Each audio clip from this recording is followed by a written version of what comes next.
The U.S. Vice President, Kamala Harris, is starting a 9-day visit to Africa in Ghana.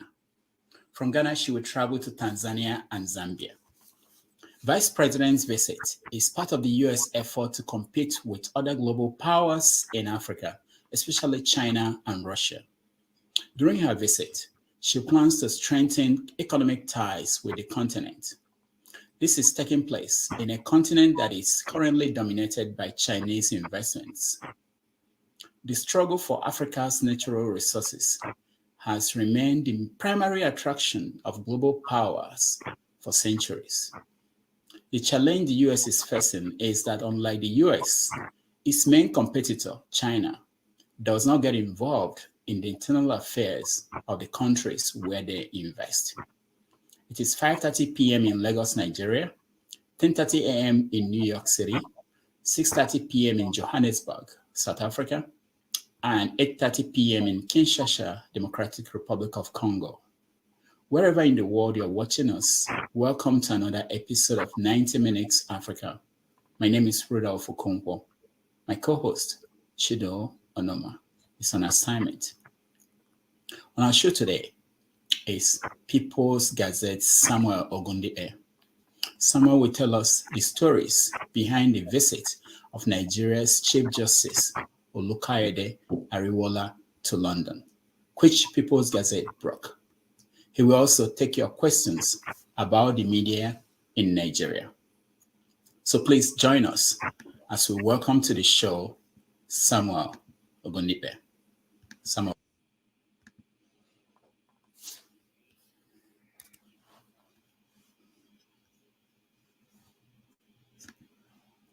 Samuel, welcome to the show. Okay. Disconnected. Thank you very much, Doctor, for having me. Yeah, it's nice to have you. Pleasure to be here. Yeah, thank you so much for making time. I know you are very busy. The job of a reporter doesn't end. There's no weekend. No, it doesn't. No, it doesn't. All right, let's start from the beginning.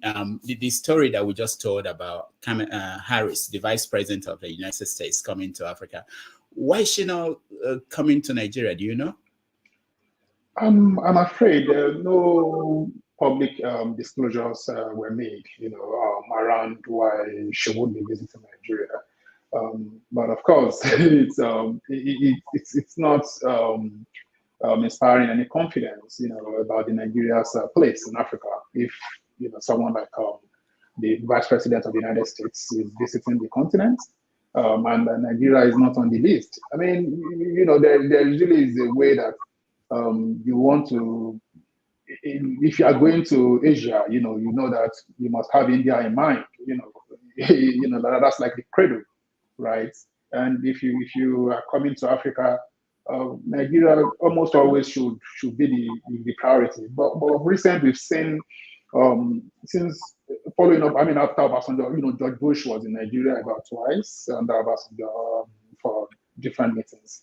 But under since Obasanjo left office, we've been seeing U.S. presidents not prioritizing Nigeria. Obama was in Ghana. He spent 8 years in office and visited Africa about 2 or 3 times or something. And I'm surprised that he never visited Nigeria. Not even once. It doesn't inspire confidence. We are not saying that the other countries they are visiting is bad. They are still part of Africa, but Nigeria just has a place that everybody envies, on the continent, and we thought that we should do something. Other than that, I don't know why Kamala is not visiting Nigeria, but I'm sure that the Vice President's team must have put a lot of things into consideration in picking the countries that were eventually selected for the trip.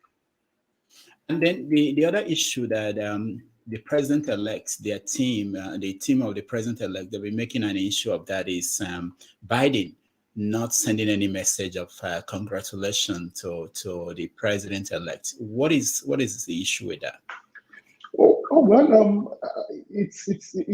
That may be different, right, from the Vice President's Kamala Harris's trip, in selecting countries. But the one on the president-elect Bola Tinubu, we don't really know specifically, but from the feelers, it seems like in diplomatic circles, they are trying to say that it seems like Tinubu's matter, we have not seen the end, of it. So many countries are being reluctant, to quickly congratulate Tinubu, not necessarily because of his reputation, but also because they are seeing legal challenge, that may be potent. They also analyze, they know Nigerian law, they analyze things, but the story that we did was that the Vice President Biden, unlike previous American presidents, did not congratulate the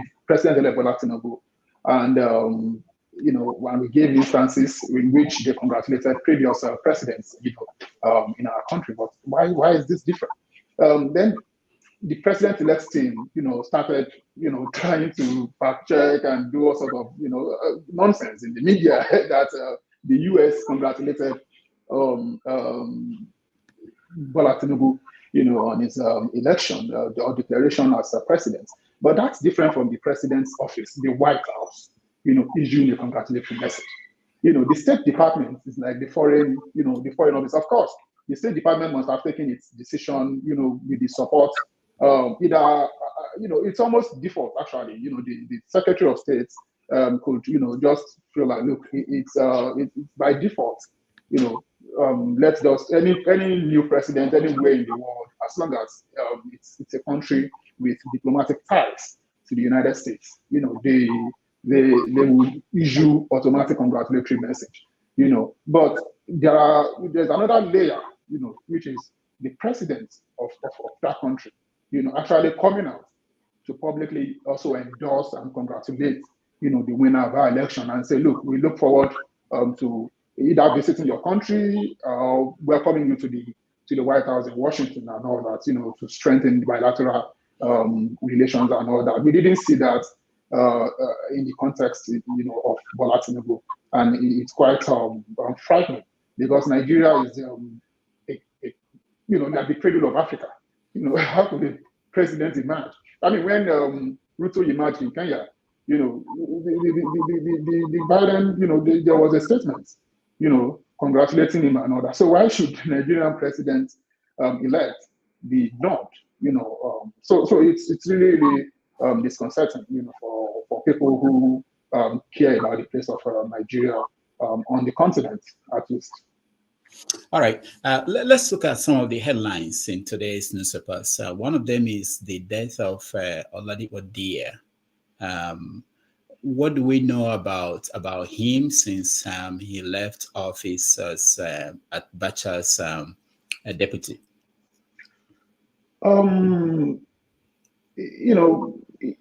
Dia's situation, for the family, we condole, his family at this, this moment. Of course, he was pretty much a senior citizen before his passing overnight, and we condole with the family. However, we could take, more like a cautionary tale, from his life and then the last days. How was he, during his days in the military? And then how did he end up?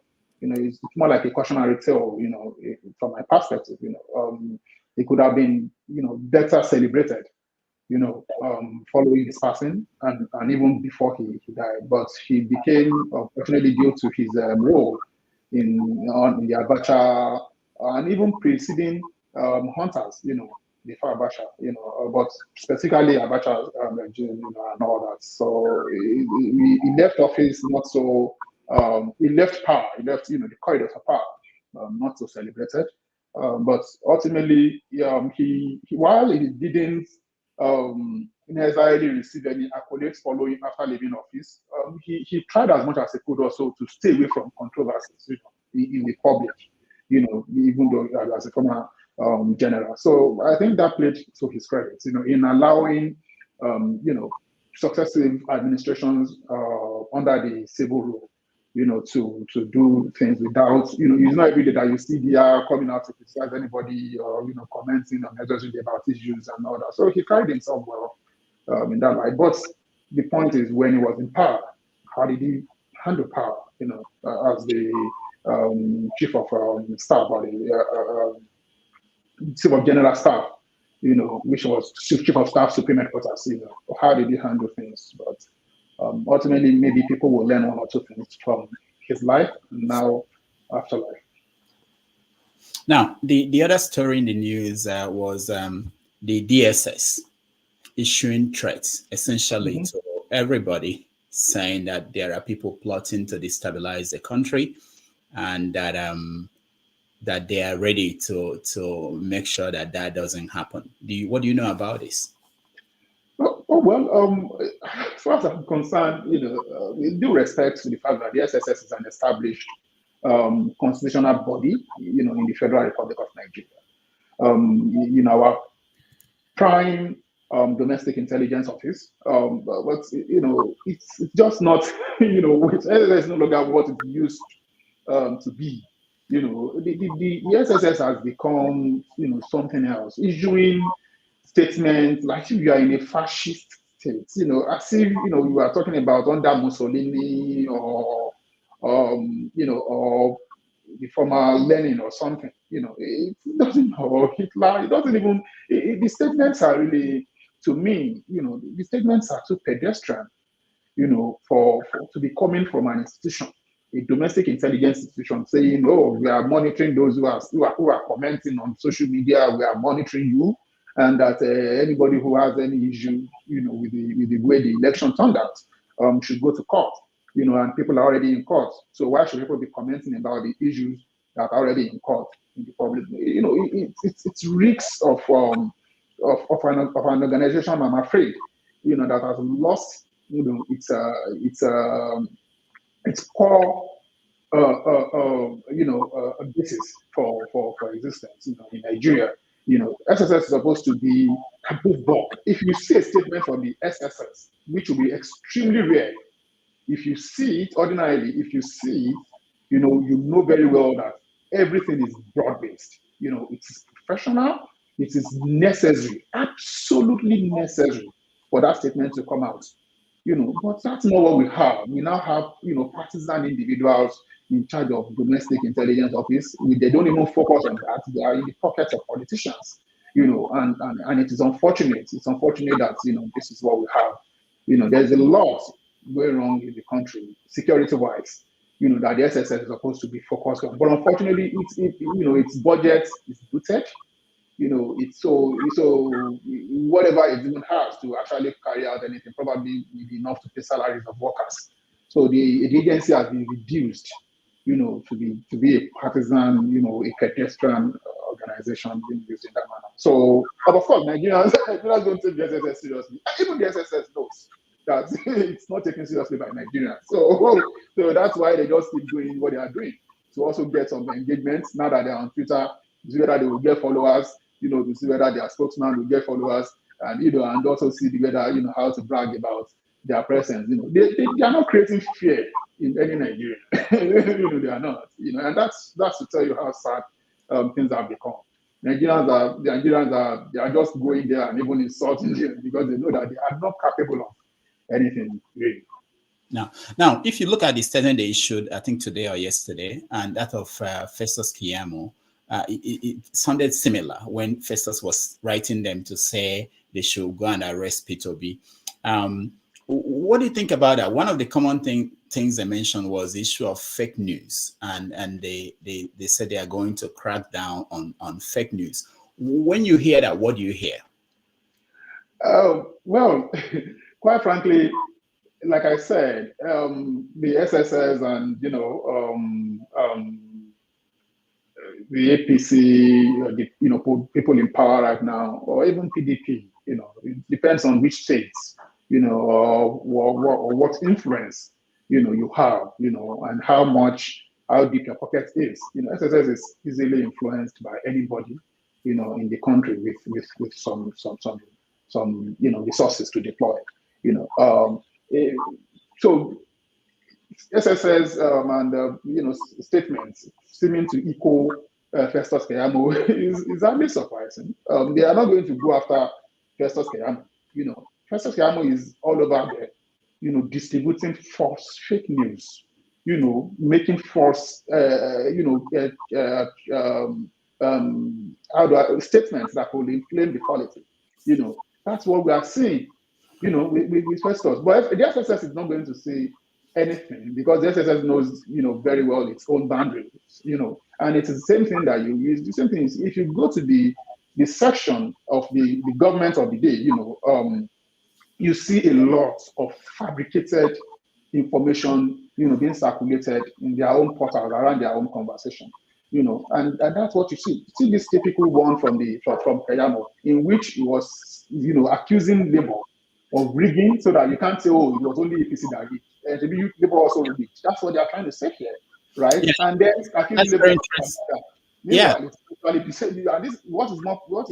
is pure propaganda, using false information to bamboozle the public, But the fact that this has been called out and they did not take it down. He did not take it down. Festus did not take it down. Yeah. That's to tell you how much he doesn't care. And nothing is happening there in terms of the DSS that is talking about fake news. Didn't do anything. Also, we have this from Bayo Nanoga, who is also threatening people with. Let me show you his Facebook, Twitter page.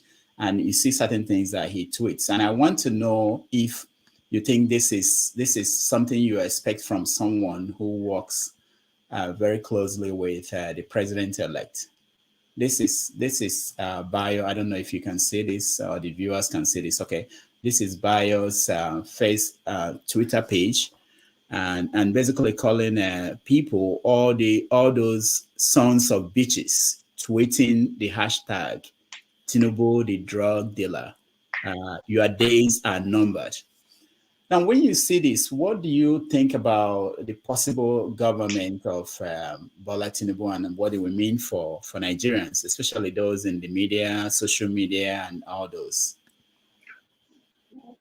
I mean, look, we expect it to be rather chilling, when these people come fully power by, in another 2 months thereabouts, because they understand very well the power of the media.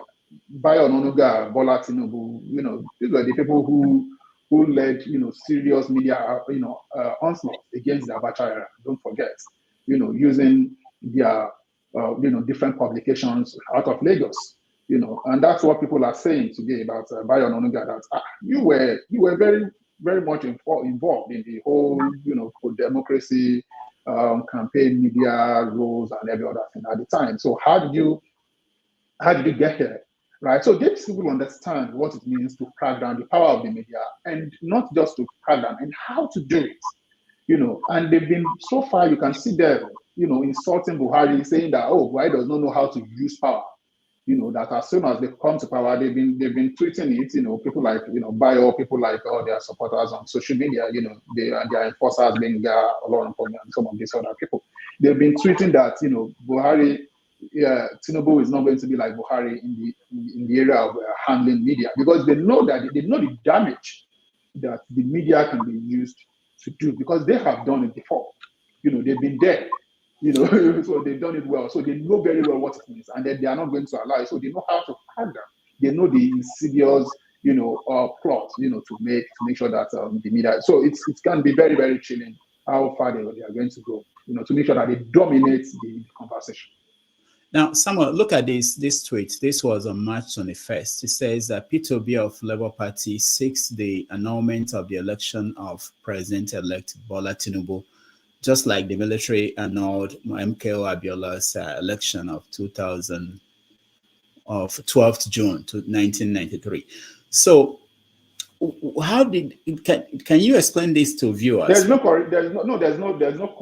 It's just trying to whip up, sentiments, around the fact that Tinubu's election is going to be an annulment, because they are not confident, right, about what may happen, as the case, goes through the tribunal stages. So that's probably why you are seeing, things like this being talked about. They are projecting Bola Tinubu as, Moshood Abiola, and as such, anything to truncate his election, even if it's, constitutionally appropriate, and by, it's through the Supreme Court and everything, they will still see that as an annulment. They will say, oh, they didn't allow Abiola to get there, and so they didn't allow Ariwoola to get there, and so Bola Tinubu is also suffering the same fate. Even though the contexts, are quite different. Ariwoola contested the election, he lost, up to the Supreme Court. Abiola contested the election, he won.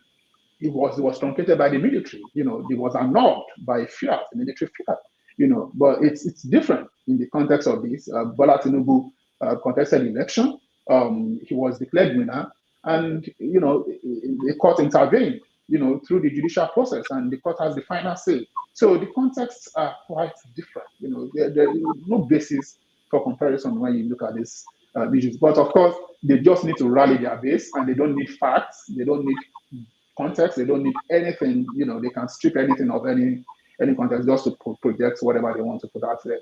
Most of these things, they are not necessarily doing it to those who are not Tinubu supporters. They are doing these things just for Tinubu supporters who will take anything that they put out at face value. All right. For our viewers, I just want them to know that in another 30-something minutes, we let them join us and have a conversation with Samuel. Let's look at this one. This one was just the day, I think, March 18th. He wrote, that's bio, that let 2023 be the last time of Igbo interference in Lagos politics. Let there be no repeat in 2027. Lagos, like Anambra, Imo, and any state, any Nigerian state, it's not no man's land, not Federal Capital Territory. It is Yoruba, it is Yoruba land. Mind your business. So this is somebody who, as a young reporter, you should, they are the veterans of the industry, and young reporters. I was too a young reporter, and I used to read the news when they started the news. Him and his friends, and you have respect for people like that. To see him writing this stuff like this, how do you feel about that?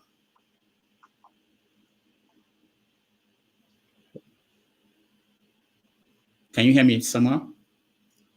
Hello? Yeah, can you hear me?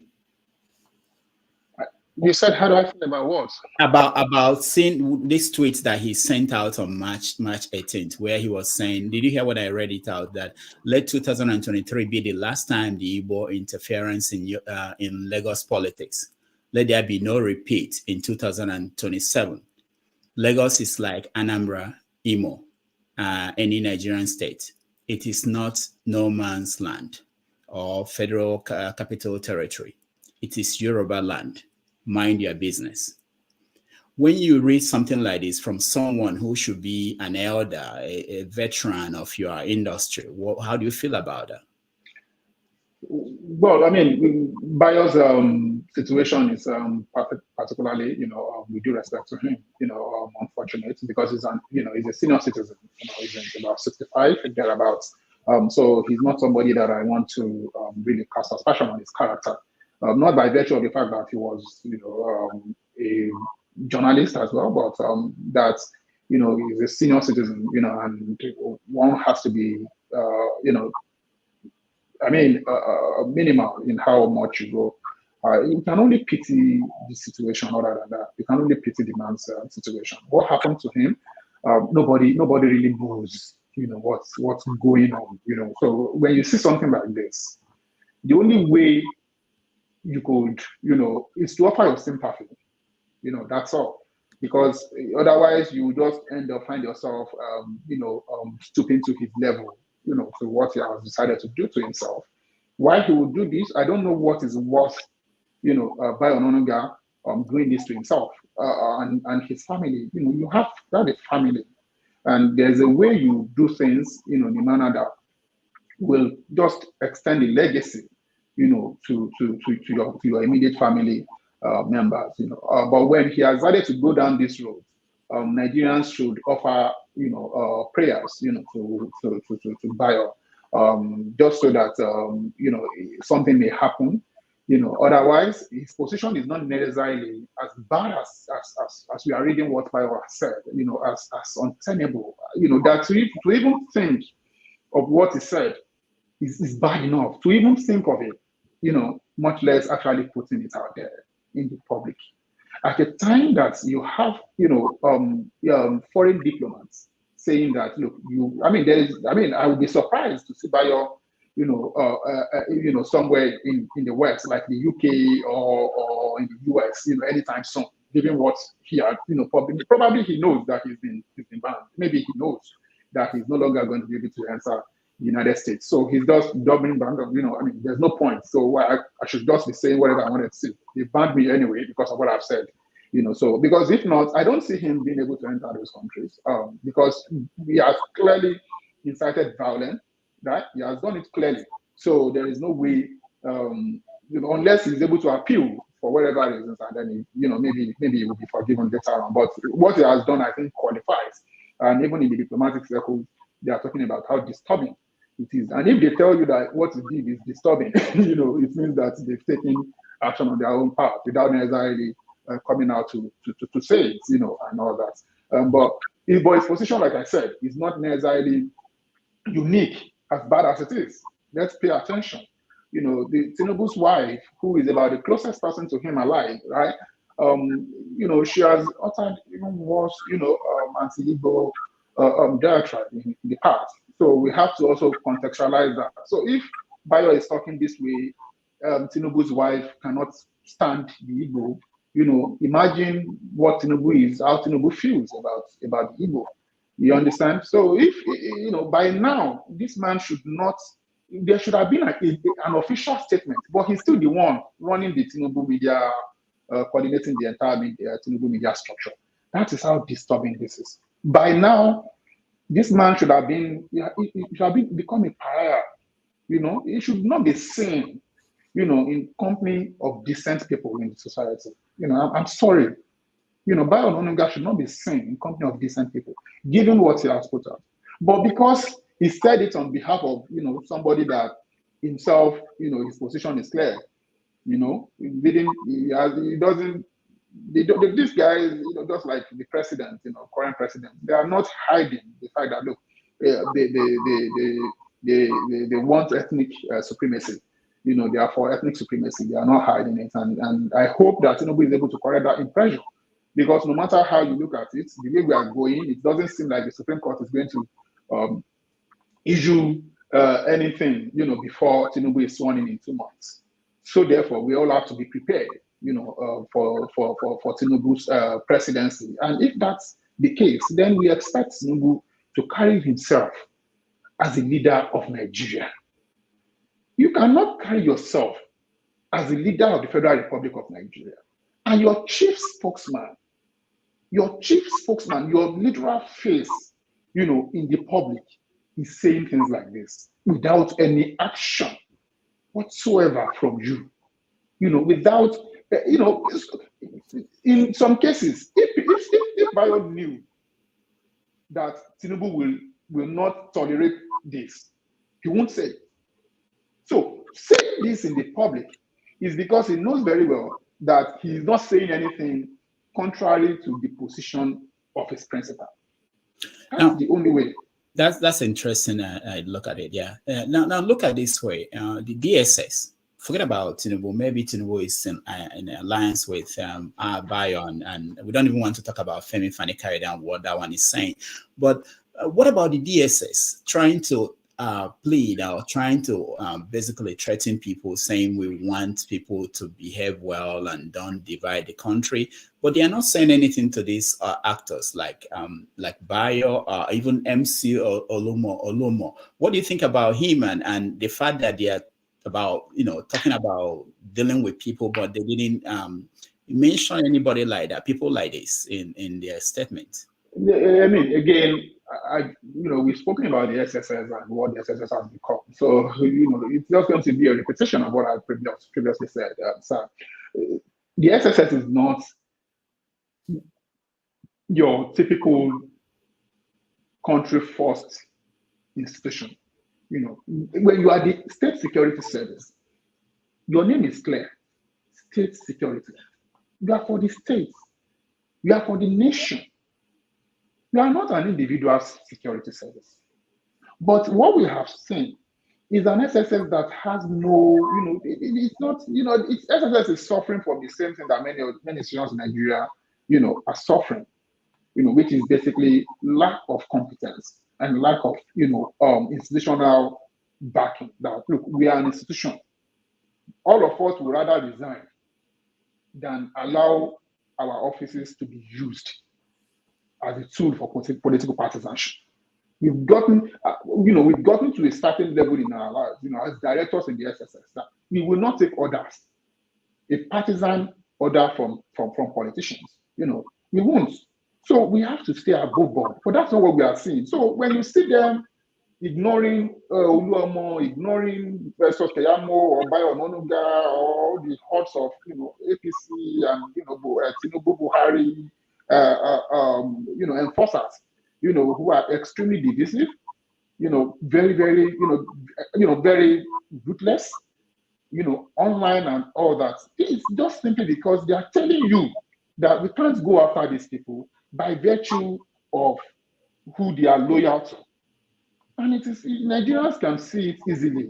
Nigerians can see, and that's why I said that no Nigerian takes the SSS seriously when it comes to that.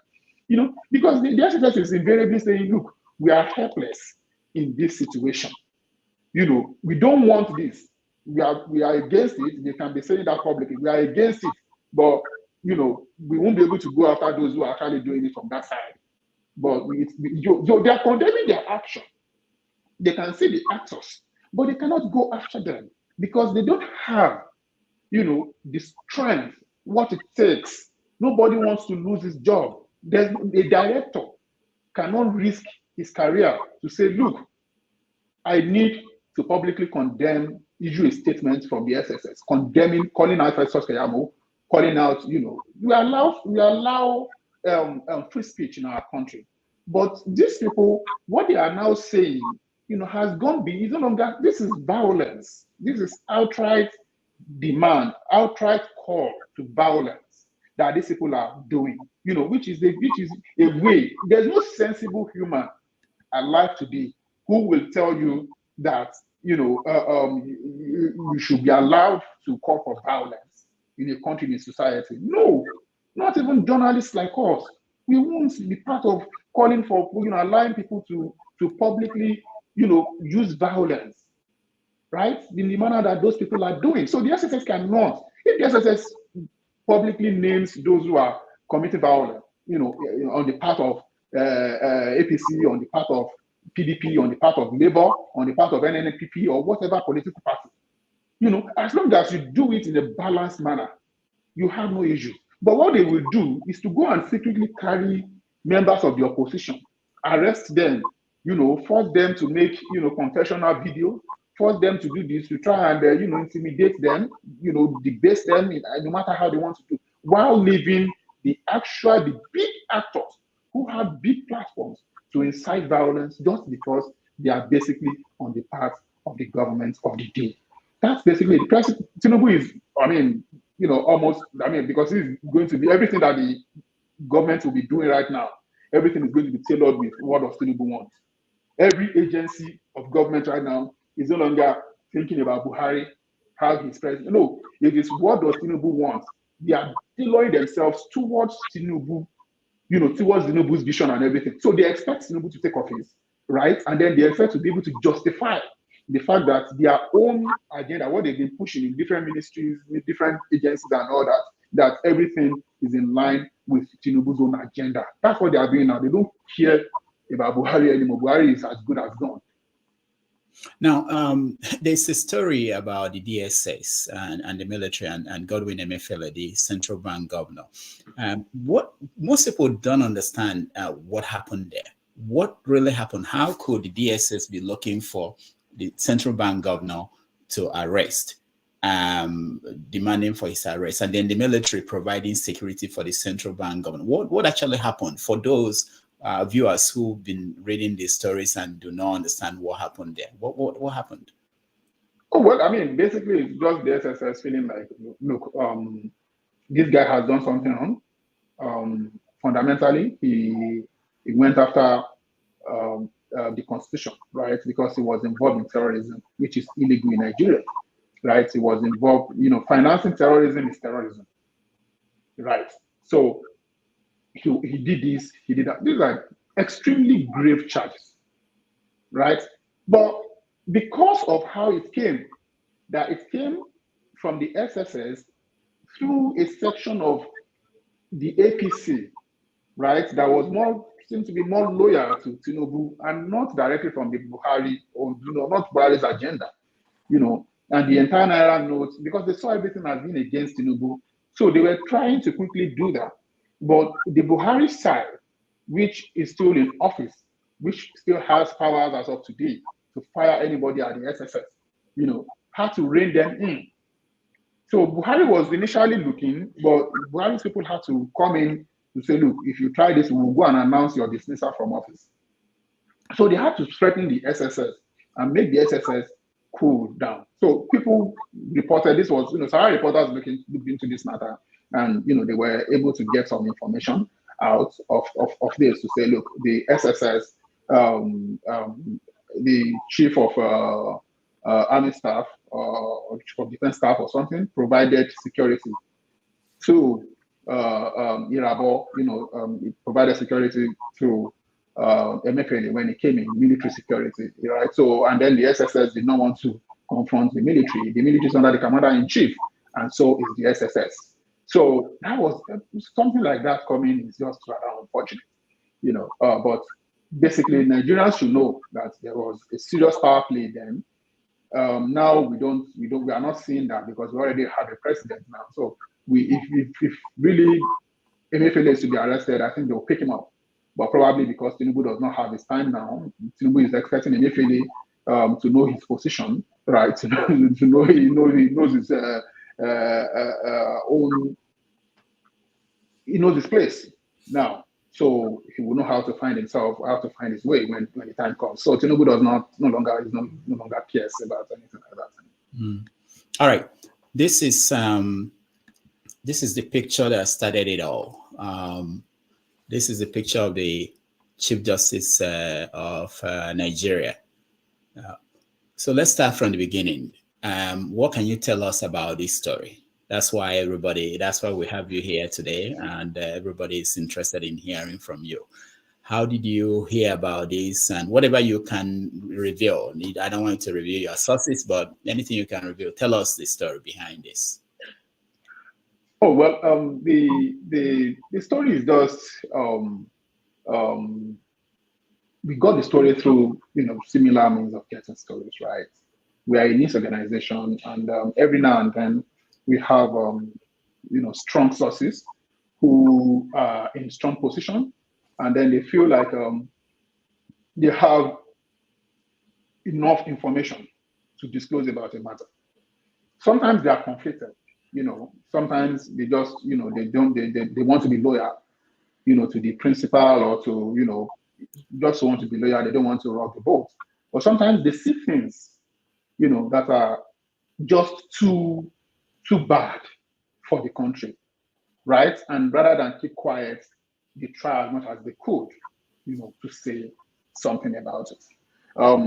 The Chief Justice of Nigeria was, days before we reported the story on the 23rd, which was, I would imagine, Thursday or something. We initially had 2 days earlier, somebody, tipped us off.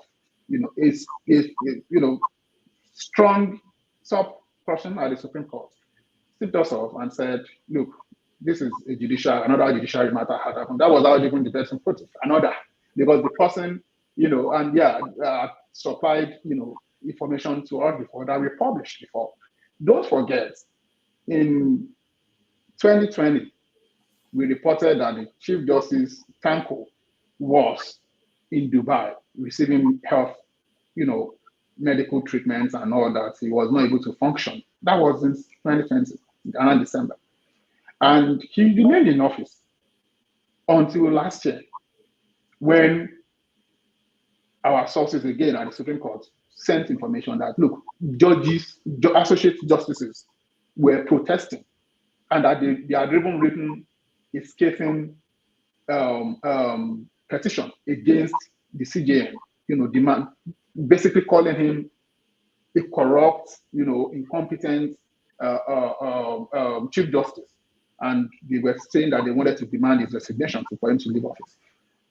When we got the documents and we reported the story, the initial reaction everywhere was that this cannot be true.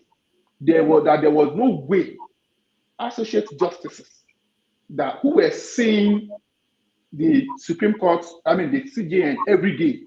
So why wouldn't they just communicate with him verbally, rather than there was no way they could have written a memo, attacking the Chief Justice in the memo that we cited, calling it fake. Some editors were all, reaching our newsroom and trying to ask us, how could this be? This has never happened. We said, look, we are confident about our story. So if the Supreme Court wants to issue a statement that it is not true, the Supreme Court may go ahead to issue a statement that it's not true, right? So, but how we got it from the Supreme Court? So days later, the Chief Justice issued a statement, acknowledging the concerns of, other judges, just as we reported, and then stepping down from office, saying that he was resigning because of his health. No, it was because we blew the story, and it was no longer something that could be contained within the Supreme Court. So the Chief Justice had to resign. That was how he resigned. We've reported since 2020 that he was ill. He spent weeks in Dubai. He didn't resign then. When the illness locked him down in Dubai, he didn't resign then. But it was over 2 years later, when justices wrote, complaining about his corruption, within themselves. And all the justices that signed the letter and the letter had made everything public. So it was no longer something that could be contained within the Supreme Court. So the Chief Justice felt like it was right about time for him to bow out. And that was how he bowed out after our story.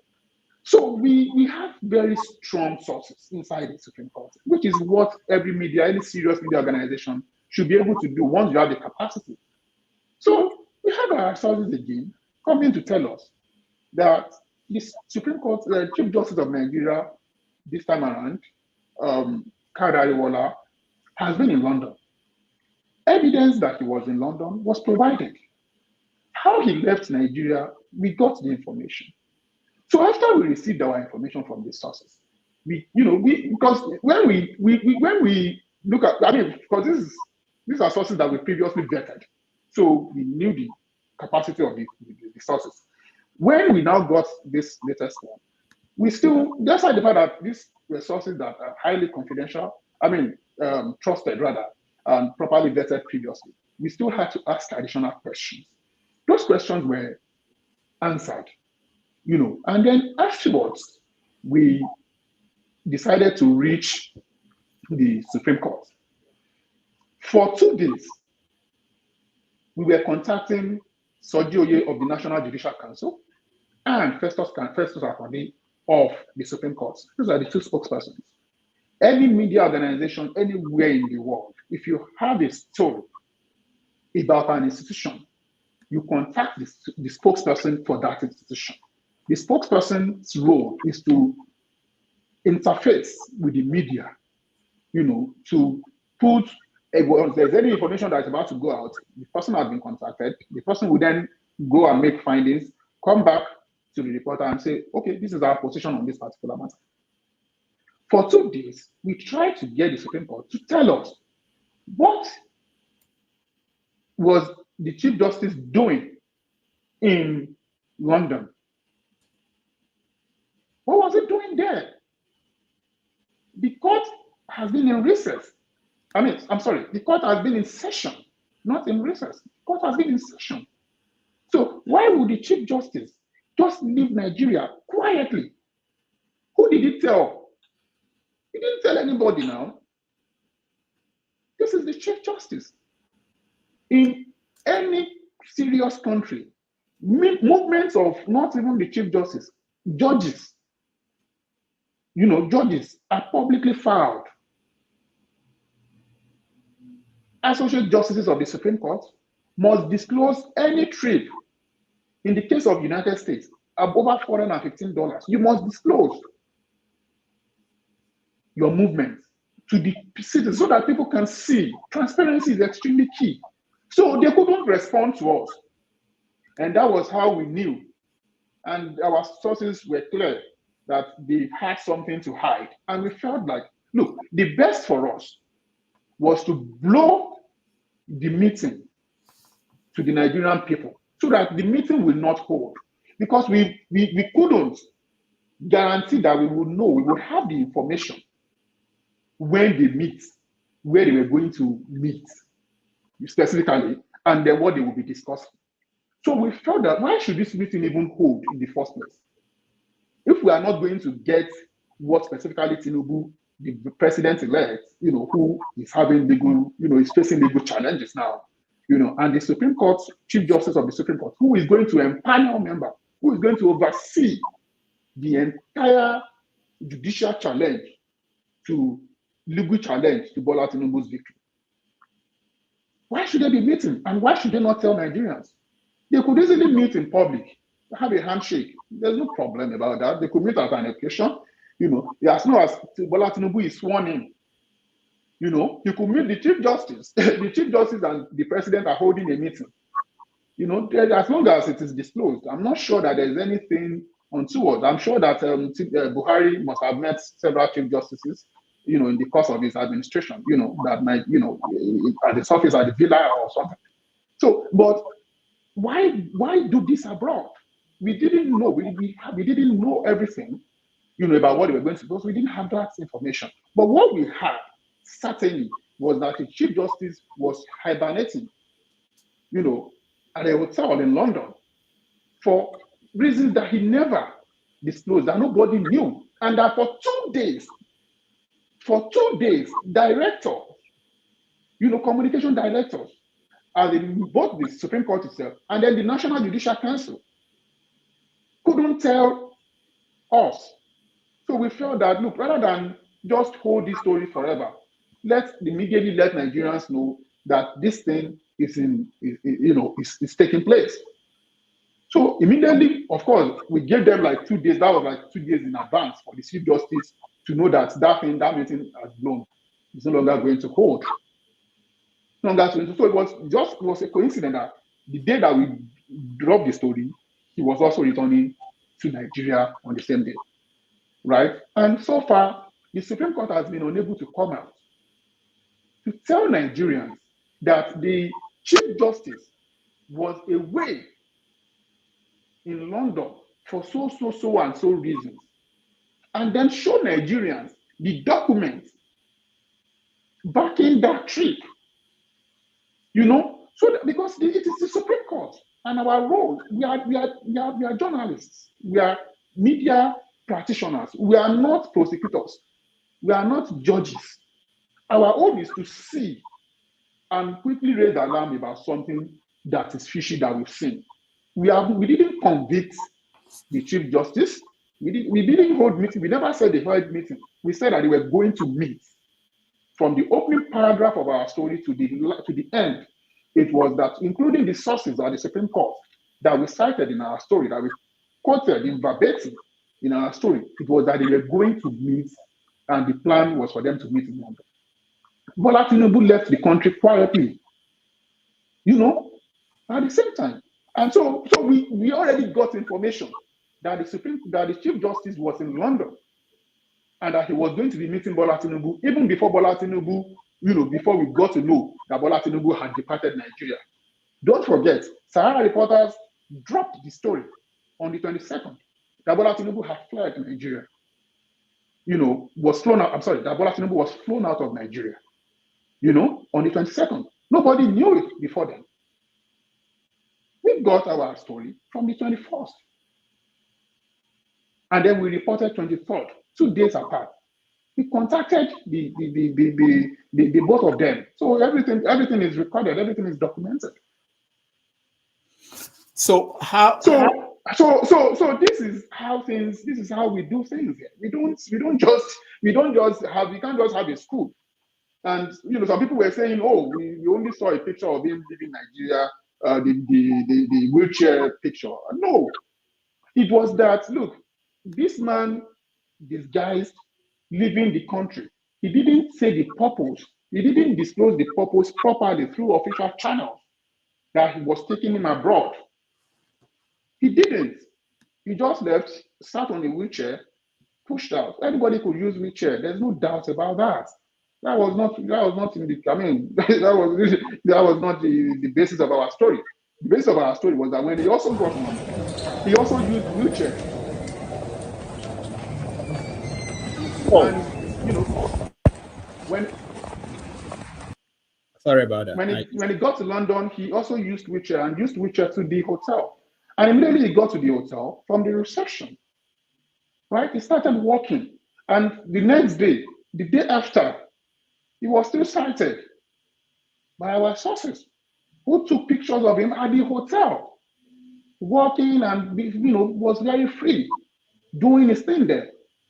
So that was exactly what happened. We just said that this Supreme Court Chief Justice of a nation going to sit down in a hotel abroad is odd. It's improper. So first of all, the Supreme Court in their statement said he went for medical treatment. Was there any proof or evidence that he went for medical treatment abroad? No, I'm afraid there was no statement. If there had been a statement from the Supreme Court, we would have used it. No, after the fact, when he came back. Yeah, no, there was no statement. When the Supreme Court, as far as People's Gazette is concerned, has not responded to this matter, has not issued any statement. The only thing we've seen is the Supreme Court trying to use their, the PR people in the media, to try to, to put a subterfuge on Nigerians, to try to make this, an issue, that is a non-issue. No, it's not a non-issue. The Supreme Court sent out a video, right? Supreme Court people recorded a video, gave the video to their media, PR people, who then sent the video out that he was praying in the mosque on Friday, right? The video was not contextualized in any way. He might be praying in the mosque on Friday, but People's Gazette story was on Friday, the Thursday afternoon, a day before. Was he in London or was he not in London? Supreme Court should not be seen doing dishonorable things like this. It's embarrassing.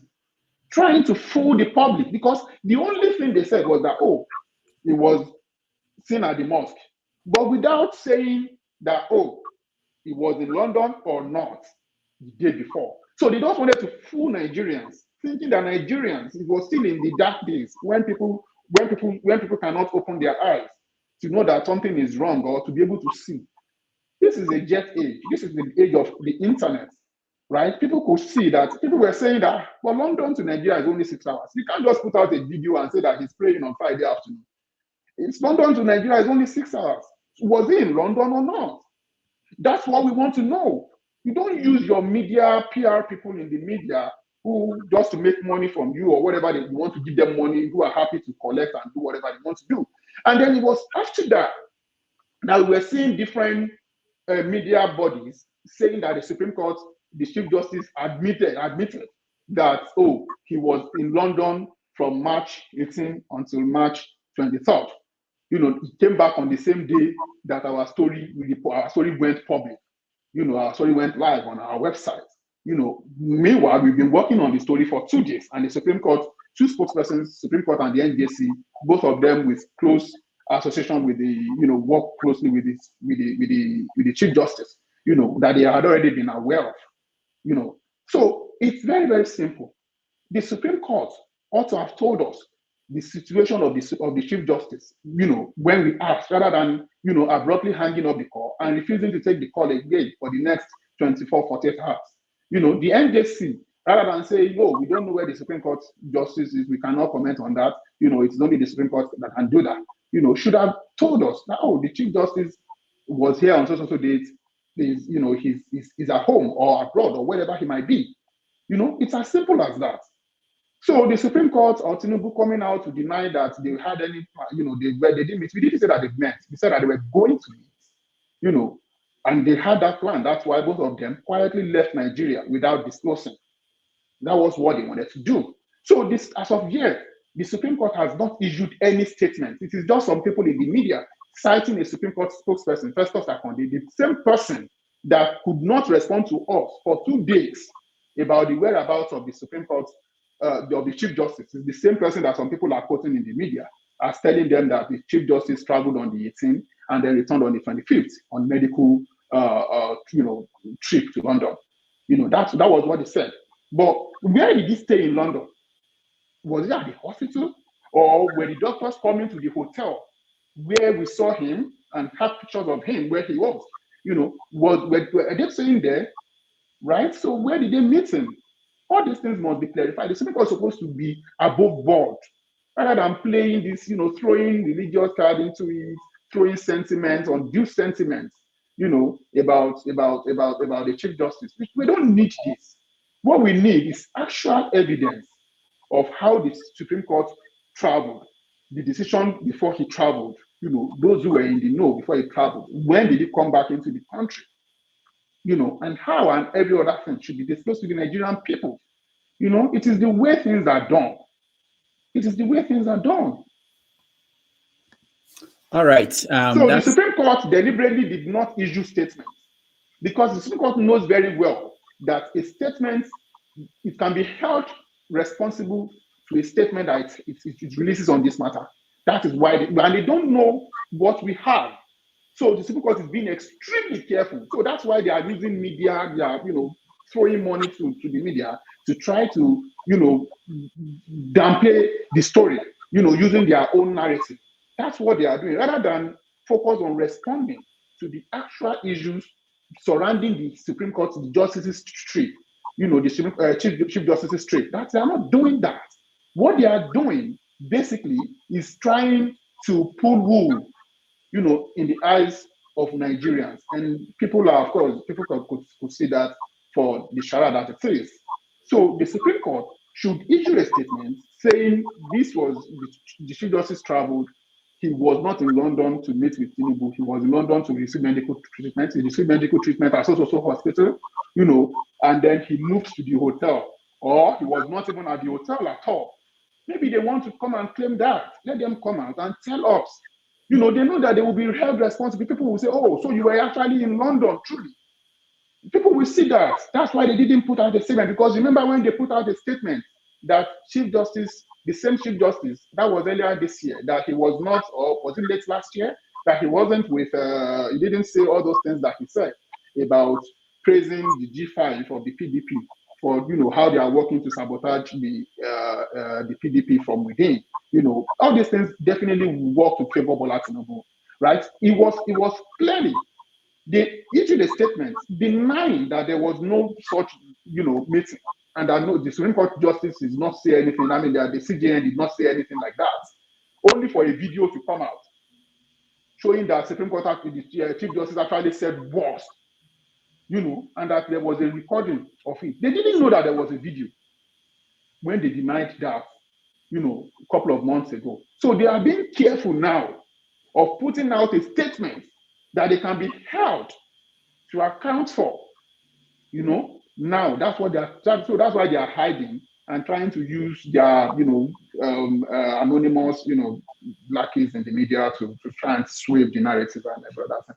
But as far as we are concerned, the Supreme Court has yet to formally respond to the matter. Putting out a video, a deconceptualized video about where he is and everything, does not hold water at all. And the fact that they are even doing all these things, goes into the possibility that that meeting probably that they wanted to hold, but probably wasn't even for the good of the nation. Because if it were, maybe you want to complain.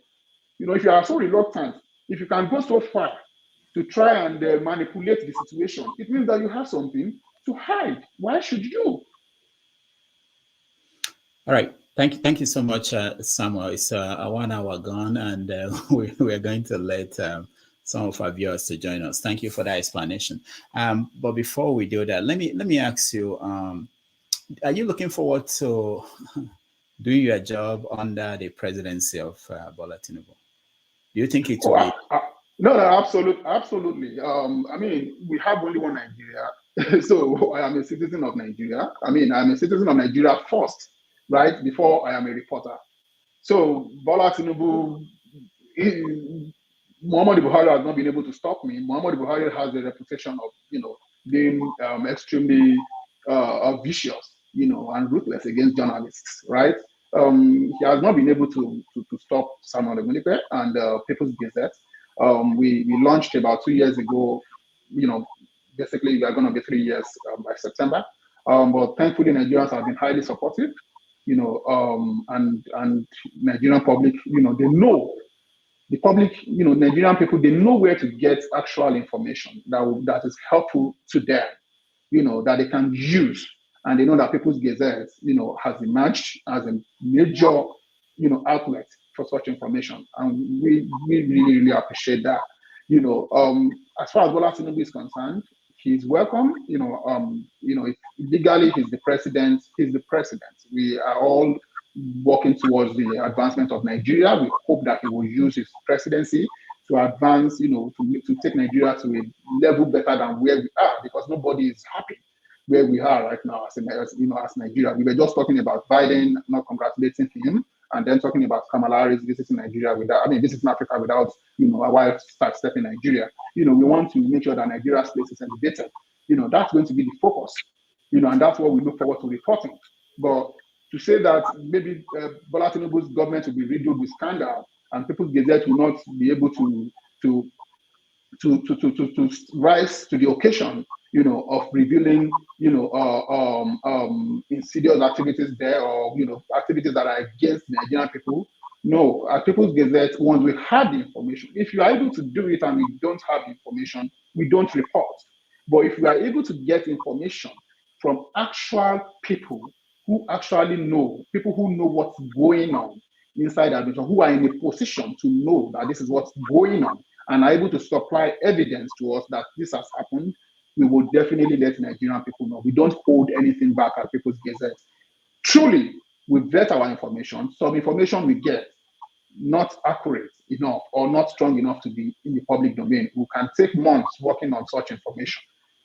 Some we reach a dead end and the story does not have to be in the public. We don't publish because it is not verified. But once we have been able to verify anything under the administration of Bola Tinubu, we are going to press. And Bola Tinubu will not be able to stop People's Gazette. So the fear, people can fear him that he's going to crack down the media. We are expecting him to crack down because, like we've seen, his people are already laying the groundwork, and calling Buhari incompetent, that he has not been able to kill the media space, despite how much, unsavory stories have been written, or, flattering stories have been written about him, and he couldn't do anything about it. That Bola Tinubu will not allow that. That's not going to work.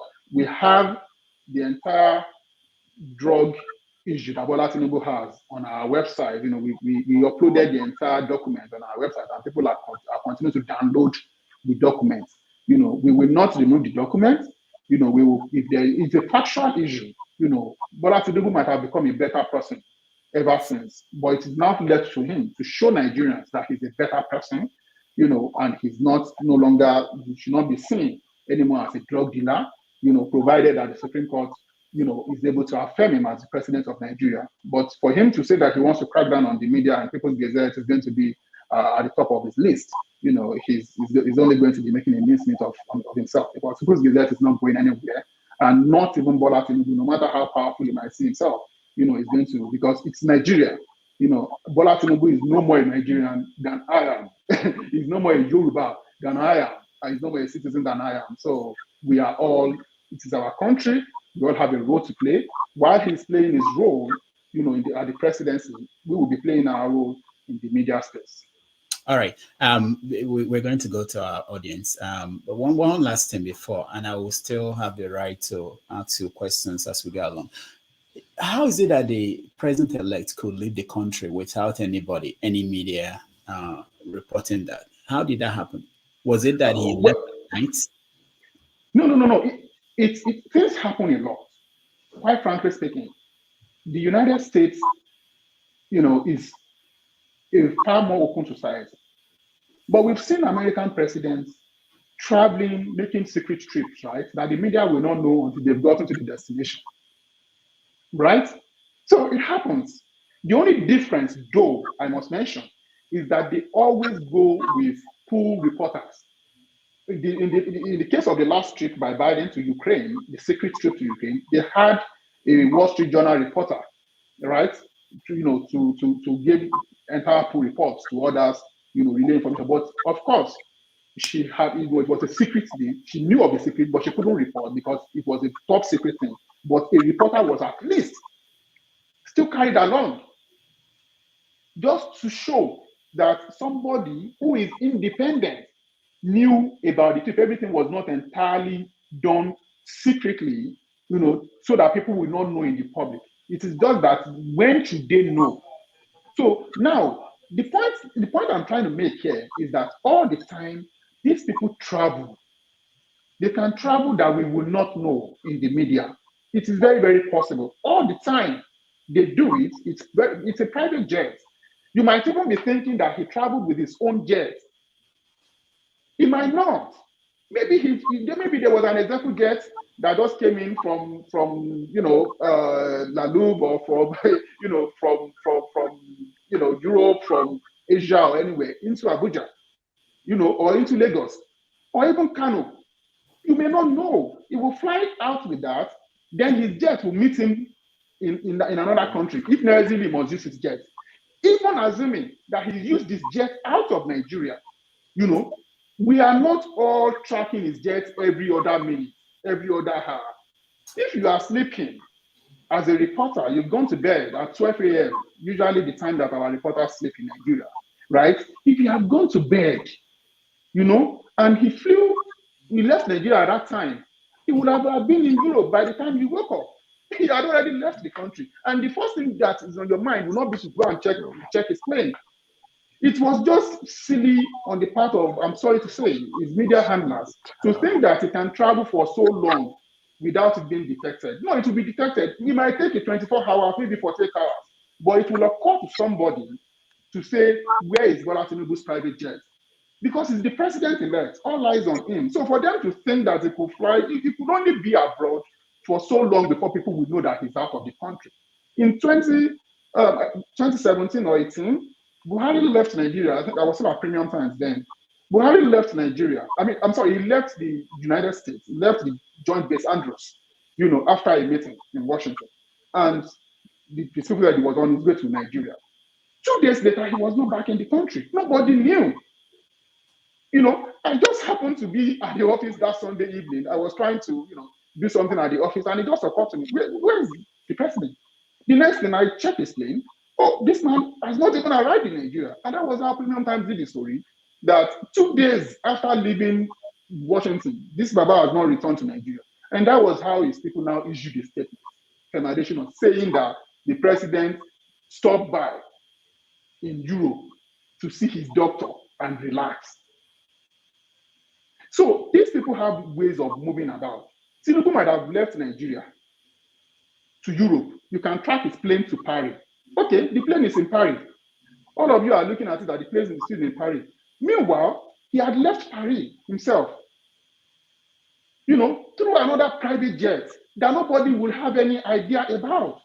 You are looking at his plane on a tarmac, through the flight radar or any of the other portals, and saying that it's in Paris. Yeah, that's true. But himself, where is he? You might not be able to tell. That is the thing. These people, they use decoy all the time when they are moving, knowing that the world is on them. They know that, they can track my private jet. No problem. Give them the private jet. Leave it there in Gatwick. You know, leave it there at JFK. Let them see that it is there. Meanwhile, he has joined another plane. He has been secretly taken from another plane to another airport to another destination. How then do you track him?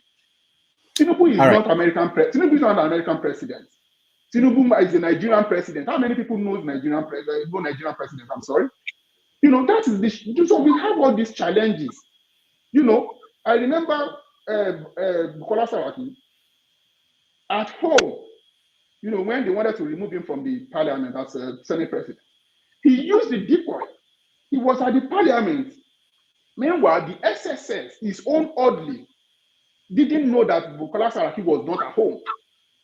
Everything was in order with the SSS at home in Metama, but the man had left the National Assembly. So if the SSS did not know that Saraki was not with him, you know, with them rather, how would the media know? You know, so I don't see it as a failure at all. I'm sorry, I'm not being defensive about us. You know, I don't see it as a failure. One thing we are thankful for was that Sahara Reporters was the first, right, to just occur to that. Oh, wait, where's this man? You know, where's this man over the past 24 hours? So let's try and check his plane. You know, and then they tried to check his plane, and then they said, look, it seems like his plane was somewhere in Europe. You know, his plane might be somewhere in Europe. Maybe he has gotten to Singapore through ExecuJet or any of the other airports. He might have flown to Tetribro. You won't know. So all right. Let's not use the private jet as the basis of where Bola Tinubu is. No, let's not do that. It's not. It's not any serious indication. You know, because you might be seeing the Air Force One. You were seeing Air Force One on the tarmac in Ramstein. Meanwhile, Biden is somewhere else entirely in another country. So let's just be careful about that. Thank you, Samuel. So we have a lot of people who want to join us, and the studio is full, and we have a lot of people here. But what we're going to do is, so let me just give the guidelines. One question only, and please go straight to the question. If you don't do that, I may have to mute you and then go to somebody else. Okay, so one question only. Just think about your best question. If we have opportunity, if it stays long and we have the time, we can come for a second round. But for the first round, just one question from each anybody here. Now, Samuel, do you want to take one each, or you want to take 2 or 3 at once? I think I'll prefer one. That makes it more interactive. Okay. All right. One question for one person, and then we go to the next. Prince, you are first. Go ahead. Thank you, Dr. Damages, and thank you, Samuel Ogundipe. My question goes like this. Why would it be that Bola Tinubu would choose France as a resting place at this time that, you know, that France, the workers are going at it with the government? You know, because to me, if I'm going for a vacation to a country and definitely there is strike and every other thing in that place, I wouldn't go there to go and rest. I'll definitely have to go to a different place. So it calls into question why the choice of France. Right. If you know. I mean, is president-elect, even if he had been sworn in, even if he's the president, you know, we have to be very considerate about his health, you know, throughout the campaign. Don't forget the video. I think we blew that video of him at the Palace of Awujale, you know, where clearly he was incontinent, right?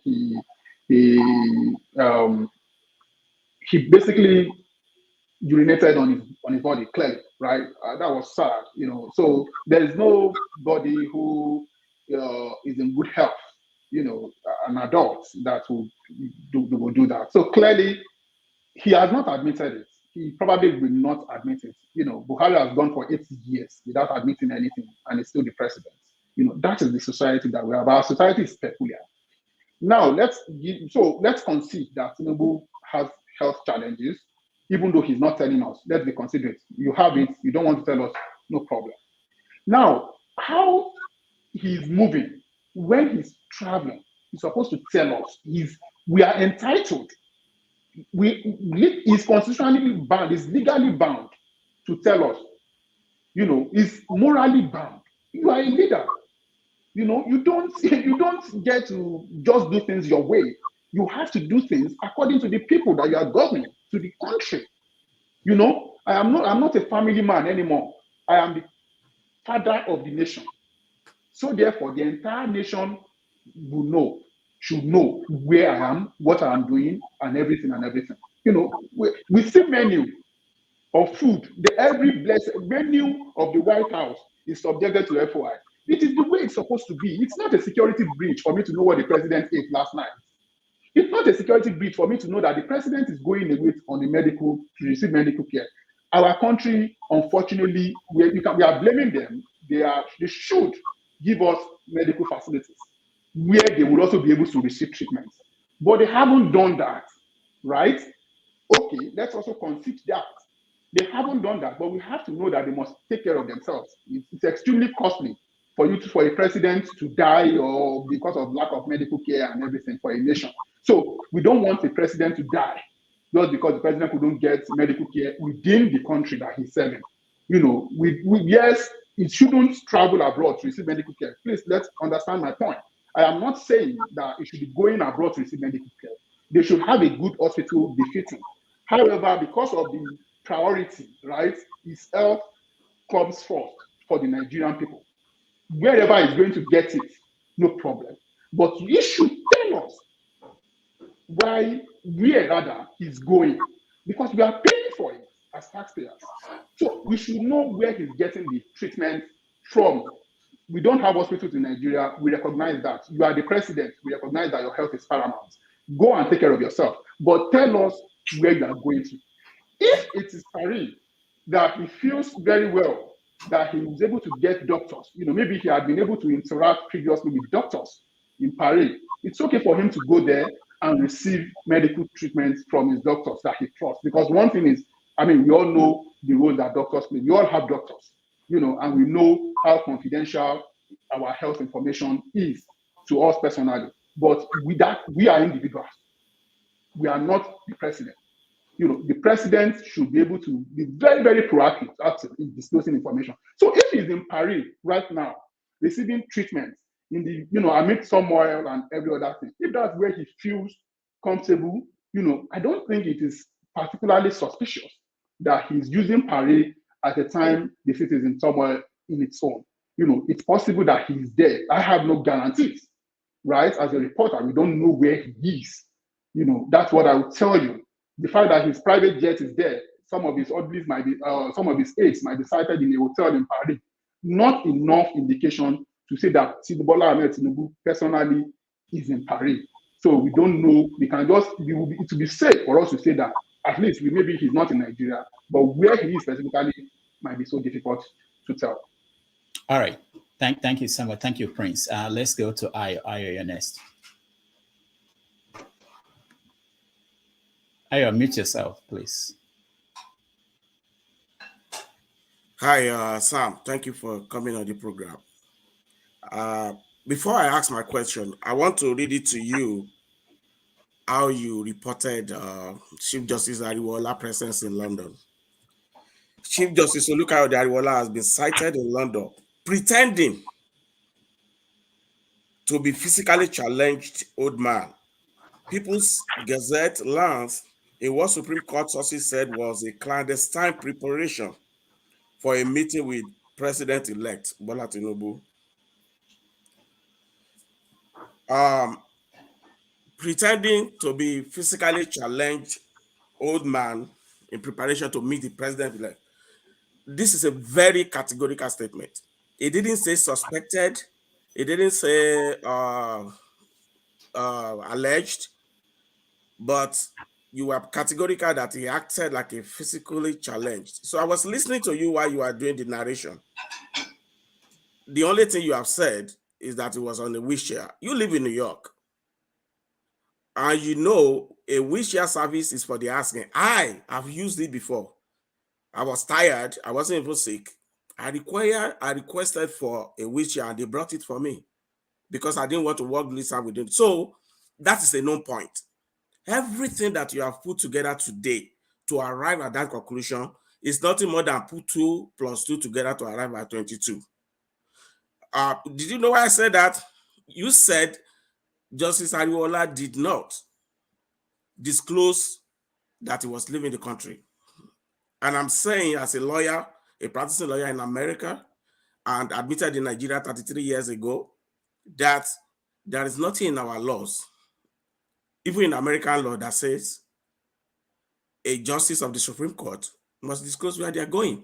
The 413 traveling you mentioned about is about financial disclosure, not about destination. So, considering the weight of the accusation you have made here, it is country that is capable of putting that country on fire. So that kind of reporting must come with some responsibility. We already have a very contested election. Everybody is still bitter about it. Your outfit came out to report that a chief justice of the country that is definitely going to be sitting on this case, because we all know it will get to Supreme Court eventually, is meeting, and you are so categorical about reporting it. And now when you are trying to explain, all I had was conjectures. And it was on wheelchair, then he was sitting at the hotel working. Of course, when you leave the airport, you start working. It doesn't mean you are sick. It doesn't mean anything. You can ask for it just because you are tired. This man is an old man. Nothing in the picture shows that he disguised. His trademark hat is on his head. His beard is there. He didn't disguise anything. He left the country on the 11th. Tinubu left country in 21. If I'm coming to meet you, will I go 10 days? And Tinubu didn't even go to London. You said it. He was in France. I think it was Spain, France. And he has not even gotten to London at all. 10 days after this man has left the country.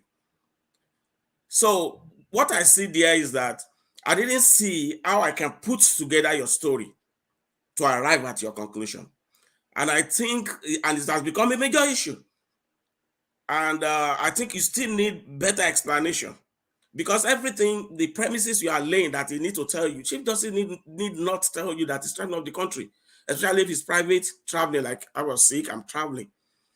The aide too need not disclose to you, especially when it comes to medical matters. It could be part of privacy for his medical situation. They didn't have to disclose that to you, except you are going to show me what law says that. So these things smack of irresponsibility, considering the weight. So I don't know what you have to say about this and the consequences, because you have to think of consequences of what you are going to write, how it might affect the polity, whether it's going to heat it up, whether it's going to cause crisis. Okay. And I've not seen that in your explanation. So I will want you to clarify further, and now you are able to convince me, or except you want to show me the laws that say you should have disclosed, or anything else he did apart from sitting on the wheelchair at the airport to show you that it's meeting Tinubu. All right. Thank you, Ayo. Someone. Okay. Ayo, yeah, thank you very much for your take. The fact is clear. Our story is clear. You read it. You just read the opening paragraph. You know, I told an NGO that communicated with us on this matter from Belgium.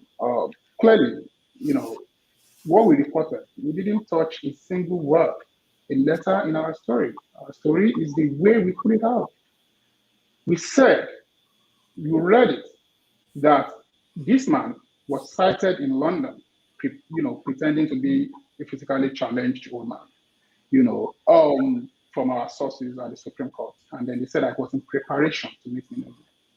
Preparation. We didn't say that it was for him, it was during a meeting. He was preparing to meet. And our story was clear from the opening, including the sources cited, that the meeting had not held as of the time we reported from our sources. Now, you are talking about the Supreme Court, the Chief Justice, that it shouldn't be known that in the United States, the movement of, if you are moving outside Washington, D.C., it is subjected to the FOI in the United States. I don't know where you get your information from, but I prefer that people should be knowledgeable. You need to read better for you to understand before you come to the public, public here like this and say that the United States, Supreme Court justices can travel, can move about, without disclosing. No, they must disclose. The only reason why some countries are better than ours is strictly because there is transparency. Wherever you have transparency, you will be very reluctant to do a wrongdoing because you know that people are watching. But when you know that nobody will see you, you can go on and do anything in secret.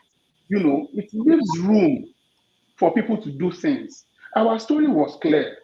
The movement was suspicious. We were clear. We didn't know what they were going to discuss, but they said, so Chelsea said that it may, be built. It is absolutely journalistic to see something and say something. The entire Trump collision started just shortly around his inauguration, when he was president-elect.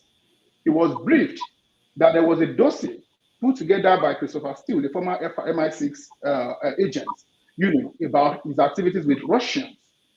It wasn't like, they were sure, the media was not sure whether or not Trump colluded with Russia. But they were seeing, things that shouldn't be. Trump was a private individual at the time, and people were saying, no, he went to Russia there, he slept in a hotel in Moscow. His people at Trump Tower in New York met people in Moscow, all while he was still a private individual. People were holding him to account because now he has become a president-elect, and they mentioned everything, and it was reported for like 2 years. Ultimately, there was a judicial panel that looked into the matter, led by the former FBI chief, Bob Mueller, and said that they couldn't see that he colluded with Russia. But they gave details that the suspicious activities, some of his close aides, were indicted, some were charged, some pleaded guilty, and all that and all that. Ultimately, he wasn't charged personally himself for colluding with Russians. But the activities were suspicious enough, and the media reported enough for them to win the Pulitzer.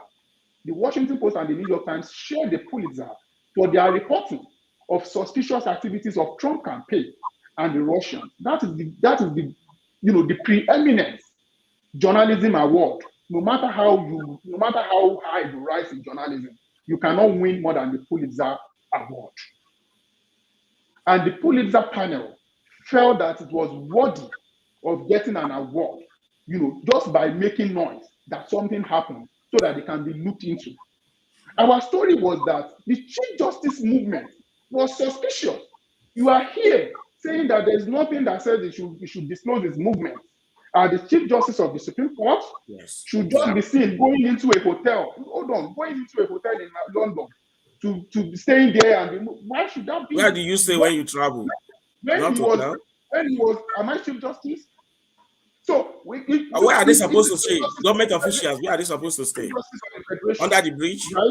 It shouldn't be seen going to a hotel in London to stay for nothing. What is he doing there? Why is that your business? That's your duty to find out, not to make conjectures. I am a citizen before being a reporter. I'm a taxpayer. You didn't say suspicious. You are categorical in your statement. You didn't say suspicious. You are so categorical that he was meeting Tinubu, but you are not able to prove it. Read a single paragraph that said that he had met Tinubu. What are you talking about? Your preparatory to meet Tinubu was categorical. Yes, he said that he was preparing to meet Bola Tinubu. Okay, so it was very, very clear. Did you prove that he was there to meet Tinubu at all? Suspicious movement.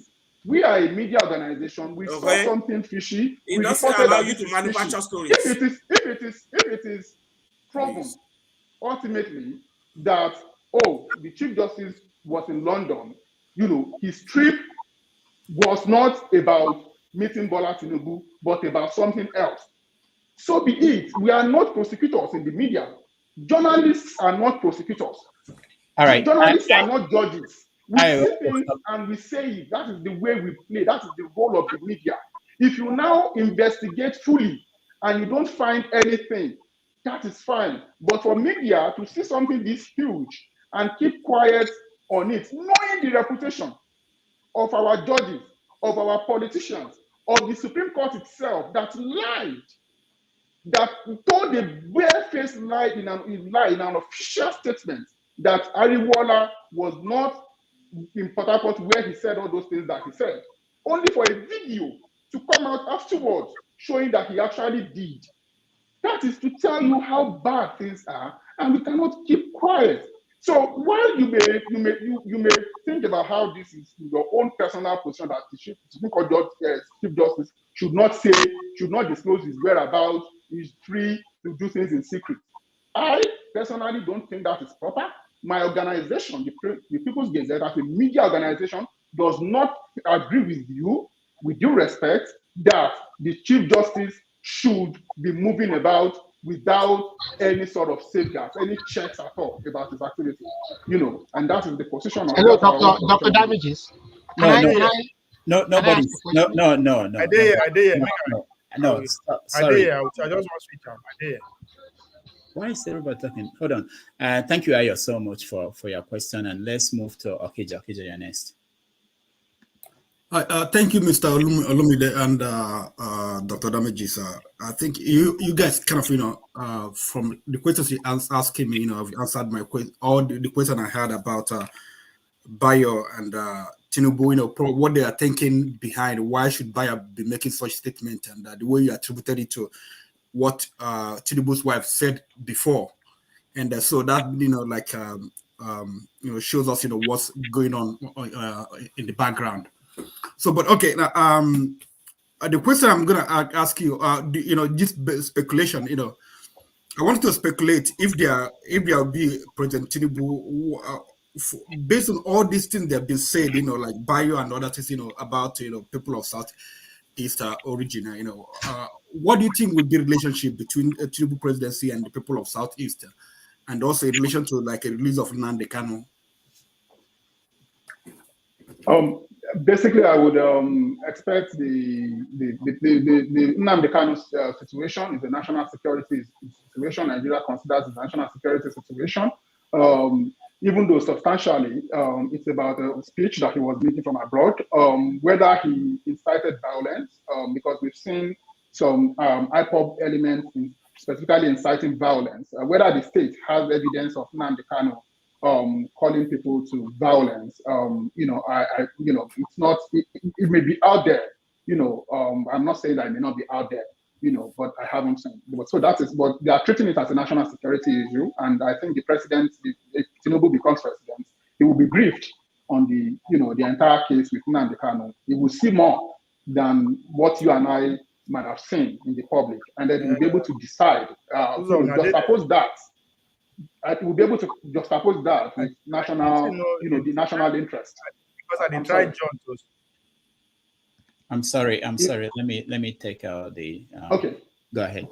So he will be able to weigh whatever is presented to him by the SSS, with the entire interest of the country. So that's that on Nnamdi Kanu. As for Bola Tinubu's relationship with the Southeast, of Nigeria, I would not expect, notwithstanding his inner circles, his wife or Bayo Onanuga and others who might have expressed terribly bigoted, positions on the Igbo, Nigerians of Igbo origin. He's going to be president, and I don't see Bola Tinubu saying that, 97% and the other, the remaining, crop of citizens, like Buhari tried to delineate. We might not see that, under Tinubu.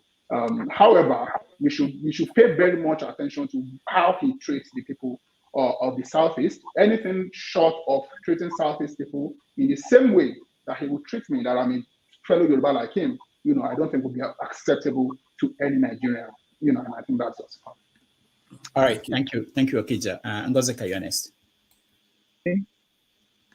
Good evening, Dr. Damages. Good evening, Mr. Samuel. Thank you for saying this. I really read the story and I'm interested in what's going on. So the first one, I want to say that, this is my question, let me just say something. You can't blame Nigerians for believing anything that is reported about these people. So I'm afraid I didn't hear. Ngozeka, we can't hear you very well. Yeah. Can you hear me now? Okay, try again. You may want to, yes. Go ahead, please. Okay, so I was saying that you can't blame any Nigerian for believing whatever is reported about these people.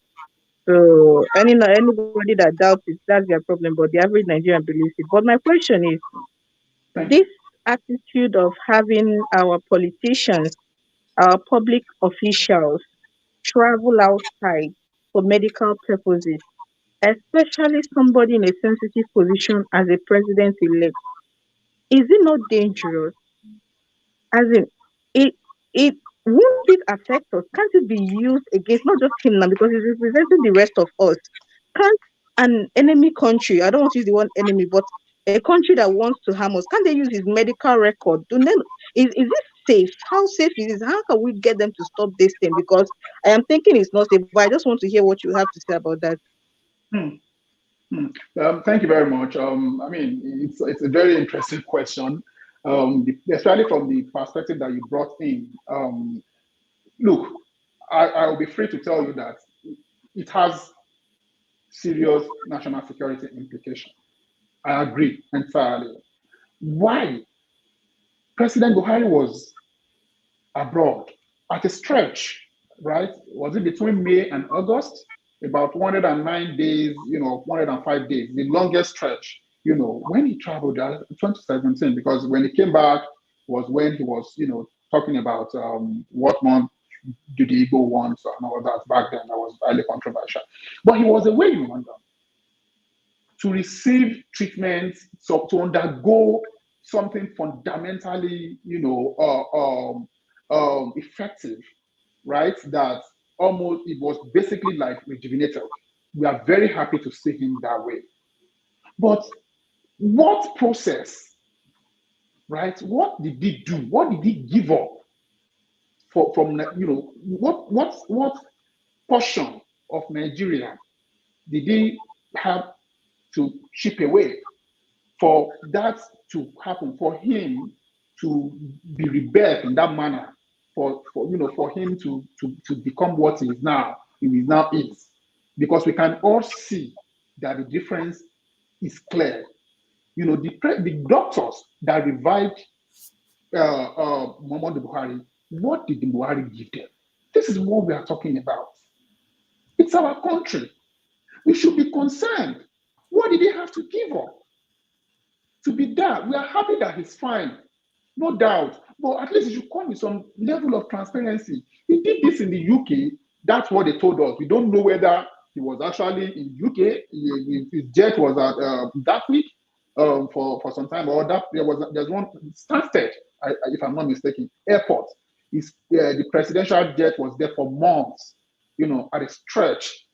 It's possible that indicated at the time that he was in the UK. It's also possible that they flown him away from another place to another country that all of us cannot even imagine, where he actually was treated, right?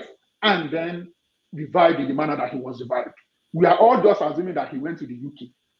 The UK that we know is a country that, at least has a very high level compared to the rest of the world, level of information, coming out, that you can hardly be able to cover some things up. So Buhari's treatment being covered up like that, it could also be because it was not even in the UK that he received the treatment. It was in another totally closed country using underworld, doctors in the underworld. Maybe he didn't just go into a hospital in the UK and receive the treatment. We don't know because he's not been transparent about it.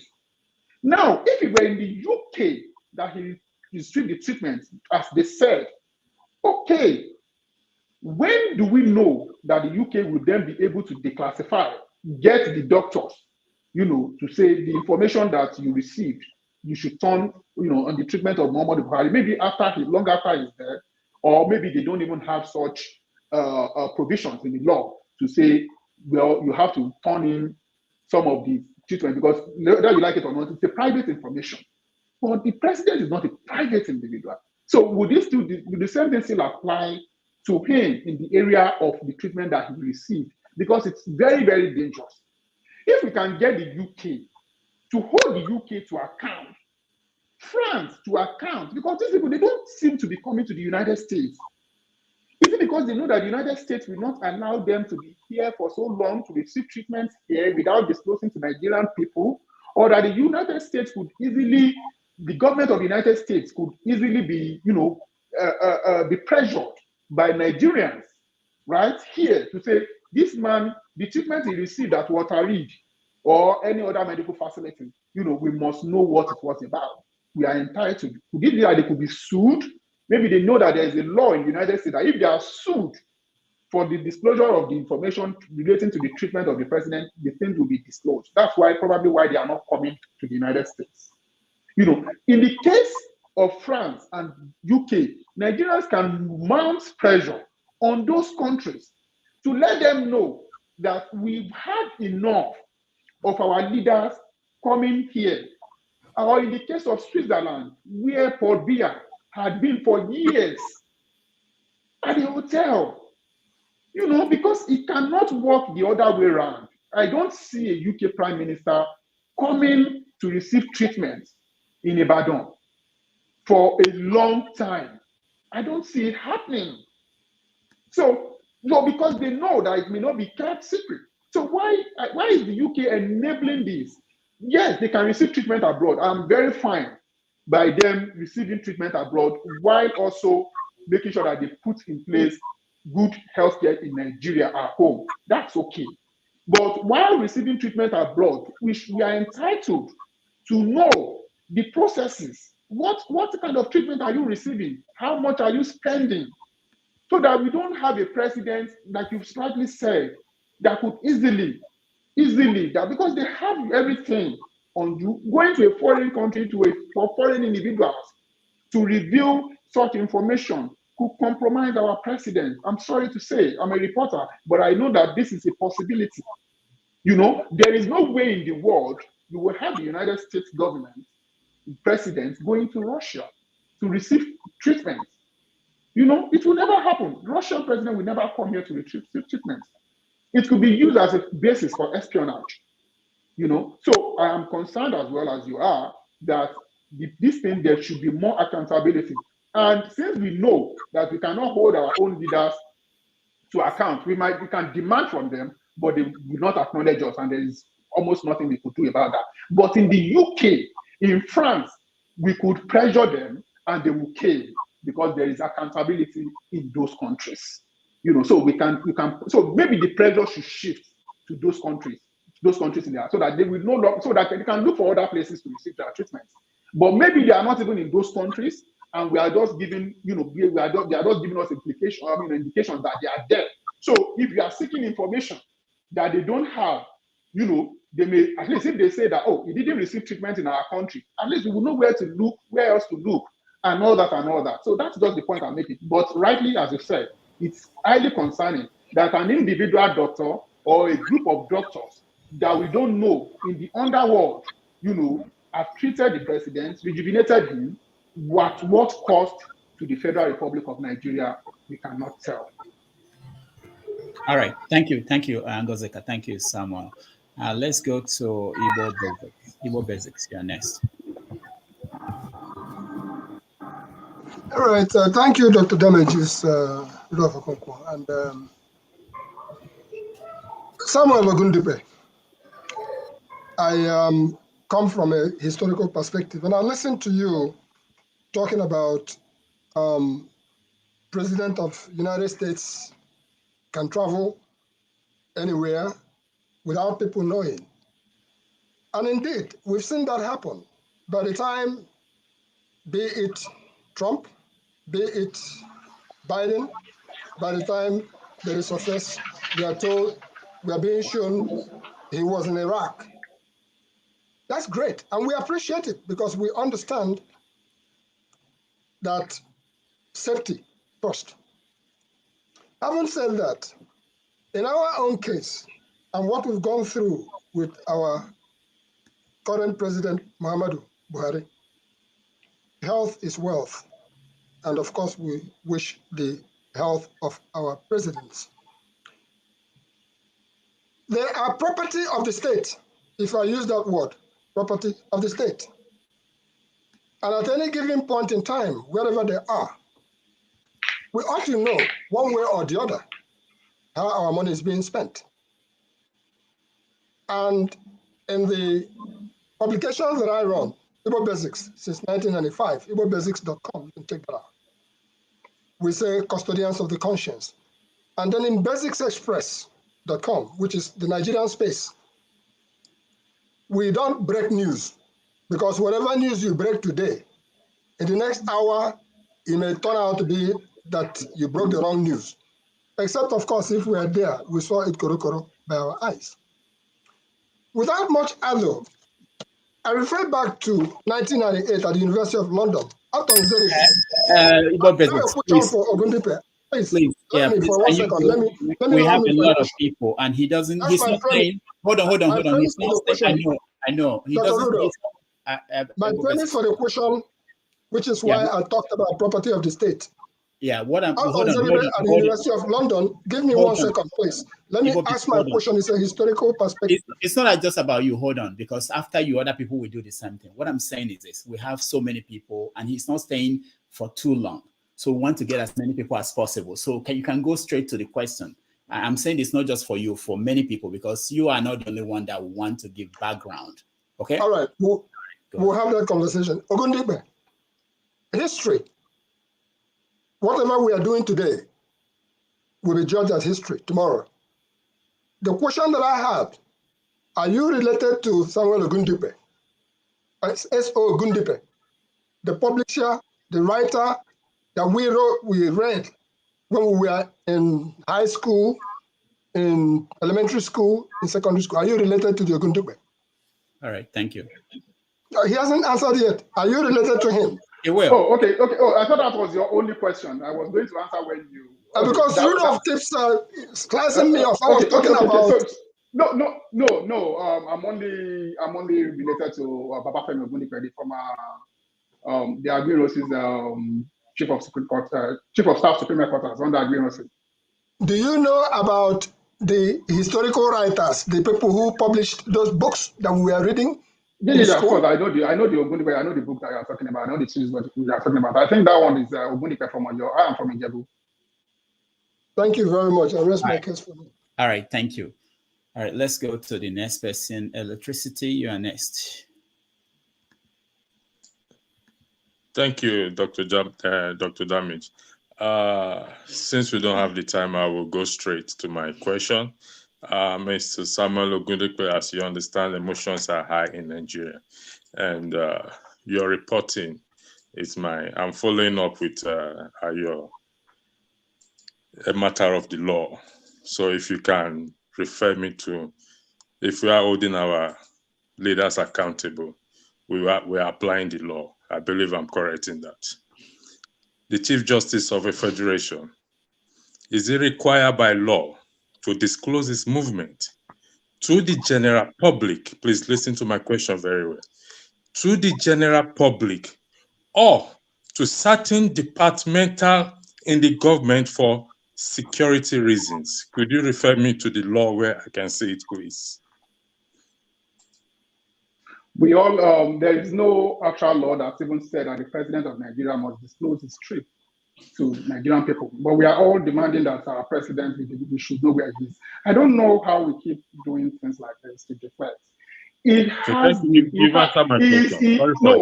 there is no law. There is no law that says that the United States president must disclose his trip, in the manner that you are talking about. But they always do. We are a civilized society.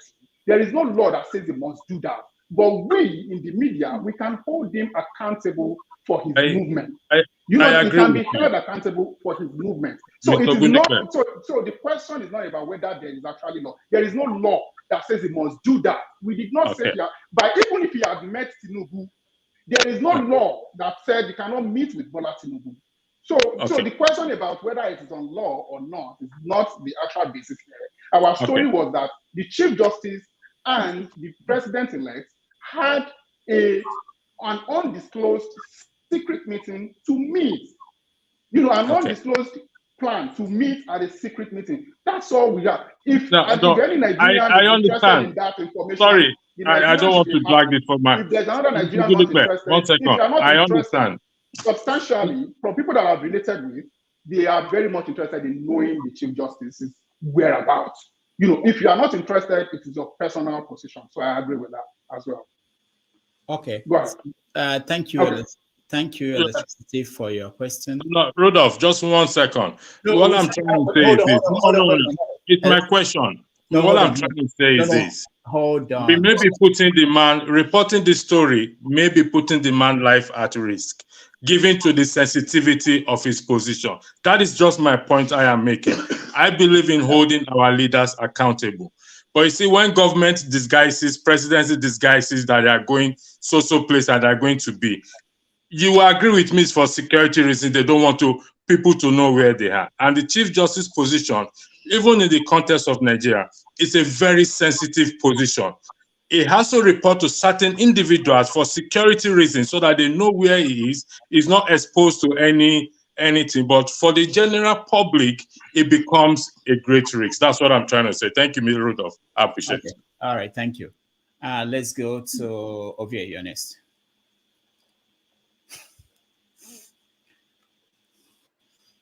Ovie, go ahead.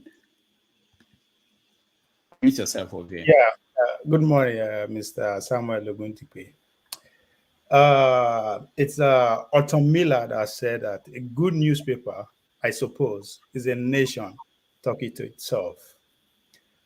Now, my question is coming from your answer to, I think, Ayo, the guy that spoke earlier on, that asked you about your categorical statement that you made regarding the subject matter.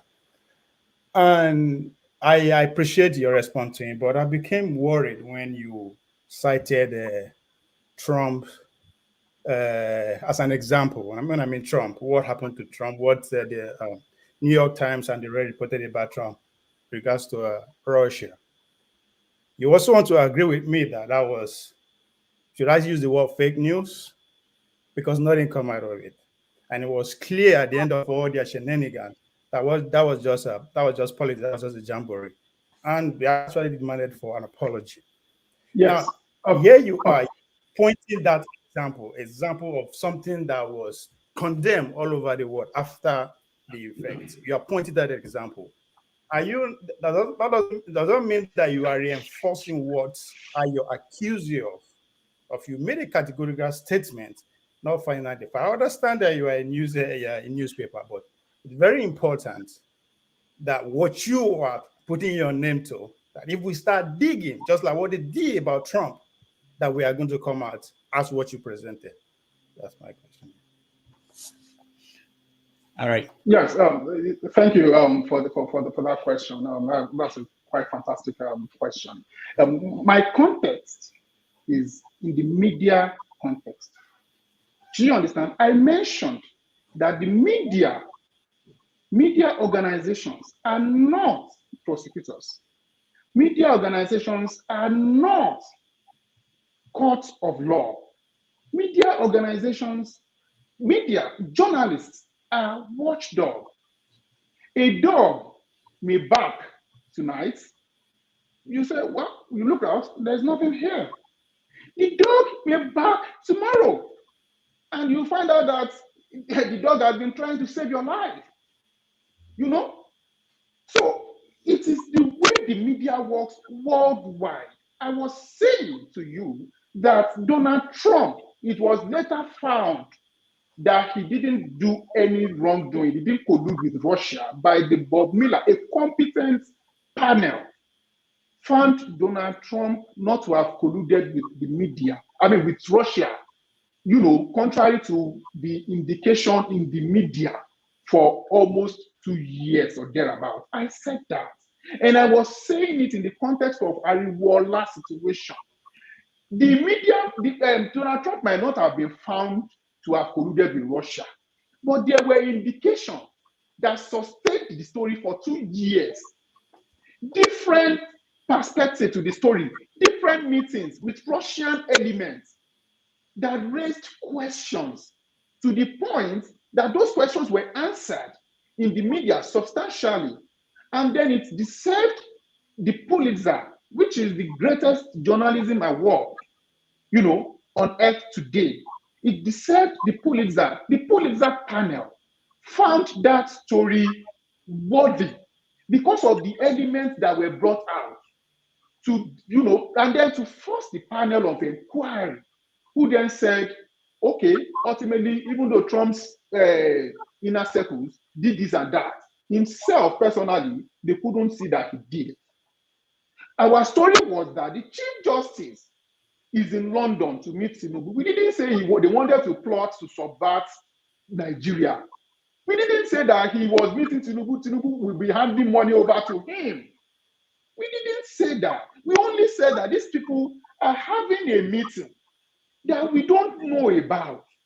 Why are they not telling us about the meeting? That's all what we do, what we did. You know, if Nigerians are now saying that, well, if you have nothing to hide, why don't you tell us about your meeting? It's only simple. There's this saying in Yoruba that it basically means that they asked a vegetable seller, a young child selling vegetable, they said, bring vegetable. And the child said, you know, the vegetable seller said, my vegetable is not from the dumpster, it's not, you know, it's not from the refuse. I got my vegetable. Who asked you that question? Let's buy vegetable, that's all. But because the Yoruba implication is that the vegetable is actually from the dump. So it's very straightforward. Our story was that these people are meeting. We are a media organization, and we felt that we owe it to Nigerians to let them know, look, this story might not have been published by another media organization because their own editorial judgment may be that, okay, and they want to meet. Both of them are leaders of Nigeria. Maybe they just want to discuss, you know, handover, or they want to discuss, you know, transition generally or something. No problem. We have no problem. That is their own judgment in that organization. In our own judgment at People's Gazette, you know, we had a meeting of all editors. 2 meetings, in fact, before this story was published. And it was a unanimous, there was no single dissent in our team of editors, you know, male, female, young, old, in our organization. We all saw that the best for us was to blow this thing out so that that meeting will not even hold. And if there was any such plot to have any meeting, you know, it will not even hold anymore before the Supreme Court finally decides, because we don't know between them who is even going to initiate communication anymore, because this one has been exposed. So they are not going to probably risk it again. But it is Nigeria. It is Nigeria. Nothing can be taken beyond these people. But at least in this particular instance, our story is that the meeting wanted to hold. Our own was to preempt it, make sure that it doesn't hold, and it didn't hold. In 2021, around April, many of you might not have noticed, we reported at People's Gazette, citing a memo, which we still have a copy of till tomorrow, that the Attorney General of the Federation, Abubakar Malami, had written the president, telling the president specifically to suspend the 5th schedule of the Constitution, the section that guaranteed fundamental rights to Nigerians. The difference between a dictatorship or a martial law and martial rule rather, and a democracy, a constitutional republic like ours, you know, basically it's about the rights of the people on that regime. So currently we are in a civil rule. What is holding the nation, the constitution, is basically the fundamental rights section, in which you and I have rights as Nigerians that we can challenge. We are not living under Abacha anymore. That's just what that part. Now, Attorney General said that the president should suspend it because of Nnamdi Kanu and Sunday Igboho. Now we blew that story open. It would have caught Nigerians by surprise, because the president we knew, and we probably still know, that is very much listening to Malami, and it was a minister, you know, of the Federal Republic that was very concerned about such a memo getting to the president, and happened to know about it, that said this cannot work, and then was kind enough to share the document with us. And some people would have heard the story and say, oh, it is too dangerous to drop. No, because it will mean that Nigerians will wake up one day and they will see that the president has declared that because of the Nnamdi Kanu and Sunday Igboho, people's right to be suspended for some time, that kind of arrangement. But when we blew it and they saw that it had been exposed, they couldn't proceed with that. That memo was never discussed again after that. What did they do? They used alternative means to go and abduct Nnamdi Kanu in Kenya, you know, and then they also trapped Sunday Igboho in Benin. No problem. But the greater danger had been averted, which was to suspend the 5th schedule of the Constitution. So we need to know that the media, our role is to watch and say things. We wish we even see more to tell Nigerians, but we only report what we have. But we know how what our society is like. We know how much people compromise in the society. We know how much these judges and lawyers, how much they collude. So please, people should, if somebody had come out and reported that governor of Kano was seen, that they saw the governor, you know, collecting dollars in bribe from a contractor and putting the dollar in his babariga and cap and all over the place, people will not believe. They will say it was fake news to cause rancor in the country, to degrade the governor. Is it that the governor does not have SSS or D that he could send to collect bribe, or any other people? Why would he put it in his babariga? Is it that he doesn't have Ghana must go? Is it that he cannot buy Ghana must go, that he will be putting money in babariga? But we saw a video of it. It happened. Let's not be seeing things and we will be, you know, no, it's not done. These people, they do things and they know that there will always be people who will defend them. That is natural. And that is why whenever we want to go to press, we debate stories in our, you know, among the team of editors, you know, seasoned journalists, and we feel that I may be the managing editor, but I'm not the oldest, I'm not the most experienced at Peoples Gazette. You know, so, but we all know, you see this thing, we look at the law, sometimes we consult our lawyers to let them know that this is going out. You know, they give us legal opinion, they give us, and then we blow it. We don't report on the basis of the fact that, oh, some people will not be happy or they will attack us over it. That doesn't form the basis of our story. We know those who are involved know, you know, and then, but we know, but most importantly is that when the public is aware of this matter, this one, you know, this is already, this one don't cast, you know, to use that language, so they will not bother anymore. So that is our own function. That's how we define ourselves. Public interest. CJN's, you know, personal privacy, I mean, or safety. Of course, we are not going to jeopardize the safety. That story, we didn't see it as jeopardizing the peace because we didn't put the name of the hotel. We had the name of it because Nigerians in London, we knew that they could bust him in that place. So we didn't stalk him. We didn't put this in there. We didn't even put his picture at the hotel where he was staying in London. You know, we didn't even put in our story. It was only picture of him in Abuja that came out, not him in London. We didn't in any way, we didn't jeopardize his safety at all. The only mission was to report that story, and that was what it is. So please, I appreciate your position. You asked a fantastic question, but we have our own mission, and we felt that what we are doing, you know, ultimately, we will see how history or posterity plays out. All right, thank you, Obie. Thank you, Obie. Thank you so much, and thank you, Samuel. Let's go to Henry. Henry, just a question. Yeah. Good afternoon, Mr. Samuel Ogundipe. My name is Henry. I'm from Germany. I'm from Germany. I don't have any question for you. I just want to thank you for opening the eyes of some Nigerians, because some Nigerians, they should be appreciating the journalists, because journalists are the eyes of the world, under the people, under the citizens. I have no question for you. Is it not time? I have no question for you at all. I just want to tell you thank you. I want to thank all journalists. What I wanted to say, is it not time for our so-called leaders that hold sensible offices in Nigeria to make sure they have good medical system in that country, so that they will be going to medical treatment in Nigeria? Because I'm ashamed seeing our so-called medical president-select going to UK for medical treatment.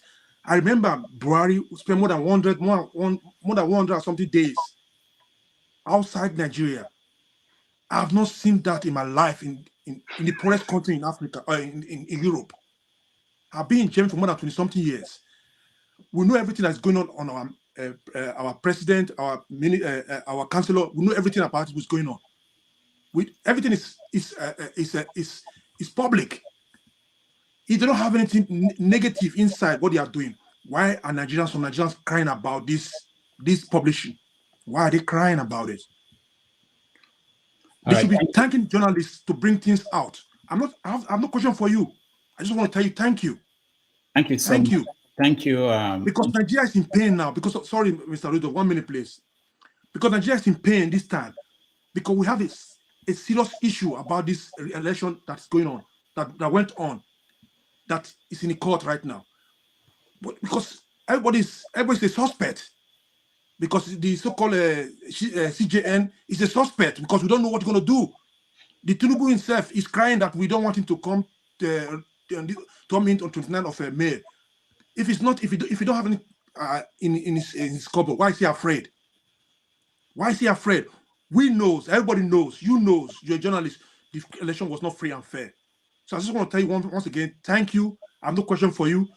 Nigerians should be happy. We have people who are watchdog to checkmate all these people who put in the office, because we are the employer.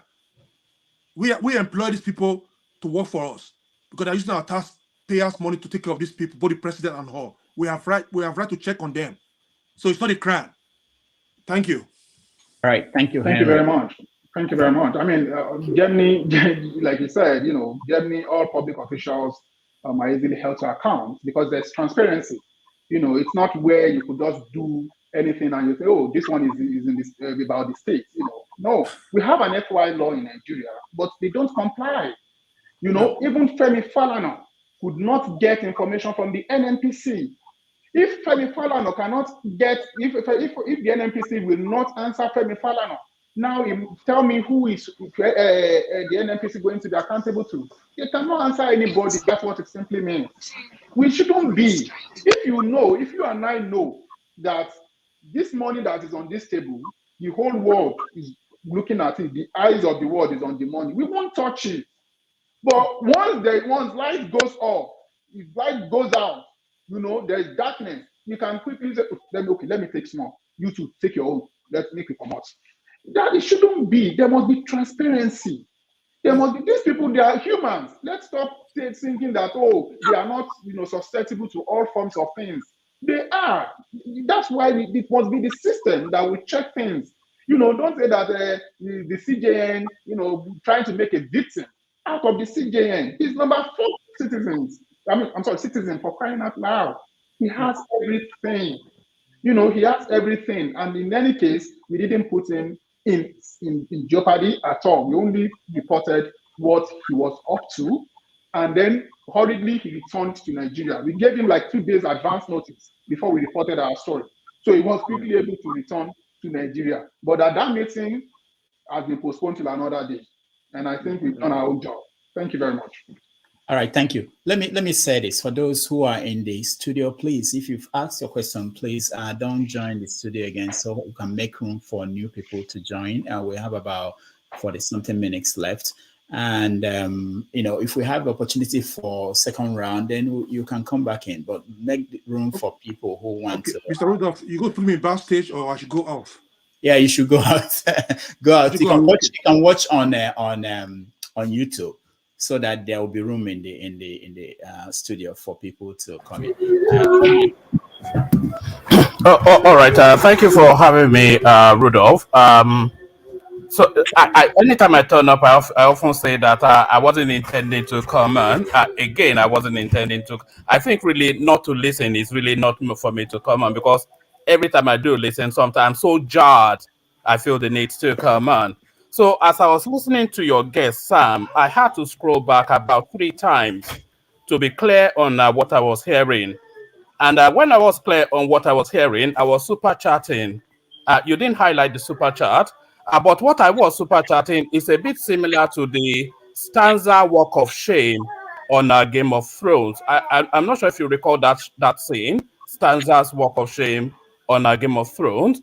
They were throwing tomatoes at her, and they were saying shame, shame, shame. So what I was super chatting was fraud. So that fraud, of course, pointed in your direction, Sam. So that fraud pointed in your direction. And it is good to put a public face to fake news, by the way. So at least we have a public face for it now. So I'm actually speaking to this headline. CJN Ariwoola disguises on wheelchair in London hotel for secret meeting with Bola Tinubu. And I scrolled back 3 times. And by your wording, because when I first heard it, I was aghast. So I scrolled back to be clear that I heard what I did here.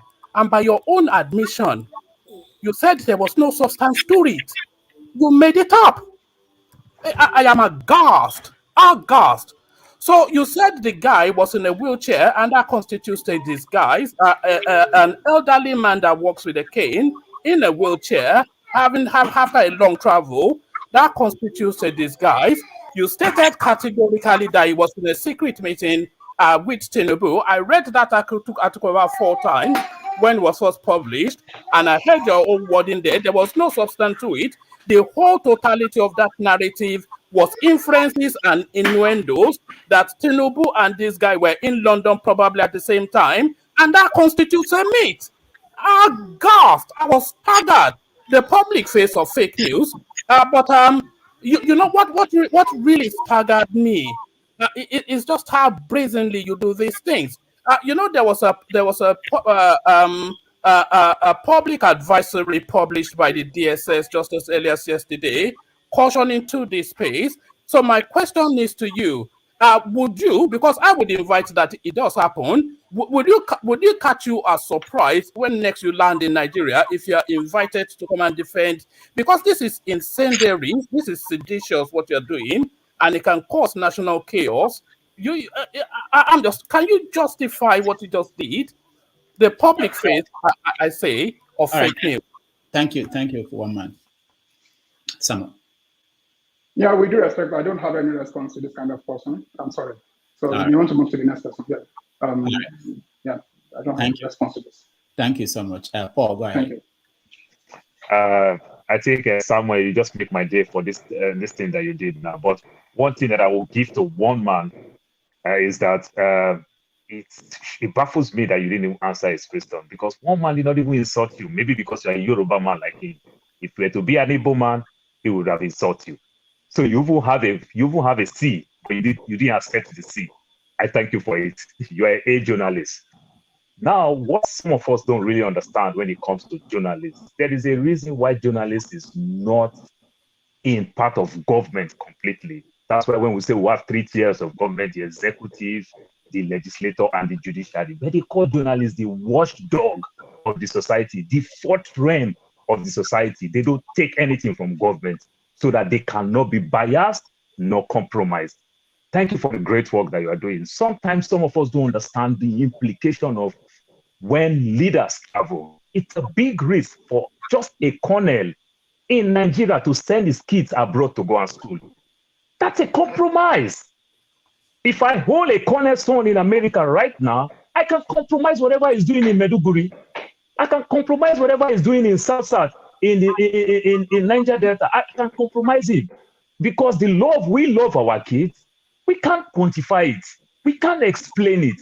It comes natural. Our kids did not do anything special before we love them. But you see these military men, you see these top government officials, they send their kids to school abroad and they publish their kids while they're playing basketball, while they're in Walmart, while they're in every places. People don't really even understand the implications of what we are doing. Sorry, doctor will fight me. Please talk more about Ekweremadu. Thank you. I love you, but I got to go. All right. So, Samuel Ekweremadu, do you have anything to say about Ekweremadu? I mean, it's Ekwerimadu's situation. I think has been properly adjudicated, and he was accused of wrongdoing and then convicted afterwards. Initially, when we there was a mix-up initially with the information that came out was that the person was a minor, who was taken to the UK, and then we later saw his passport and saw that Ekweremadu in fact wrote the the British embassy, the High Commission in Abuja, disclosing specifically that the name of the young man, and also saying that specifically he was taking him to the UK to donate to his son. So as far as process, everything looked properly done, for a Nigerian politician, in the way Ekweremadu handled that issue. What became unfortunate and what did him unfortunately, was the part where he was seen, evidence apparently, to have offered money, cash monetary compensation to the okay, well, you can call him a victim now, right? The case has been dispensed in court. So to the victim, that was what caused the issue. That was what caused the issue. Ordinarily, he went through the process. He was transparent. He didn't lie. At least the documents we've reviewed around this matter. But he offered monetary, which was against the law in the United Kingdom. You could get kidney transplant from anybody as long as it worked. Unfortunately, you cannot offer to give that person, to compensate that person for giving you the kidney. That's where it became illegal. And apparently that was the part that the Ekweremadu, team, the lawyers and, advisors on the entire process, didn't, that was a loophole, that they unfortunately didn't catch, before setting off the process. So what this has told us, of course, as many of us have seen, is that it's a different, because this in Nigeria, of course, we all said it wouldn't even have gone to court to begin with, right? Because that particular compensation helping, the gentleman, to make his life better after donating kidney to his daughter, right, would have been seen, in fact, by some Nigerian courts, as an act of virtue, that was how they would have seen it. But in the United Kingdom, where different, rules apply, they said, we violated our law, and as such, were convicted, and they did. So it went through the legal process. I think he also recognized the error that he made. It was an error, but sadly, because it's a I'm a father of of a 2-year-old son, and I could just imagine, how worried, how disorganized, right? I would be, how desperate, I would be if I must, find myself in this situation. What I'll be looking for is is a way out. Is a way out. I will be the last thing will be probably, maybe I will go to jail down the line, will not be in my mind. As long as I go through the law, I will think that I've been through the law, I've done every process, everything was legally done. But the part of compensation is something that any of us would have fallen for, because I can't imagine somebody donating a kidney, right, to my child, and then I would abandon that person. No, I would definitely have to make sure that I take care of that person, as long as that person will need my help for the rest of that person's life, as long as I'm also in a position to help that person. But it's against the law in the UK, and that's what we have. So it's a question mark still, quite frankly. Thank you, Samuel. Let's go to Buddy. Buddy, you're next. Good afternoon. Samuel, can you recall the headline of that publication again? The news that you broke on the CJ, can you recall the headline? Absolutely. Okay. And again, the next question will be, can you define the word disguise? Okay, hold on, Buddy, because we don't want one question for everybody, no matter how you frame it. So frame it, your question as well. Okay. Because we are not here for, so. Okay.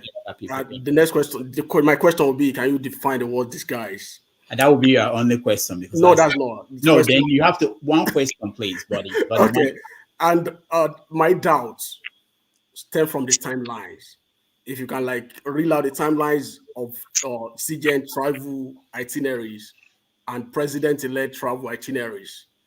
And the doubt was stemming from the fact that you've broken certain stories in the past, like on the one on Ibe Kachuku, that you said he stole a car from UK and shipped the car down to US. We've had issue of that. And then there's a story you broke on Oshibajo, whereby he attended an event in 2021 in Abuja, whereby you publish a story and they completely debunk it. And another thing that I have to tell you this afternoon is that you talk about the fixed schedule. It's not Malami that will be the first person that will suggest to the president to suspend this fixed schedule. I could remember vividly, if you have value of event in 2015, immediately Buhari came over to government. Barrister Femi Falana suggested it, that if you want to fight crime really hard in Nigeria, we have to suspend this fixed schedule. So there always been a suggestion about it concerning our country. Thank you, Aid. Okay. Yeah, I'll take the last question first. I mean, I don't remember Falana, advocating the suspension of, rights in Nigeria, because the Falana that we all know is a rights person. He has spent his life, fighting for the rights of Nigerians. I recognize Falana. Falana and I are, very close as far as a reporter and then a senior lawyer like himself, goes. Other than that, I may not be able to speak to the specifics of what he advocated, but it's possible for him to say that, look, to fight, corruption, some people, have to know that they can't just take steal Nigerians' money and then enjoy it hiding under, rights statutes and all that. It's possible that he might have done that. I'm not disputing what you said. However, I can't speak to the specifics of what he said, but I can speak to the fact that Falana is a rights personality, and he's very, very much celebrated globally for his right for that. So that's that. As to the question, about the stories, that we ran. You mentioned 2 stories. I'm very happy that you were able to cite specifics. That's what we like. When you want to say that, People's Gazette to publish fake news, the other character said that, this is the face of fake news, but unfortunately you didn't cite any example. But you cited examples. That's what I want. You mentioned 2 specific stories. One, you said that we reported Ibe Kachuku that, you may want to, do you want to pull up the headline? We said that it was a stolen vehicle. We didn't say he was the one who stole it. Do you want to pull it? You may just Google as I'm talking and you'll see it.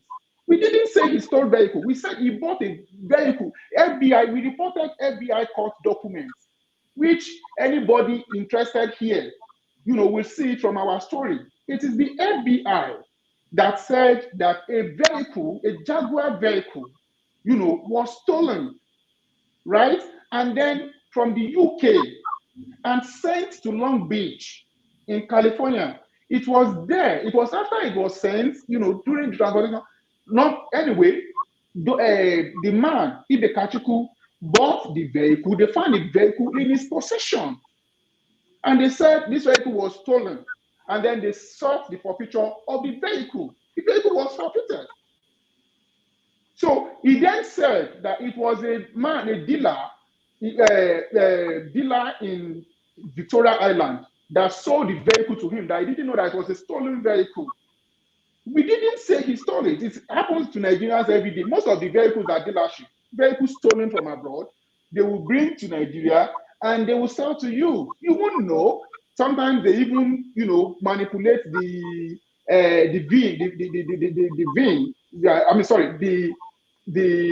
mileage of the vehicle. They roll it backwards, right? Meanwhile, in the United States, using Carfax and some other resource tools, you could actually check history of a vehicle that came out of the United States. I have seen a vehicle. There was a vehicle we wanted to buy, a fairly used vehicle we wanted to buy from one of our dealers, in Abuja for office use. And when we checked the VIN, it didn't correlate with the last reported mileage of the vehicle just earlier this year. It didn't correlate with what we saw in Abuja. Clearly, it had been manipulated. They rolled it back. So people do it like that. People steal vehicles from abroad and then they take to Nigeria and then they sell. That was what we reported. We never slept and we didn't accuse, we reported, and it was an FBI, full US government, court government document. not from us. That was that. The last part that you mentioned was actually quite fantastic, and it goes deep into our journalism at People's Gazette. It is true that we reported that the vice president was involved in an accident. That is the story you are talking about in Abuja. He wasn't involved in an accident. We heard in that story. What happened was that we were sent a video in which crowd gathered. The person speaking in the video was shouting, was panting, and then said that, Vice President, so it's Vice President Yemi Osinbajo. Unfortunately, we didn't know from the context of how our reporters and the editor that unfortunately passed the story was that the person was panicking about the accident itself and then saying that Vice President was among the rescuers, not that he was a victim of the crash itself. So the Vice President intervened. He was on his way to the airport. He stopped his convoy to do a very good service to the nation, by saying that let's quickly use the ambulance, not in his convoy to take the victims to the hospital. So he didn't just order that. He got down from his own vehicle and helped victims. That's how a leader does. That's how a leader behaves. That was what the Vice President. Unfortunately, we made our error, and immediately we realized our error within a few minutes after publishing that story. We retracted. We retracted immediately, and we published our retraction to Nigerians. We didn't just delete the story and keep quiet. You will see it on our site. We published editor's notes fully, and then we distributed the notes to all our handles. That's how we do at People's Gazette. We don't mind people, all those who are attacking us, fake news, you should have checked your story better. No problem. It is true. We could have done a better job. But unfortunately, in this particular story you cited, we failed at that job, and we took responsibility and we retracted, which is what any media institution in the world, no matter how big, will also do. They make mistakes every day, and they publish retraction every day. It happens. In our own case, in this particular instance, we failed, and we owned up to our error, and we retracted. So you can hold us to account for that error, but the fact is that we didn't hide away from that responsibility of our own failure. So I appreciate that you mentioned this. It's very specific, and I appreciate that you mentioned it. But we took the measure that any organization, any responsible media organization would take. And also, you have to pay attention to our stories. If we make any retraction, we publicly say it. We don't hide, we don't delete stories at People's Gazette. We started publishing September 25. I'm saying this in a public forum. People's Gazette launched on September 25, 2020. We have published thousands of stories since then. You can get any CMS expert in the world to audit our website. You will never find us having deleted a single story. We don't. Many other websites, including those that all of you know, when they publish a fake story, what do? A story that is an erroneous story, not necessarily fake, because saying fake means that they deliberately publish it. No, they make mistakes. But rather than own up in the manner that we did, they just delete the story from their Twitter, Facebook, feeds, and also delete from their website, and then they keep quiet. We don't do that here. We retract at People's Gazette. I will give you another instance. Earlier this year, we reported that the CBN governor, Godwin Emefiele, was at a meeting in Abuja, with Malami, Boss Mustafa, and others. It was an error. The man was not at that meeting, but the meeting held. Those people were there, but our sources, did not see that it wasn't Emefiele. And we checked well, the person's back and everything looked like it wasn't Emefiele. In any case, we immediately retracted that story. Meanwhile, earlier that day, and we retracted because we saw evidence that Emefiele was still abroad. As of that time, the CBN showed us clear evidence, verified evidence, that Emefiele was in London as of the time we reported our story, that he was in Abuja. So we retracted. Now, a media that is far bigger than us, which I don't necessarily need to mention, so that it doesn't seem like we are castigating anybody, reported earlier in the day that Emefiele was in Abuja, was back in Abuja. That story, till to now, that media has not taken that story down. It was false. Emefiele only came back to the country 2 days after, and also 2 days after our own story, but we retracted. So to say that we don't make mistakes at People's Gazette is false. We make errors. We rarely make errors, but we do make errors. And we always own up to our errors so that Nigerians will see, that this was an error, this was what led to the error, and then we will do what we will clarify. So thank you very much for raising this, but we don't. The first question, you didn't answer me the first question. The first question you asked about disguise, right? That I should define what it means to disguise. That was what you asked, right? That what you see, the situation whereby you find the CBN, does that constitute a disguise by your own definition? No. Listen again. His disguise, you understand, was not necessarily that the only thing, the picture that out of the airport. We said that this man, immediately after he got to the hotel, he started walking briskly all over the places. Why is that? How do you, if you see somebody holding a stick, right, walking to your place, and then immediately that person got inside when, thinking that, he's no longer being seen by some people that ordinarily he didn't want to, then he started walking briskly and smart.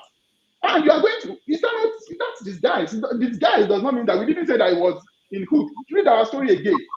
We never said anywhere in our story that, he put on a mask to cover his head. We said that he was on a wheelchair, pushed through the terminals.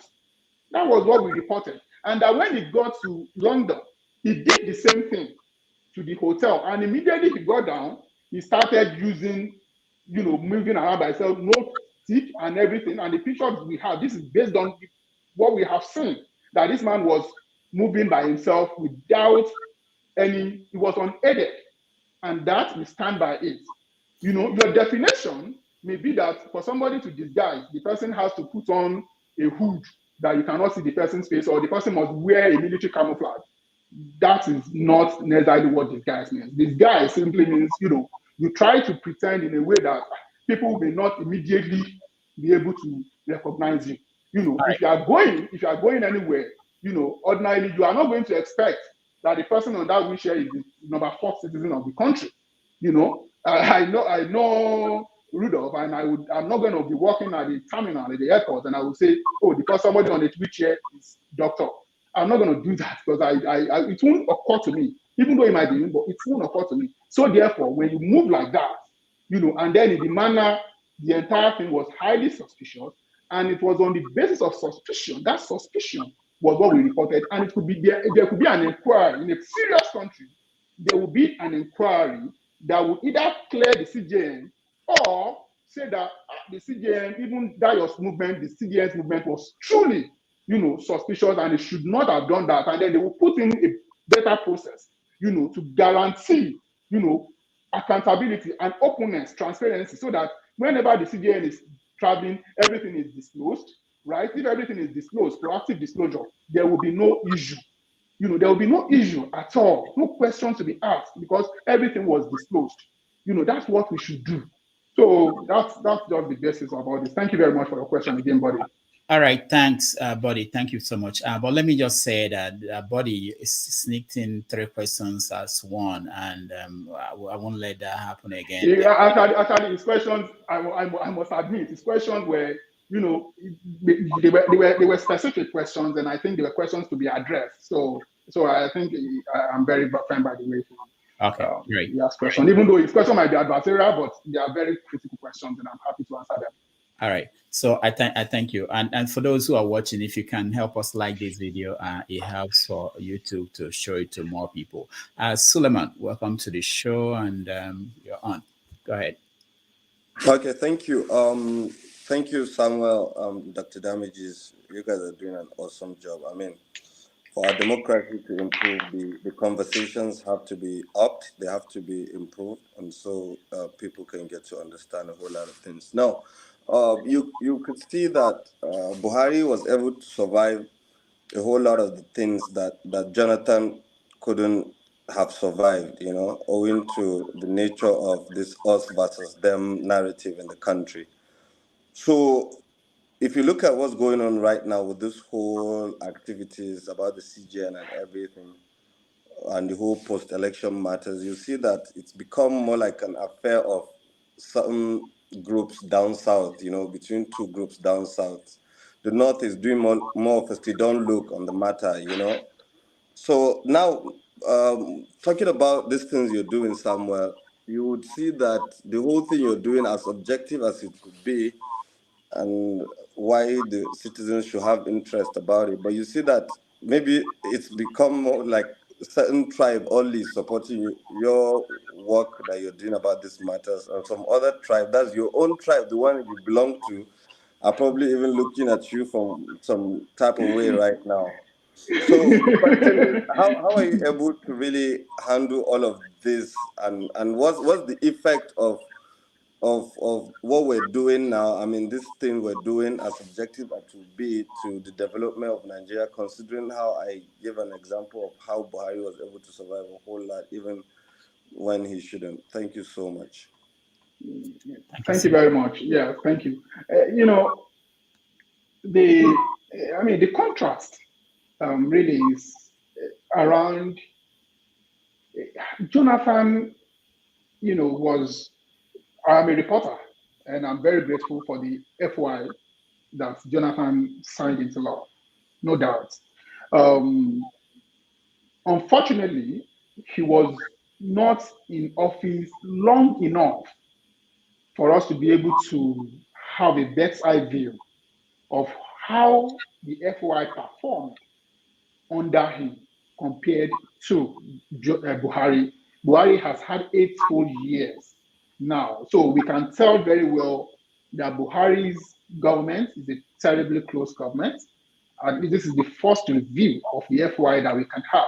You know, there is no hope for FOI under Buhari so far. We hope, we pray that Tinubu will be different, you know, just for the interest of Nigerians. Any FOI we file, any lawsuits that our lawyers are pursuing, you know, towards the FOI, you know, it's for the Nigerian people. We are not going to get any documents through FOI and then we will sit on such documents. No, we are asking for the documents on behalf of the citizens of Nigerians, you know, to report that this is the information. You know, that's that. As to how Buhari, you know, Buhari is close, right? And the media substantially in the country, you know, by virtue of some of the personalities behind the media organizations, you know, you find out that they are of advanced age, right? And they've made friends over decades. And many of their friends are now in government. And that, you know, put them in a sort of quandary. You know, it makes it difficult for them to do their work. Imagine you are doing your work and your friend is calling you, you're not happy. Because you don't want to be seen to be antagonizing your friend, because your friend will be accusing you of trying to destroy that government. All those things, they are susceptible to it. And that is why, you know, we keep saying that, look, we have the NTA, right? We have none. We have so many FRCN, right? People's Gazette does not have the audience of the NTA and the Radio Nigeria. So why don't you leave? And then they are funded by the taxpayers. So why don't you leave the business of covering the government, trying to protect the government and all that, to those ones? That is what they are supposed to be doing. You, as an independent media organization, your primary concern is to expose wrongdoing in public service. Is to make sure that there's no hiding place for people doing wrong in government. Leave the PR job, like the job of that, all those TV stations that they were doing for the Chief Justice the other day, airing the video saying that the Chief Justice, right, was seen at the mosque praying amid speculation. That's look, it was wrong. Amid speculation that he was abroad. We didn't say the man was actually abroad. He just came back. Leave the NTA to do such job. You are an independent media. Don't do it. That is the way to hold the president or any administration to account. Jonathan, in his own time, he was held to account to a large extent. Thanks to Sahara reporters and all that. They were very much out there and trying to. We were not there at the time. We only came in 2020, barely 2 years ago. So definitely we were not there. But we knew how much Sahara reporters put Jonathan's feet to fire. That is the way. Nobody is saying here that Sahara reporters was perfect. I am not going to sit here as the managing editor of People's Gazette and tell you that People's Gazette is perfect. But overall, our reporting is towards what we are supposed to be doing, holding them to account. They are not their PR people. They have all sorts of spokespersons, all sorts. Billions of naira budgeted every year towards their media. And then you will still be an independent media and be carrying water for them? How is that supposed to make a society work? So Jonathan did his own. Buhari got too much of a pass for me. And I'm not, I'm telling you, my colleagues, really, they know it. They know my position on this matter. Nobody is against Buhari. He's our president. Let him do his job. Let us do our job. That's the way society works. Like you have said, there's judiciary, there's the executive, there's the parliament. Even within government, you have 3 different distinct arms doing different jobs. So the media has its own role, a totally different role to play, and it must be allowed to play it. Buhari did not allow media, and that is sad. As to my colleagues, all my, my compatriots of Yoruba origin like myself, who might be, looking or implying whatever they want to imply about me, like you have said, this conversation, the pattern, seems to be like, people from other parts of the country are saying that, commending People's Gazette's work, while people from, my tribe and Tinubu are seeing it differently, but we welcome criticism. That's the only way we can get better. There's no doubt about that, but we just want people to follow our reporting at People's Gazette, to ignore those who are saying, fake news. No, follow us. They made the mistake here. Did they correct themselves? Did they own up to the mistake? How many mistakes did they make in a year? How many mistakes do media organizations, the BBC or Sky or the New York Times or the CBS or all sorts, how many mistakes did they make in a year? Do they correct as well? People's Gazette also corrects. That's it. We really make mistakes, but we are not going to say that we don't do it at all, because we are human and we would forever be human. And as long as we are humans, we cannot in our life, escape, nature, which is the fact that you will err at a point, in your career. What you must just pray is that it is not too consequential, and that you are able to recover. That is it. So thank you very much for your question, and it's just the way it is. Thank you, Suleiman. Let me just say we have about 20 minutes left. We booked him for 3 hours, and 3 hours is a long time for an editor to be away from the phone. Yeah. So we have to be quick in terms of questions. Just go straight to your question, and Mark, you are next. Yeah, hello. Good afternoon, everyone, or good evening, UK time, that is. So I was so happy yesterday when they said that somebody coming who can shed more light on this so-called ghost meeting or secret meeting. There were a couple of talkers before that were talking about the issue. I just wanted to add that if someone who you cannot get anybody higher than him in terms of law, law in the whole of Nigeria. And a president-elect who is known to be a little bit fishy suddenly disappear, and then the other guy is saying, oh, it's because of security reasons that they didn't say so, that's why he went abroad. The whole illegal something about it is, if it is true, the meeting, and then the whole of the meeting is because of bribe, that is what the whole issue is. That is unfortunately too bad. So the other guy trying to defend, say, oh, it's for security reasons, they're going to put his life at risk. Okay, hold on, Mark. There's a lot of noise where you are, and you are not helping us by going straight to your question.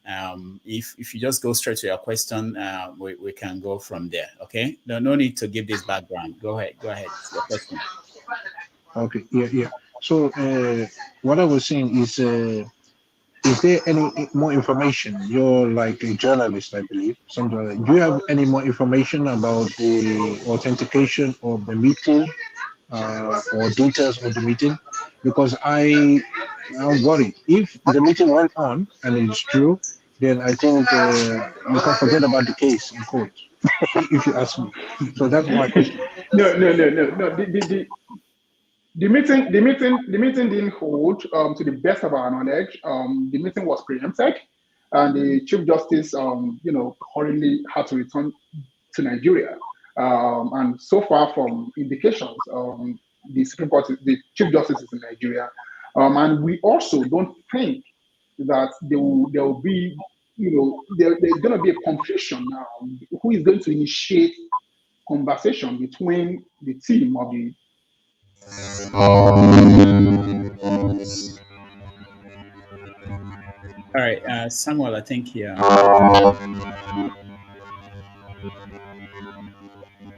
it's from your end, I believe.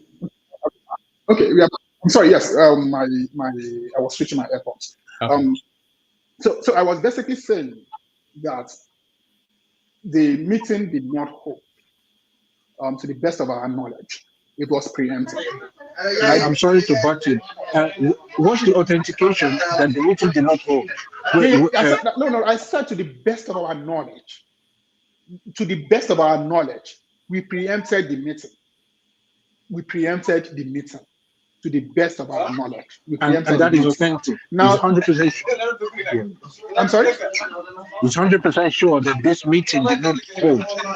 No, to the best of our knowledge, is not 100% assurance. It is that we are a media organization. We can only come to the public to say that this is what we have. It might not be complete, but we will say this is what we have at this time, so that you know that as we know, you also know. If we have updates, you are also entitled to the updates that we have.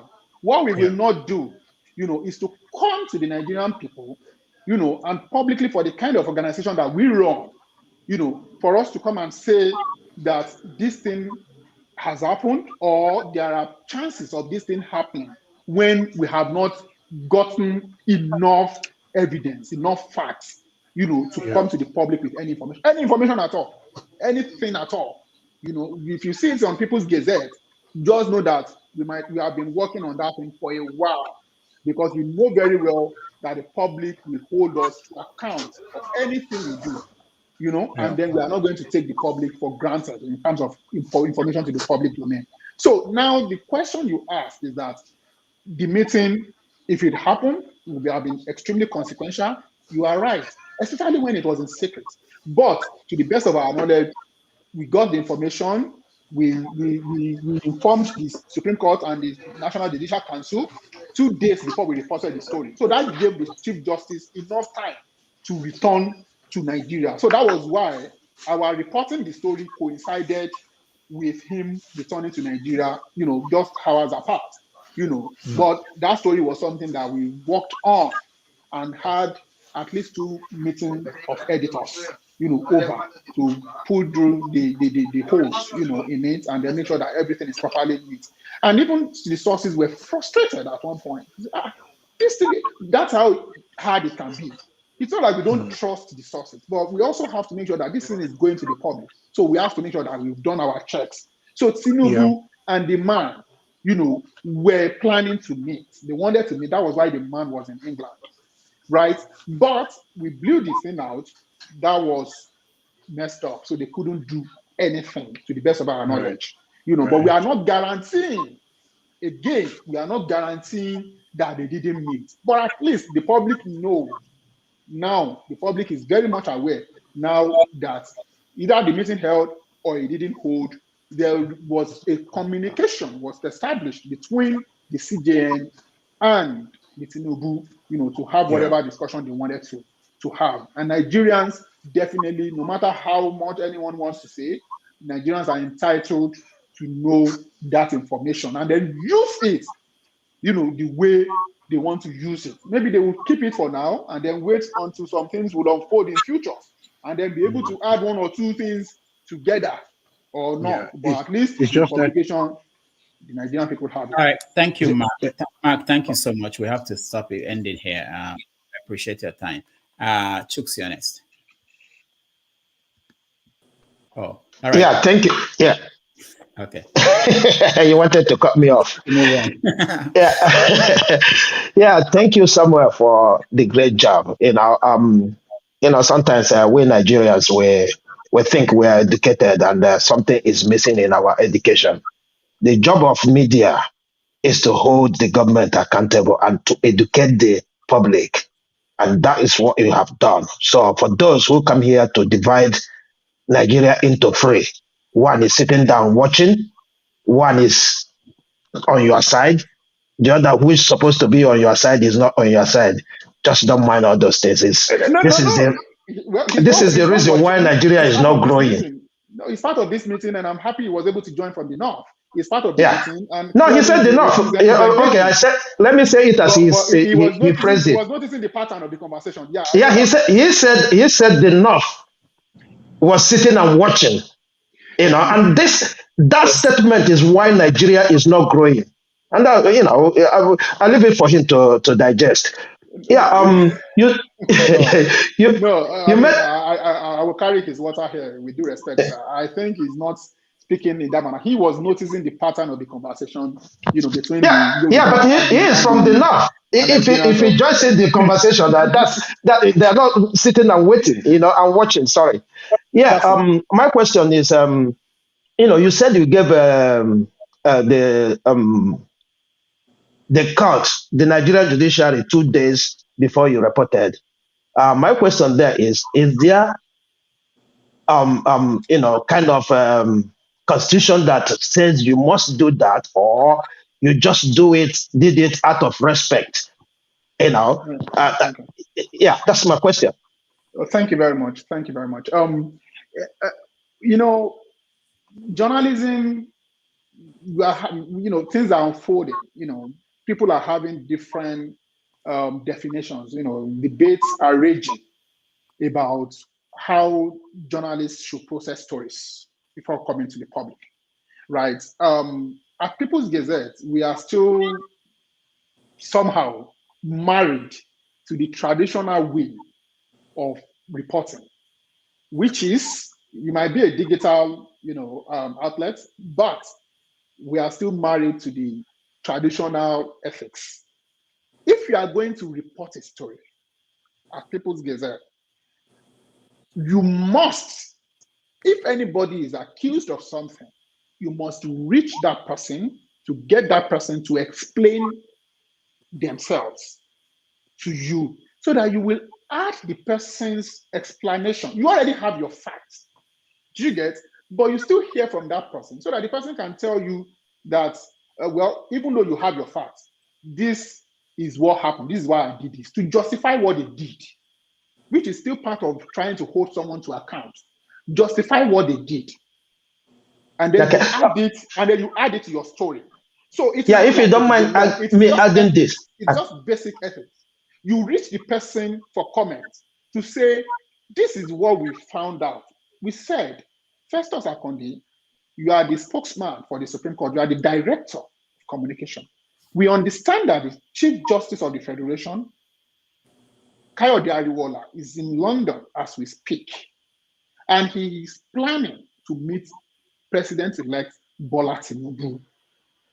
Might you be able to account, to explain to us why the Chief Justice is in London? That's all. We asked that question. And Festus Akonde for 2 days failed to answer us. When we got him, he quickly, he had the question again, and he just eased and then abruptly hung up the call. Right? That's Festus Akonde, the Director of Supreme Court Communications. NJC, which is the National Judicial Council. So we didn't stop at the Supreme Court. We also went to the NJC. So you have both, those are the two institutions that you could ask such a question. You know, we also asked the NJC the same question. And then the NJC said, we don't know how to answer about the Chief Justice's whereabouts, and the question should be directed back to the Supreme Court. So we felt that since none of the two institutions would speak, we have done our own. We will go to press to let Nigerian people know. And that was what we did. Now, the reason why we always reach people for comments is because somebody might give us information, right? And that person, might not be accurate, and the person will say, oh, this person has done this and that, and it happens all the time. Over the past week, we've had to go to, our reporters had to go to ministries to meet ministers, to meet heads of agencies, to ask them questions personally, because they said that, come to our office, come and hear from our own side. And we had to delay stories just so that we get to communicate with them. Ordinarily, we'll say, well, we asked over the phone. Why can't you tell us? No, we would delay the story and then spend our own resources to go to their offices and meet them, just because we want to be fair to them. Anybody that we are writing anything about, we must be fair to that person. We don't prosecute people, we don't persecute people, we don't report in a manner that is, prosecutorial, or that, this person is wrong. So no, that's not how we approach things. We give the person we know that you will always have an explanation for any action that you take, and we will allow you to explain so that it goes with the story that we are publishing. It is balanced and we must be fair. So that is why we do it, because in some cases you have a story, and by the time you reach that party, you will find out that it's a totally different ball game. It's going to change the entire, spin, slant of your story, because that other person will submit documents proving categorically that the information you were initially given was wrong. Now, the way the media works is that if somebody says something like that and the information is not readily in the public domain, and you fail to cooperate with the reporter to clarify your own role with evidence, the reporter will have no choice but to go to the public with the information that the reporter had been able to gather. For example, if there is a story that, see these documents accusing somebody of wrongdoing, you have that, right? You have seen the documents. But meanwhile, there's another document showing that that person was cleared of that wrongdoing. Now, before you go to press, if you ask that other person for comments, and the person fails to give you, comment to show evidence that exculpates him or her, right? You will go to the public saying that that person was accused of wrongdoing, but you don't know whether the person was cleared. So you are not going to put that in your story. Meanwhile, if that person has shown you evidence that they were cleared of that wrongdoing, you know that you will have to reconsider your story, right? Because that person was cleared. It will be unfair for somebody who has been cleared of an offense, to still be vilified in the media space.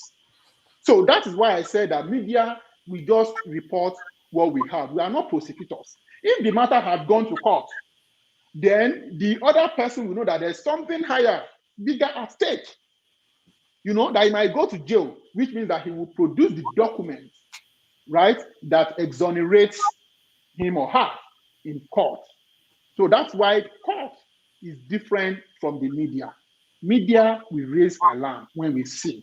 It might be wrong, there may be wrongdoing, there may be no wrongdoing, but at least we let the public know. But at least even the alarm, we must always make sure that there is a basis for that alarm to be raised, and not just raising alarm just for the sake of it.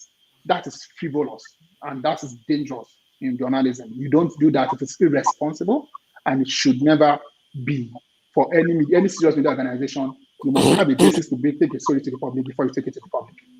All right, thank you, Samuel. We ran out of time. It's three hours. So what we're going to do, we'll try to take the people who are already in the studio. I hope you can do that. Yeah, I'll try. Okay. All right. So, Mahecho, you're next. Hey, thank you. Samuel, I want to sincerely say thank you. Thank you for seeing the truth and letting us know the truth. Thank you for not playing the game of tribe when we need the truth to deliver ourselves from this mess. May the good Lord keep you. Amen. May the good Lord uphold you. May the good Lord strengthen you. Because we must get out of this. And it's going to take courageous men like you to stand with us to get out of this. My name is Mama Hecho, as the popular call me in the social media space. But my real name is Hannah Obukoho. I am the convener of Ann Diamond Gold Charitable Organization in Nigeria and Ann Diamond Gold Charity in US. And by the grace of God, we are working on, or we are the CEO of ADG Sport Academy Limited. And by His grace, we shall become the CEO of ADG SET very soon. ADG SET stands for Showbiz, Entertainment, Tourism, and Hospitality. Because our goal is not to continue to jump people to complain.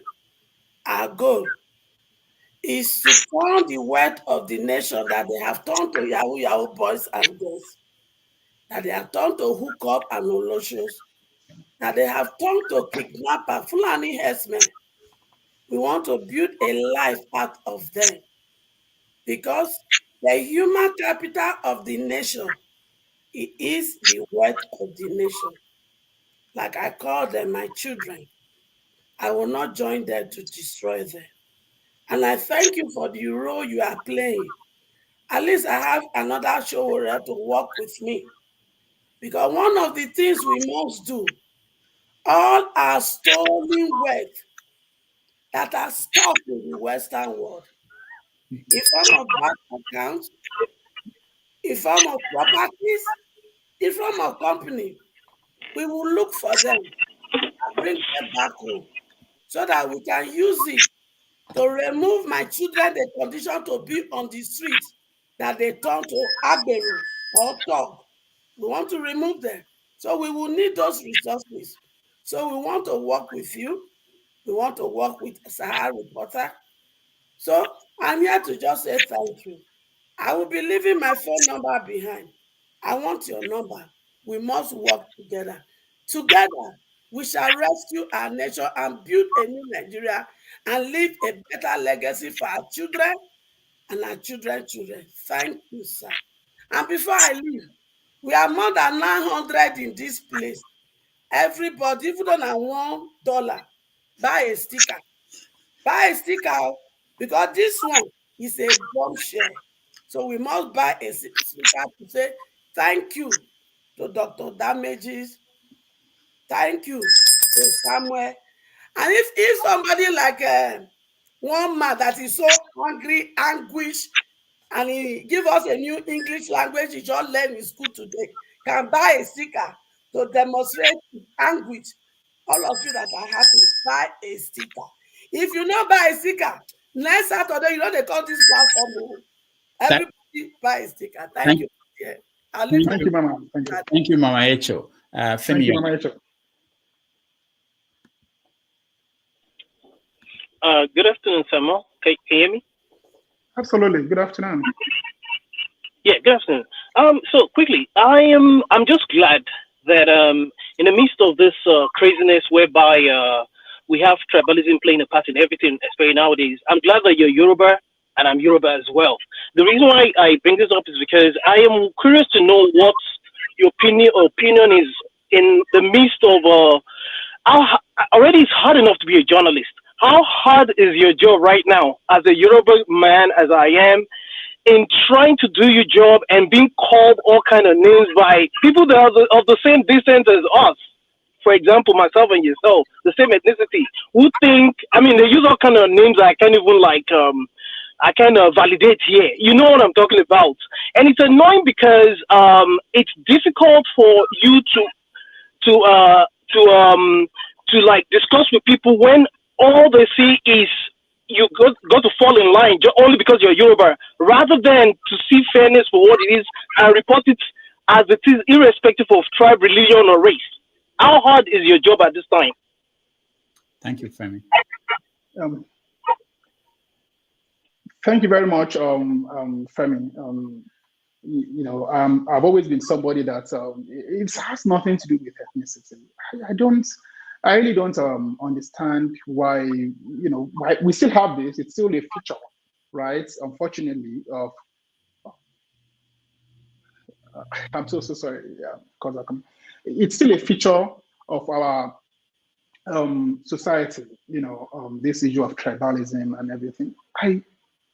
From 2020, after we started Peoples Gazette, a couple of weeks later, we started reporting bank documents from Lagos State government, how Lagos State government transferred money into Alpha Beta accounts. Alpha Beta moved the money into a firm called Ocean Trust, right, which is a fictitious onshore shell firm in which the company does not exist. It only exists on paper. The address is in Ikoyi for the office that were, addresses in the court documents. The addresses they don't exist, right? So it's a fictitious company. So Alpha Beta moved the money into that account, and then from the Ocean Trust, you can see how monies were going into Tinubu's family members. Lubumi Tinubu and all the rest, moving into TVC, that is TV Continental, which is owned by Tinubu, moving into Vintage Press, which publishes the Nation newspaper, and other interests of Bola Tinubu, right? That's how the money was flowing. So you can clearly trace money from Lagos going into Tinubu's pockets, unchallenged. So when we started publishing the document, the feedback then, because Tinubu's people knew that he was going to run for president, so they started attacking. They started coming to me personally. You want to derail the Yoruba agenda, this and that. I was like, did I sit somewhere with you and I told you that Bola Tinubu is my agenda? I don't understand it. He's a Nigerian. If the law says he's entitled to run for president, by all means. But to now say that my journalism will be clouded by such primordial, it's an insult to me, personally. I'm sorry. So, but since that year, it's the same thing we've been facing. When we dropped the video of him at the Awujale Palace, urinating on it, it was my phone was crazy that day for me. The things that people say about, I don't understand why it's that way, but it's still a feature. And I hope, however it's going to be, we can find a way out of this. We can move from this. We can move from this. A man from Arochukwu, who is my president, I will hold him to account. You have to be responsible when you are the president of Nigeria. If you are from Potiskum, I don't care. I am a reporter. You just have to be responsible. So it doesn't matter whether you are from Ijebu like me or from my hometown. You know, if you are my uncle and you become president, and I am still a reporter, I have not left this profession, you will be held to account. It is simple. So these things, I really get them a lot. Quite frankly, I get them a lot. I can't come and be lying publicly. I get them a lot, but I don't care. And I'm also very, very happy, you know, very, very happy, you know, about the fact that, you know, my editors, my reporters in our organization, to our admin staff, we are all, you know, we don't, ethnicity, you know, religion, you know, they all have no place to play in our organization. You know, just our job, and that's what we'll continue to do.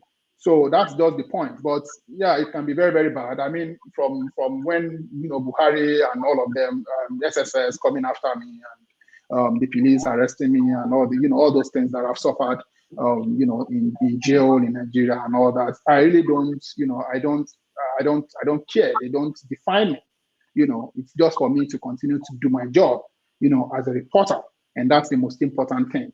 You know, ethnicity, I hope, and tribalism, all those, you know, sentiments, I hope one day they will, you know, evolve beyond this situation. But right now, we just have to manage, you know, such things. So thanks, Femi, for asking that question. But it's what it is. It's the reality, unfortunately.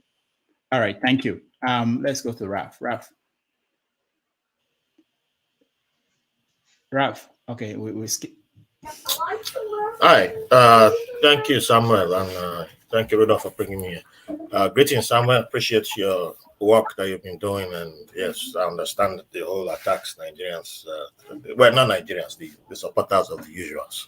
So, quick correction, not quick correction, but just a slight thing I wanted to point out. The President of the United States has a press call that goes with him everywhere he goes to. So even on the secret trip, because you only mentioned one media that went with him that was part of the press call. So, and I know some people will try to use that later on. I'm sorry. What did you mention? I mentioned the Wall Street Journal. Wall Street Journal followed him. But that was part of the press call, that the White House press call. That the president yes, part of the White House press. I said the pool. I said the press pool. The White House press pool. Yeah. So she was representing. That ties. She was representing the press pool. You know, she was representing the press pool. You know, and it was all very. Just because you mentioned the Wall Street Journal, because you know how people take things literally. So I know that they're just gonna go with that. But that ties into the question that I have. That because we have the NUJ, the Union of Journalists, right, in Nigeria. And with this story, the way people are reacting to the Supreme Court, the CGN, do you think it would have made a difference if we had our own pool of, you know, reporters that are like, you know, we have a group that's attached to the Supreme Court and attached to the presidency, and like each governor has a pool. So that adds to the transparency. I'm not saying it's going to be perfect. I'm not going to say it's going to, you know, because we know the Nigerian system, we have to account for that until we eventually arrive at, you know, promised land. But you understand where I'm going. Yeah, I get your question. Do you think that will help? They've always had press pool. They've always had, you know, governors, you know, even some senators have, you know, they have media team. Yes, there is official press pool, you know, battery of reporters attached to governors, attached to, you know, the Supreme Court, attached to the president. I was once a reporter from, you know, from the villa, from the State House, and following the president around. So really, it's just that it's almost useless. I mean, in our organization, for example, Peoples Gazette, we don't say that we don't have any reporter. Our reporter covering the villa, doesn't sit at the villa. You only go there when it is important. Unfortunately, what they've turned the place to is not the same as where you have like the White House, in which they hold press briefing almost every day of the week, to ask questions of the day, from the presidential spokesperson, the White House spokesperson. It's not the same in Nigeria. They don't hold press briefings. What they do sometimes will be, if there's a Federal Executive Council meeting on Wednesday, they will take a minister to go and interact with reporters, and then the person will just say whatever the person brings is what reporters will put out there, notwithstanding what actually transpired at the meeting. And then the president himself doesn't make himself available to reporters to be interviewed. Unlike where you always see from the White House, in which as the president is getting down from his Marine One, right? Yeah. You will see questions being thrown at him, as he walks from Marine One into the West Wing or something. You will see questions being asked. If it's at Joint Base Andrews, reporters are waiting for him before he steps onto the plane. They could always throw questions at him. That's not the way it works in Nigeria, and that's so. Even though they have those reporters, if they are there, they won't talk to them. They won't relate with them. It's on occasions, on very rare occasions. Probably Buhari have done it maybe 3 or 4 times over the past 80 years, in which you return from a foreign trip and then allow the aviation correspondents, at the airport to bring them to the tarmac, so that they can ask one question, and the questions are usually, rather. Look, the problem is that they have. Why is Dr. laughing? Because I know the question is always like, how was your trip, sir? We're happy to see you come back. Are you healthy now? No, but yeah, I have to ask this type of question, because there are many people who just assume the media works in black and white, and they don't take into factor this type of situation. That's why it's good to have they happen. They have. It's good to have a Samuel talking about it. There is the State House, when I covered the State House, I think we're about 126, from representing different media organizations, covering the villa, even though some of us, we only go on location when there's something important, but you really have that, you really have that. Buhari has not held any briefing with maybe a foreign leader, side by side, throwing questions, in a while. And that's it. Maybe 2016 or something was the last one here, or 17. So it's very rare. That's just the point I'm trying to make. It's very rare. But they could have made it better. They could have made the reporters, be relevant, but they block them all the time. They don't give them information. So reporters are just at the State House.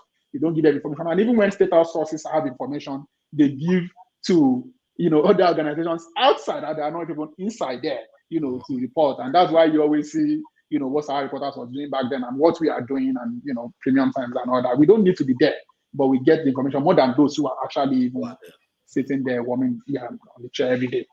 Yeah, all right. Appreciate your work. Thank you. Thank you very much. Thank you so much. Dr. Berichi, you're next. Yeah, can you hear me? Yeah. Yeah, how are you, Mr. Ogundipe? Absolutely good. Good to see you. Good to see you. Thank you. I listened to you and I totally enjoyed your presentation. I'm actually very excited to have listened to you, because I think it was even yesterday or so, I was talking to my friend. I'm like, each time I watch news in Nigeria by the mainstream media, I get completely frustrated. So I live here. I watch CNN. Where you see investigative journalism, right? People actually, journalists go in, dig deep, and reveal things to people. America has what is called, CNN has what is called K-file, where they go, so anyway, so I don't have a question for you, just to say you are priceless, perhaps one of the few endangered species that we have in Nigeria. I like what you do. If we could have somebody like you across all the news media in Nigeria would be better for it. Because you need to hold these people to their feet, hold them accountable. They have a responsibility. They owe us enormous responsibility, especially in the area of transparency. So I sincerely thank you for what you do, and I encourage you to keep doing it. Don't even be distracted by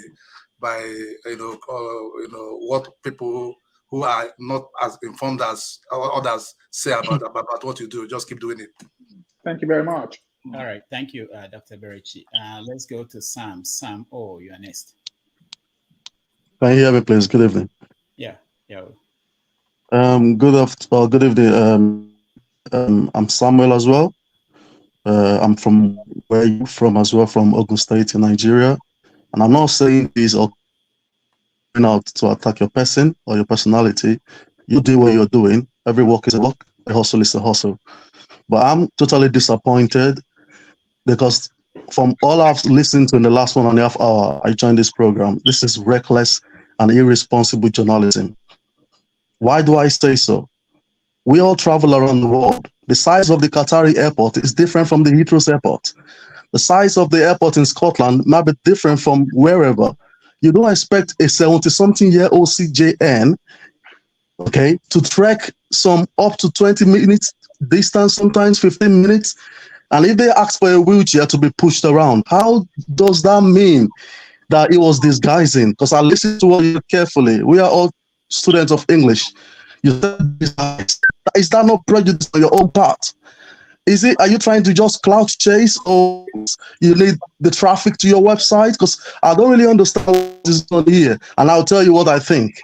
You guys are trying to draw out the CJN. So when the case gets to the court proper, okay, when these tribunals start to sit, you will start telling and writing up your base in Nigeria to say you don't believe in this man because it's from the same tribe, but Latinobo is from as well. So it should, that is what you're playing to us, and it's a disgrace. I'm disappointed. I'm not joking about this. 8 million people voted for this man. This is where all of this is going. Believe me. 6.2 million people voted for Peter Obi. 7-point-something million people voted for Atiku. As much as they claim entitlement to Nigeria, you cannot overturn the vote of 8 million people that voted for this man. This is where you are going. You and your paymasters are a disgrace. Whoever is sponsoring this is a disgrace as well. This is a shame. We want a military taking over that country. What you're trying to set up is chaos and anarchy in Nigeria. And I'm saying this from the depth of my heart. Please, let us not overheat the politics. Let Nigeria live. It's going to get better. Maybe not in our generation, but then let's take things easy. Let's calm down. The way we are going about these things is dangerous. It's very, very dangerous, and it's very criminal what you are doing. When the DSS picks you up, I hope somebody is coming to rescue you. Thank you very much, Dr. Damages. Thank you, Sam. Samuel, you have any? About him, he was making a statement. He didn't ask any question. All right. Ike, you're next. Okay. Thank you, Dr. Damages.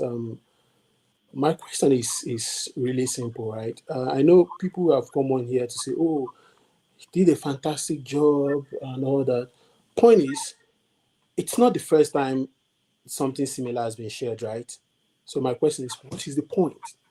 What has it achieved? Okay, assuming, right? Because you said, like you rightfully said, you said it might be because of your reportage that the Chief Justice of Nigeria went back. So you're not sure if it was. You're not sure if the meeting was held. And today, I'm in the US. I'm in Louisville, Kentucky. I believe you're in the US or in Europe. Dr. Rudolph is in New York City, and we are meeting virtually, right? They could have met virtually.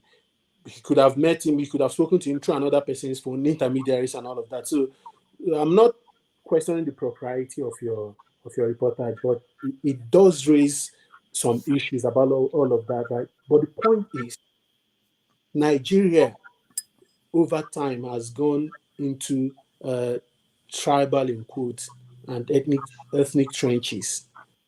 This would not alleviate it. This will not solve it. This will deepen it.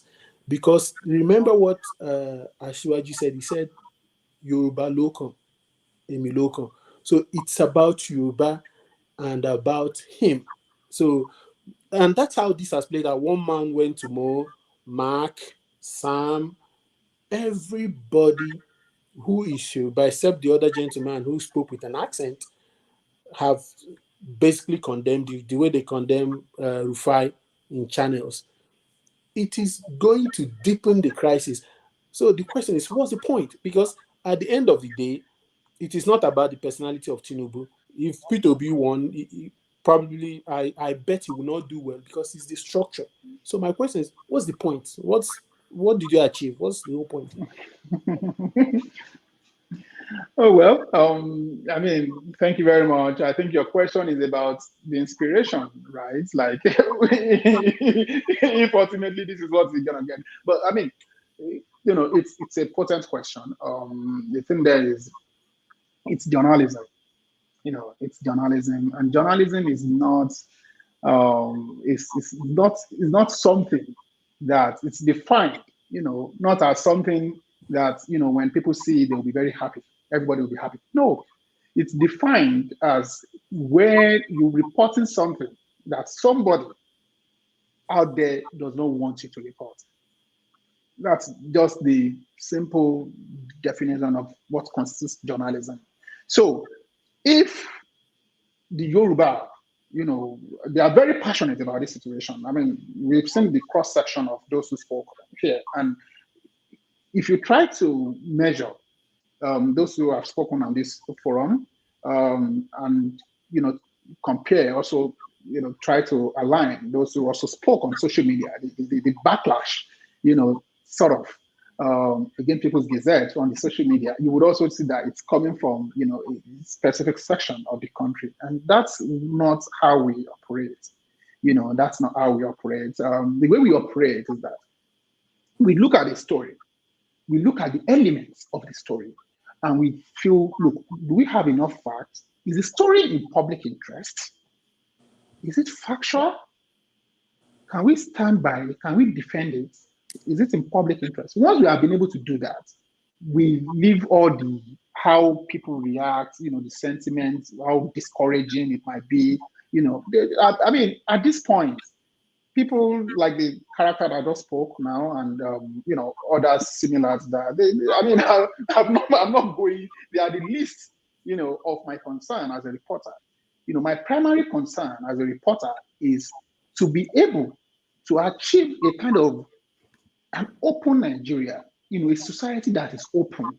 If we have an open society and everybody is able to achieve, to rise to any level in life, to make things for themselves in life, they won't see the position of CJN, or they won't be subservient to think that, oh, you are in that position, you cannot be questioned. You are in that position, your security is more important than public interest, what the public must know, the public's right to know.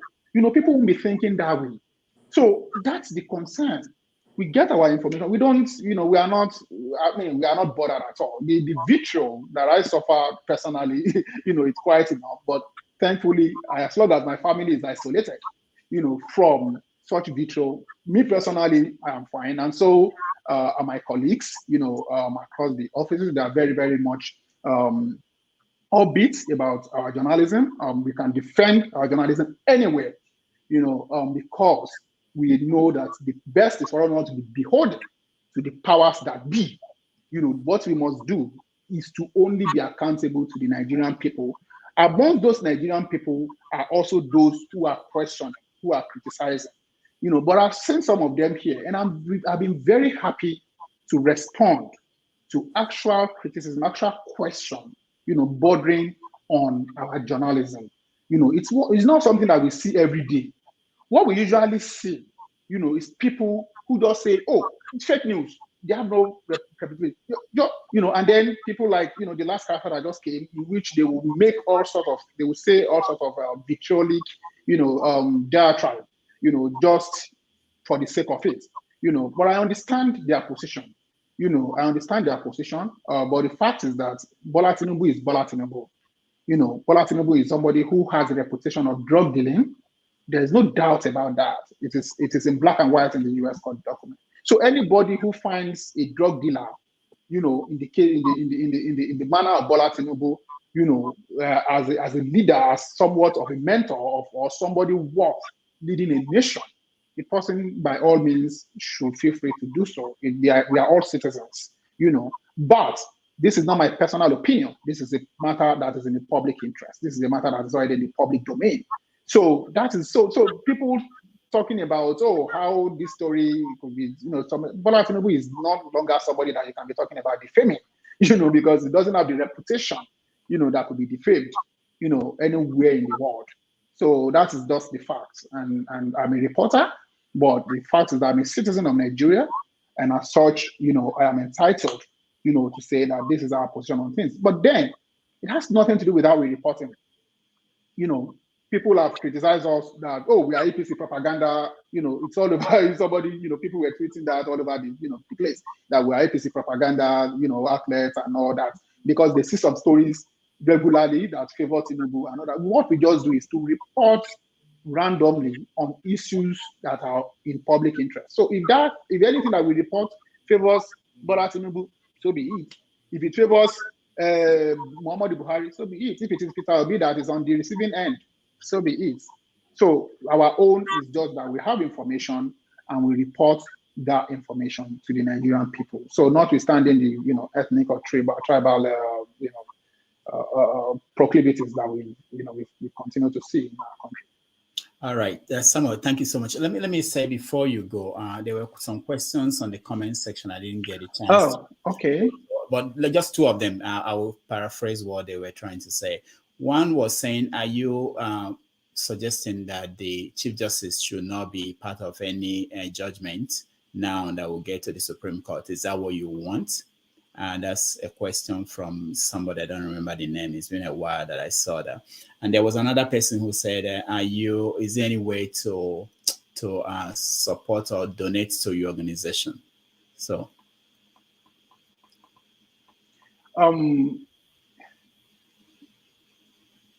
Okay, what was the first question again? The first one is whether you are suggesting or you would like this Chief Justice of the Federation to recruit. Okay. Okay. No. I mean, the Chief Justice's action is highly suspect. What we are saying is that why did he do what he did? It's possible that he might be able to account, other than trying. The fact that he's even trying to use media to manipulate the public shows that he's not entirely, clean in the manner that he's handling this thing. He should have been more forthcoming, say, look, I have nothing to hide. This is everything about my trip. Why is he not doing that? We reported this thing since Thursday. Today is Sunday. Supreme Court is using PR, paying media people. Do you know how bad that is? To try to whitewash a serious issue. It's because something is hiding there. If there is an inquiry into this matter that clears the Chief Justice, so be it. We can't say that he should forcefully recuse himself. But if there is no inquiry, and it still goes on to be part of, the panel, because he's the chairman. So it's the Chief Justice and then his succession, the next 6 persons, to make up about a 7-man panel for the presidential election petition judgment. So if it goes on without clarifying what he had done, that his London trip, if it goes on, if it just continues to use anonymous people to attack on social media or to, use media, continue to spend money on the media to whitewash the situation without actually, explaining, being, accounting for his own movement to the Nigerian people, then, by the time the judgment comes and it's part of the, however Nigerians takes it, however Nigerians take it is the way that, it will be. So it depends on how it goes. So I'm not here to necessarily say that, he must recuse himself. No, Nigerians, that's left to Nigerians to demand, from him. What we are doing, because we just report the facts to the Nigerian people. We don't, do advocacy against this and that. We just report.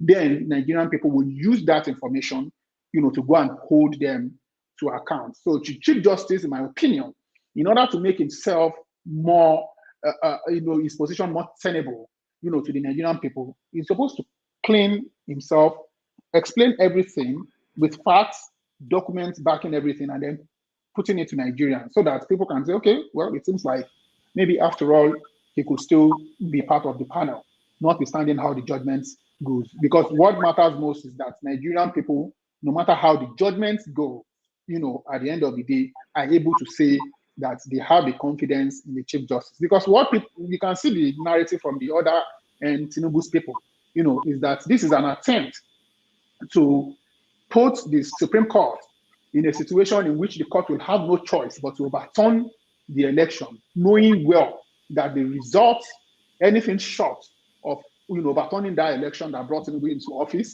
will be unacceptable to Nigerians. That's how they are translating our story.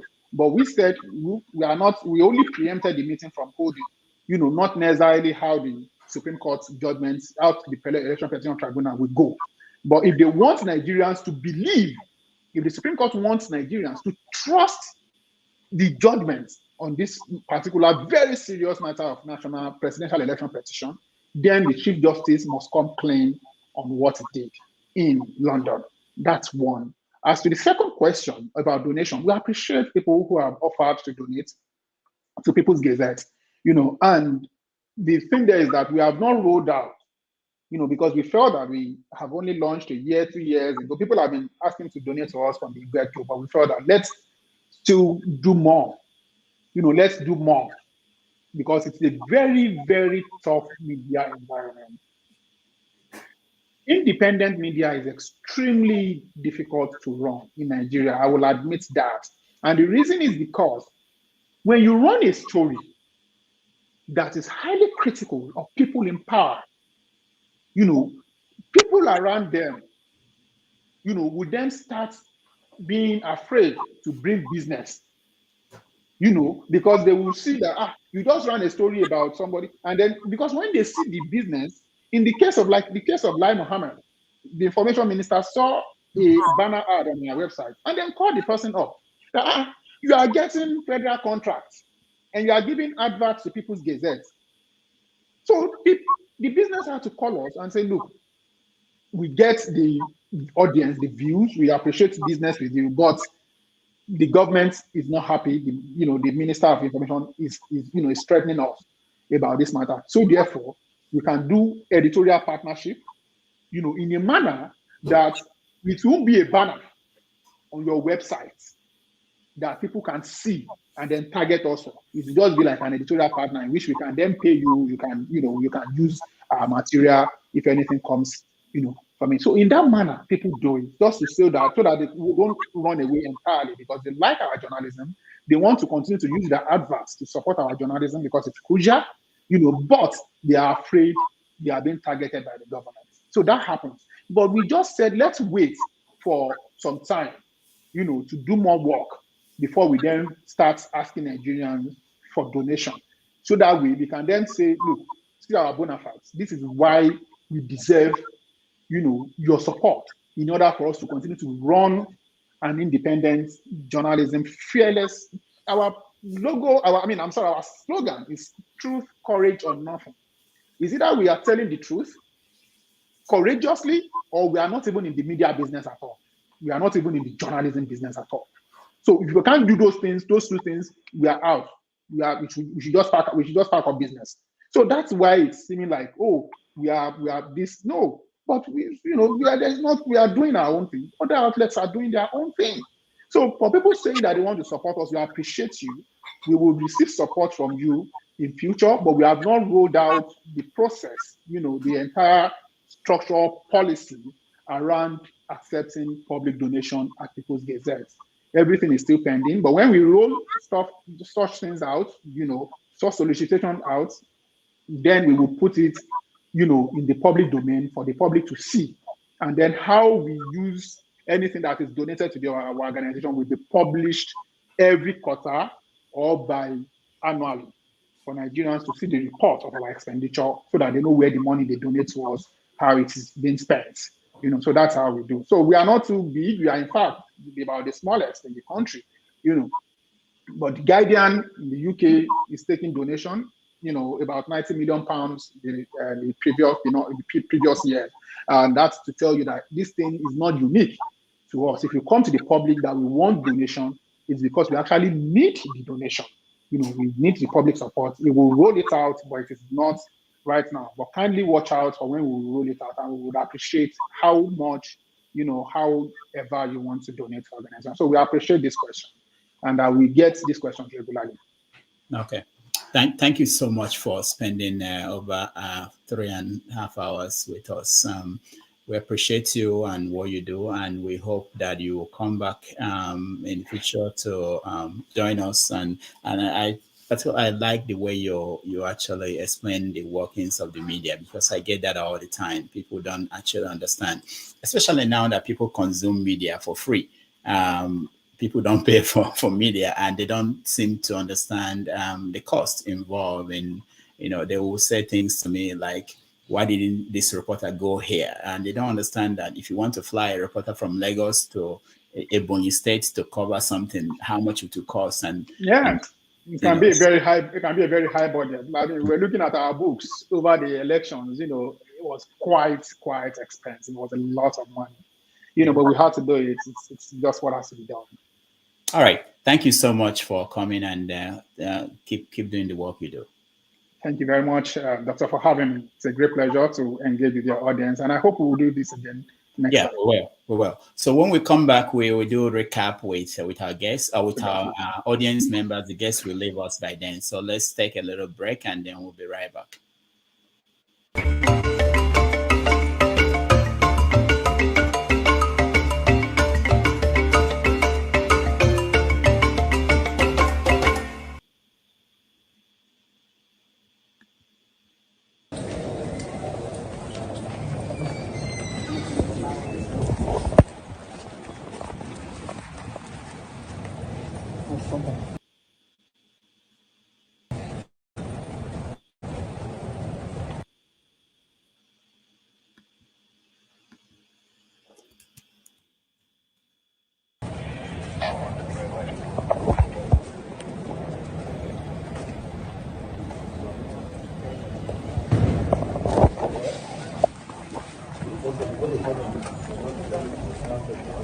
So get my feet.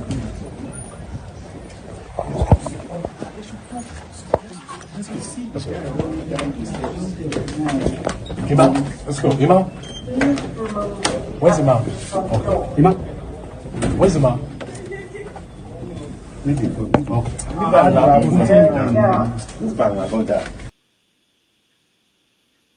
Network television debut. This is his most recent album right here. It's called Spirit of Love. We're very pleased to welcome Majek Feshek.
The pyramid of Egypt, when we used to live like prince and princess.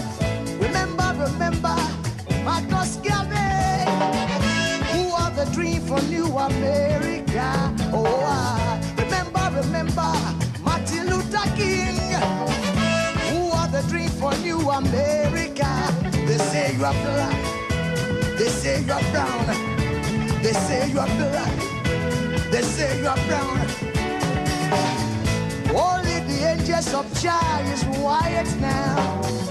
Only the angels of God is white. So long, too long, so long, too long. We've been sitting down so long. We've been a fool around for too long.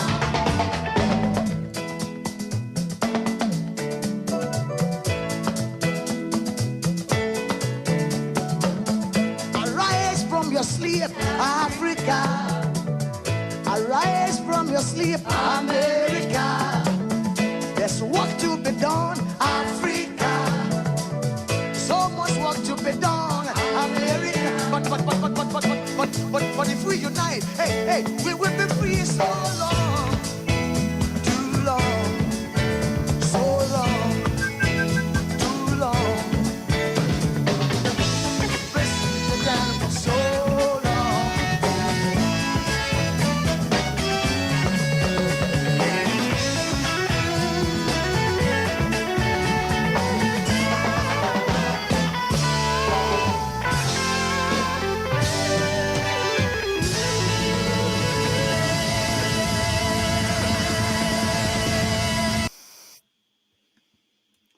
All right, welcome back, everybody. It's been an interesting day, and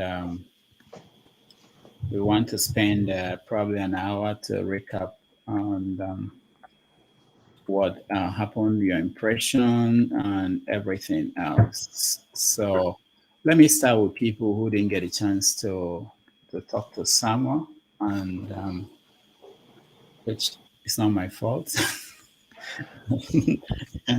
Let me start with you, Mr. James. I know that you came on. I saw you in. I don't know what happened.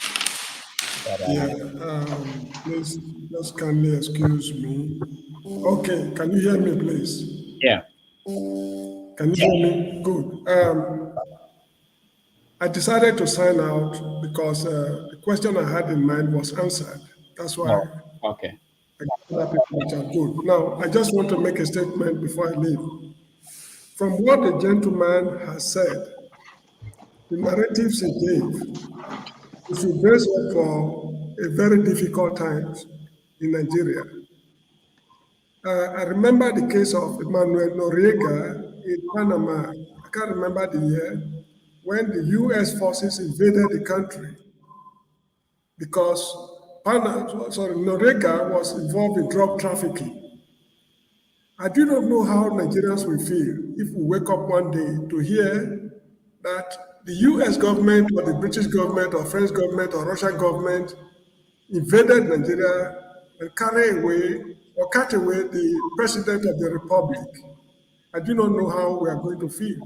Because this issue of drug trafficking, there are a lot of things that goes with it, which ordinary people like you and me know absolutely nothing about. And the guy also made mention of something very important.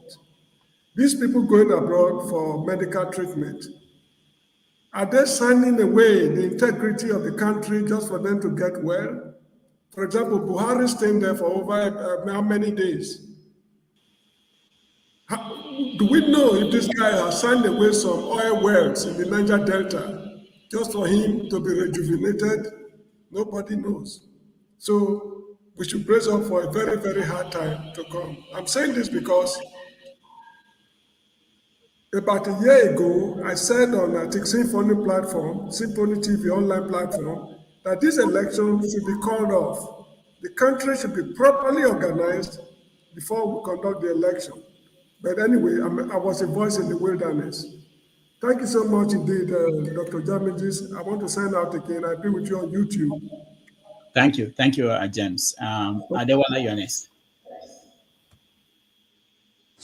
Good afternoon, Dr. Damages, Nice. and everybody on the show. Well, thank you for bringing me in. Well, I think that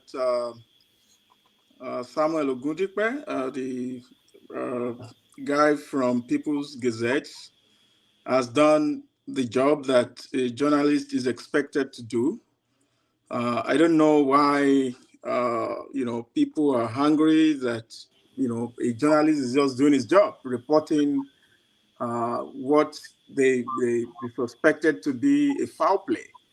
So, in my opinion, if somebody like the CJN would be traveling out of the country, it should be known to Nigerians, right? He's answerable to us. So the election is over, right? The election is over. Whether by hook or crook, they have given us a president-elect, and he should be ready to subject himself to public scrutiny. So you sneaked out of Nigeria. People, journalists have the right to report about it. Unfortunately for these people, when Tinubu traveled, nobody knew about it until Sahara Reporter broke the news. And then, I think few hours later, I got a report I read that report from Peoples Gazette saying that the CJN also traveled to London and France. The Tinubu camp were claiming their man went to France. The CJN went to London and France. I don't know how far apart the two countries are. So they're in Europe, right? And then somebody is saying that, oh, CJN didn't travel, and all of a sudden we read that the CJN traveled on the 18th, and then he came back on the 23rd, when they were already showing some video on YouTube that the CJN went to the mosque, trying to present it as if this man never went anywhere. So it was when we started reading news from Premium Times and Peoples Gazette and everything, and the spokesperson for the CJN began to reveal that their man went to London on the 18th, but came back on the 23rd. So I think there's something is suspicious, that is a suspicious movement. And I think Ogundipe is right. Then I also want to have that somebody during the show was saying all sorts of things, trying to, castigate Ogundipe for doing the report. That he should be ashamed of himself. He's, that he doesn't, if Nigeria may not be good now, it may not be better in our lifetimes, but, Nigeria will be good. And the guy is living in the United States. You said you are living in the United States, and you are saying it doesn't matter if Nigeria is in bad shape now, that it should continue to be a bad country. I think that is very disgraceful. The man has done his job.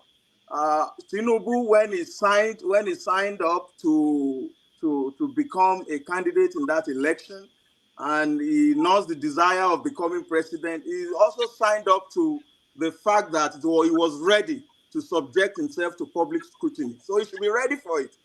We have been reading from Bayo Ononuga and many of their friends that very soon, very, very soon, as soon as the president-elect is sworn in, people should be ready to be taken by the DSS, to be arrested and locked up. People posting things on YouTube, on Twitter, they should be ready for arrest. So I think the media, everybody needs to be aware of that. They are already threatening.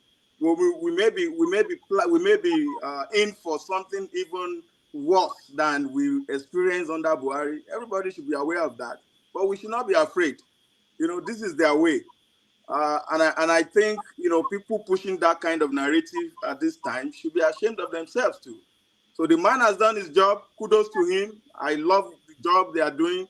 If they didn't have anything in the whole thing, both of them would not travel at the same time. And the man would not be sneaking around in London and disguising in wheelchair. Thank you very much, Dr. Damages. All right, thank you, Adewale. Hello, Doctor. Happy Sunday to everyone.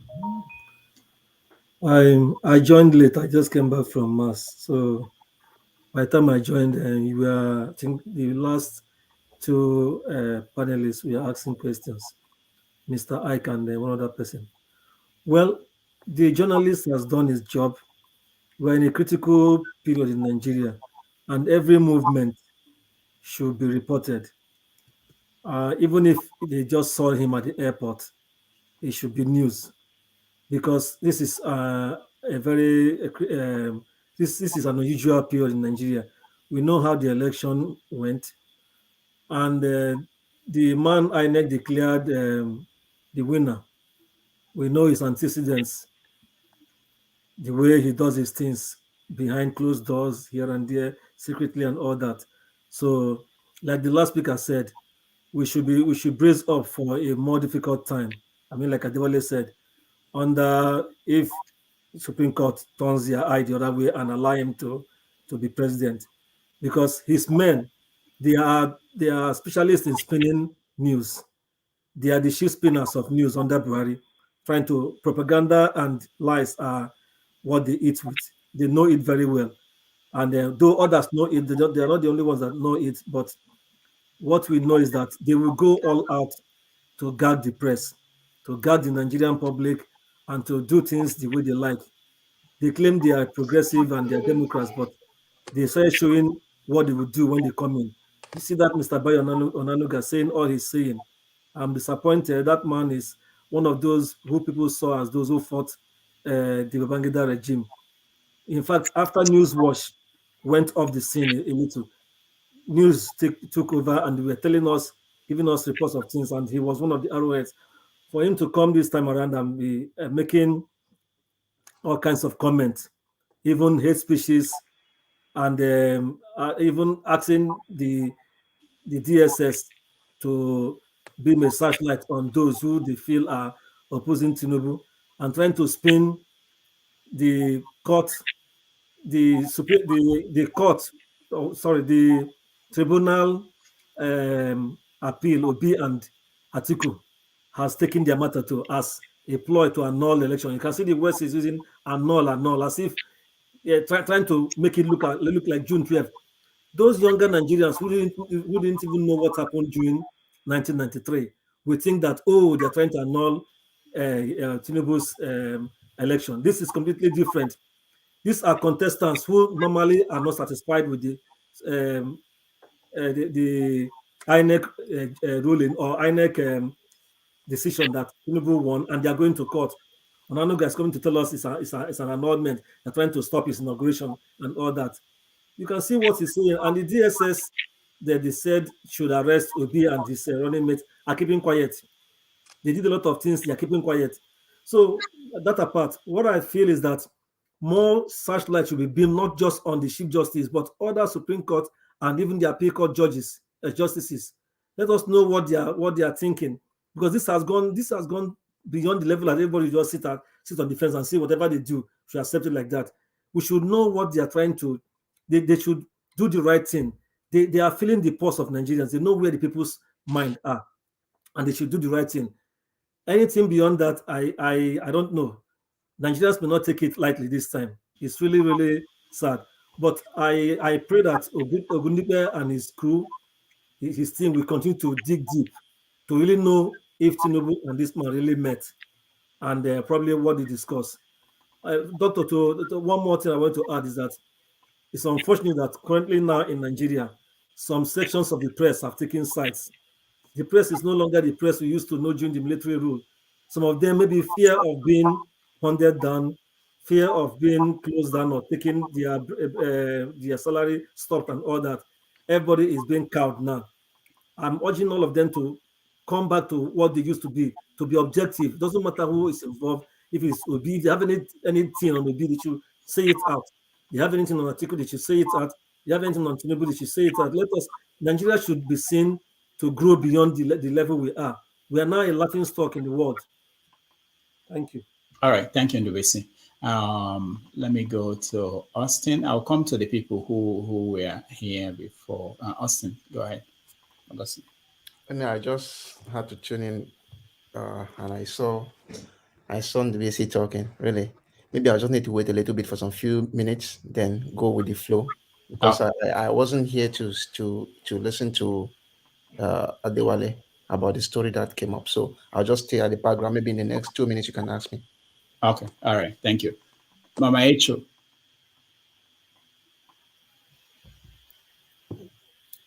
At least I am vindicated, yo. Yesterday they were saying, how did you know? You didn't want to carry Ghana must go. Samuel, thank you for stopping the evil that would have happened. Help me to continue to touch light.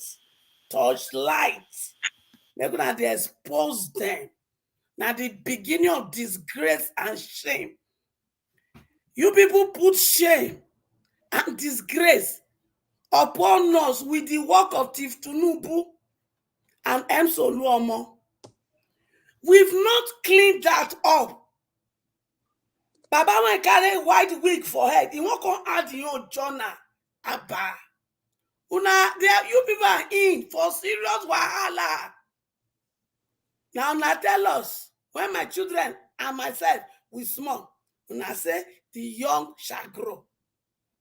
We can't grow. Una tell us when we small, you are the leaders of tomorrow. Try to pay our school fees. We can't grow. We won't assume leadership because we see say una won't be a cake people. Una leave us for 1960 and behind. And we can see say our mate is there for the 23 century. 2023 century. Una leave us for 1960 behind. We say make una give us chance because me and my children, we know say we smart, we dey intelligent. If only una give us chance, we know how we go wrong mid-2023 in the global world. Una say no. We work hard. Boo Boo, he come to USA some years back. They ask a simple question. Your youth population is growing. What is your plan for that? Now he open his brain because he don't memorize wetin people like Kuyamu be don't teach her. Now he open his mouth because they talk of climate change. Olodo number one. Now since that day, now time I say, wake up, wake up. If your children must fulfill destiny, these people not get plans for us. Then, una can say, okay, election can reach. My children can say, for us, not to be lazy youth, let us work. They look all the candidates finish. They can't pick the man when he say, I want to change Nigeria from consumption to production. Even though it was not my favorite, and I tell him for his face. I said, because my children, they support you and not get choice. Because I better my mind do. He said, no, they give shishi. My sister said, oh, correct, sir. We like you the same. My children work so hard. Day and night. They go villages. The little when they get, they can do hard work. It can't reach election day. They won't vote. Some people, when they call themselves senior PhD Agbero in Lagos, they can't pick some specific tribe of my children. Say, if you be Igbo, you must not vote here. Presidents, he can't come out. Because, okay, INEC, chairman, he go reset in brain, make it let fair election to take place. Now that time, Oluomo that will soon end up in Okere prison, he go open his mouth, they threaten those same tribe. Two not comment.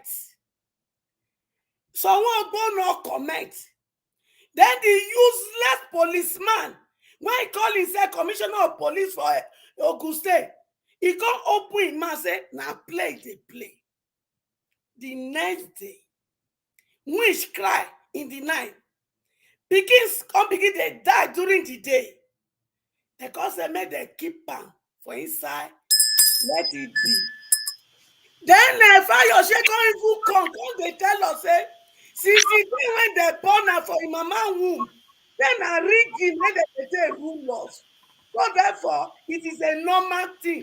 Fire and one man, when he say he go school today, he can't learn the English anguish.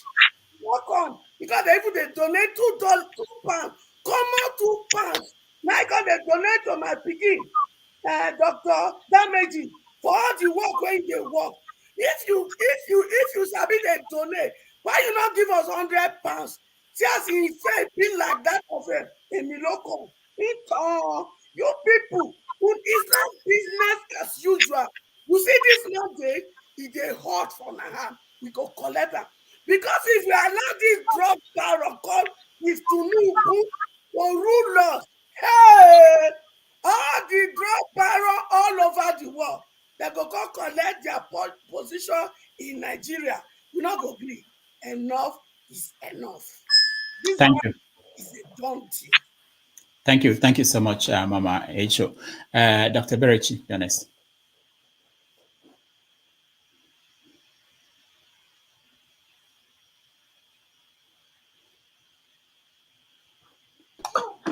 Okay, sorry, I was trying to unmute myself. Yeah,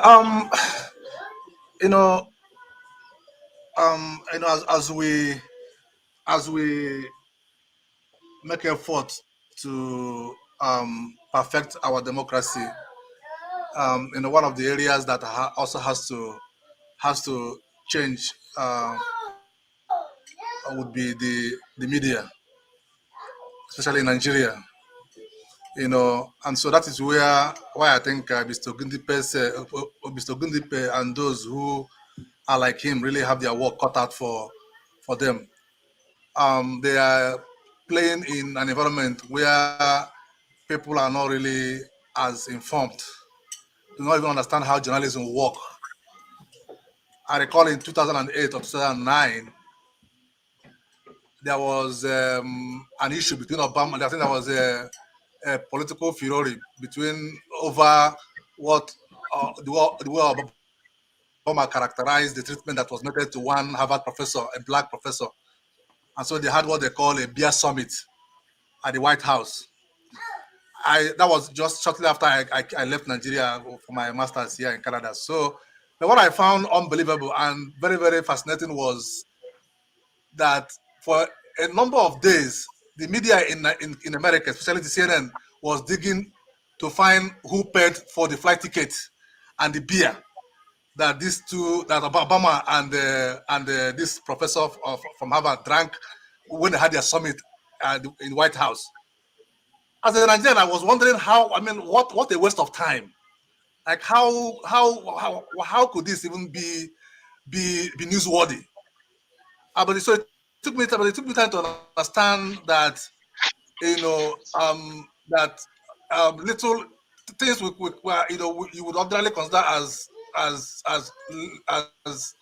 not being newsworthy could actually lead to a newsworthy story. So, and that is the level of accountability that the Western democracy has attained, and that is the kind of accountability that Nigeria must get to if we really want to have a country, a democracy that actually works. So what, like I said earlier, when I watch Nigerian news, I'm wondering, maybe Dr. Okonkwo might have an answer here.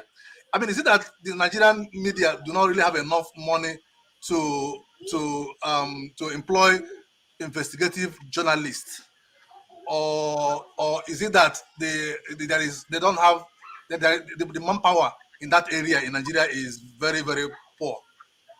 Sometimes when you watch the news, like I give you two examples. Like yesterday, a couple of days ago, I watched with cringe the argument that ensued between two Abga national, two people who are claiming to be Abga national chairman or whatever, right?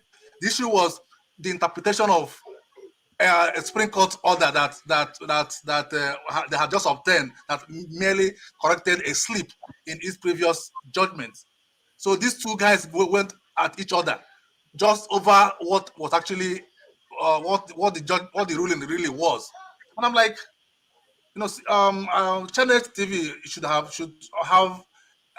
legal expert. Like normally in when I watch CNN, normally when there is a judgment like this, you will see those legal guys, those who are lawyers, actually at least go through this document and inform people. It's not as opposed to just say, oh yeah, say what I saw the CNN the channel guy doing was. Hold on. Yes. I think you're talking about this. Let's see if we can watch it.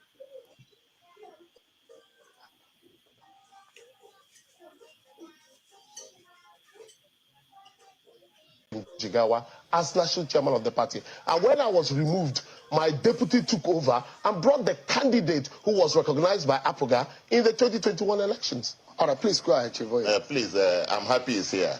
And he said it for the first time we're meeting. I've never met him. Physically? What do you mean? Me and Sally Amuche, when we sat there, do you know what do you mean? I've never met you. We've never met like this. We've met one-on-one, my friend. Don't call me your friend. I'm not your friend. Sorry. Now, let me make a point. Ask him, he's here. Who witnessed your national convention in Owerri? Are we here for that? I'm saying to you that. Answer the question. I'm saying to you that when my stop pointing at me. No. The DINEC witness. Answer a simple question now. The DINEC witness your national convention. Yes or recognized. When my deputy was recognized. Who recognized him? INEC now, I gave him INEC did not recognize anything. Did was Umoji not the candidate? Was Umoji not the candidate? Gentlemen, let's take one after the other. Very careful. So go ahead, He talked about his deputy. Which deputy? What happened was on June 15, 2021. Some people gathered at Boating Hotel, area 7, sorry. And they held a sham neck meeting. Aired live by AIT, live. And I was watching, I said, according to the Constitution of APGA, Article 13, no national convention will hold without the national chairman giving the notice. Even the meetings of MWC, meetings of NEC, national convention, according to our constitution, must be issued by the national chairman, who issued the notice for the so-called NEC meeting that removed. All right. Yeah. I think he even got. I mean, he played the part he played is even the Mida of the Midas. As far as that encounter. I think that was a point where he took because he was holding the Supreme Court judgment, and he took it to him, and it's like, show me look at this is what was said, and then there was back and forth, and it was quite a scene to watch. So then I was wondering, so so two things basically there, but the other one is not really my issue, which is putting them together very close to each other was one poor judgment as far as I can tell, because it could have led to something very very very ugly. So, but back to journalism and investigation. So they went back and forth, and at the end of the day, neither the channels guy nor even the viewers actually understand what the true issue really was. And so that is it. So, and now there's this election just took place, and then people have been talking about what transpired at different states. And so now I've been looking for what I've been looking at, watching news to see which news media will even take time to go into the IREV, and at least do a bit of journalism to say this is what we have gone to River State. So when these INEC guys appear before them, they will say it's not about what was said in the press or what somebody else said, what a labor man said. As a news media, as an organization, what have you found out?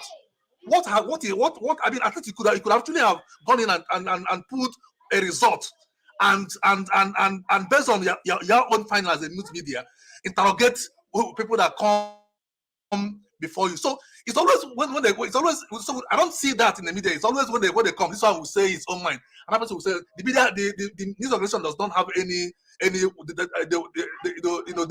they have no interest in conducting their own investigation, at least to actually educate people who watch them. So I was fascinated to have seen this young guy and the kind of work he does in that space. And I pray that there will be a lot more of him in the media landscape in Nigeria. Thank you so much. All right, thank you. So let me say, Austin, hold on. Let me say you were asking, is the media not the media has no, you said, do they not have enough money? They have no money, not enough. They don't have any money, zero. So the fact that you still have media in Nigeria, you should thank non-profit organizations, foundations that support the media in Nigeria. Without them, you won't have newspapers. Zero. So for those who have not had time to study the Nigerian media, most of the media are owned by politicians. So that's not real professional media. When a politician or friends of the politicians own the media. So it's difficult for people operating in that environment to actually do the work the way they should do it. And if you see what people are paid in the media, you'll be sorry. You won't do it. Anybody you see in the media, they are doing public service.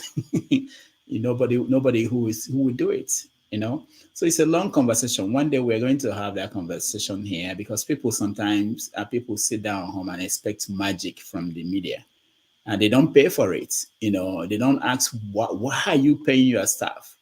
How are you covering the country? You can see, like during this election, there was not much coming out from the north. Why? Because the media, they don't have anybody. Think about whatever media you can think about in Nigeria. Guardian, Vanguard, Punch. They don't have everybody in every state capital. So how do they cover that region? It's tough. But people who consume media, especially people who don't pay, these days nobody pays, I expect magic. How would they do it? Where would the money come from? So there's no money. They're underpaid. There is no money. It's public service. And whatever is wrong with Nigeria is also wrong with the media. You can't have a media that is isolated from the problems of the country. So anyway, let's go to Igbo basics. Dr. Damages, you threw me a curveball, but nonetheless, a good name, I still believe, is better than gold and silver. When our guest today, Ogundipe, came online, he spoke eloquently. If S.A. Ogundipe, the person who wrote our history books and our geography books, if he was a bad person, I would have been throwing or casting aspersions at the Ogundipe of today. So I am enlightened and appreciative of the work that the gentleman has done. Having said that, yesterday I was having a conversation with a friend or a colleague about investigative journalism. And the person was saying that there has not been much of investigative journalism since Delegewa. And I said to that person, no, that the work of David Hundeyin really cut very, very deep. And that is why we have a cross-section of discussion in the media today about the man named Alhaji Tinubu. Then when Samuel Ogundipe was talking, he talked about the ability of we being able to know the location or the movement of our statesmen. And I chime in to say that they are property of the state.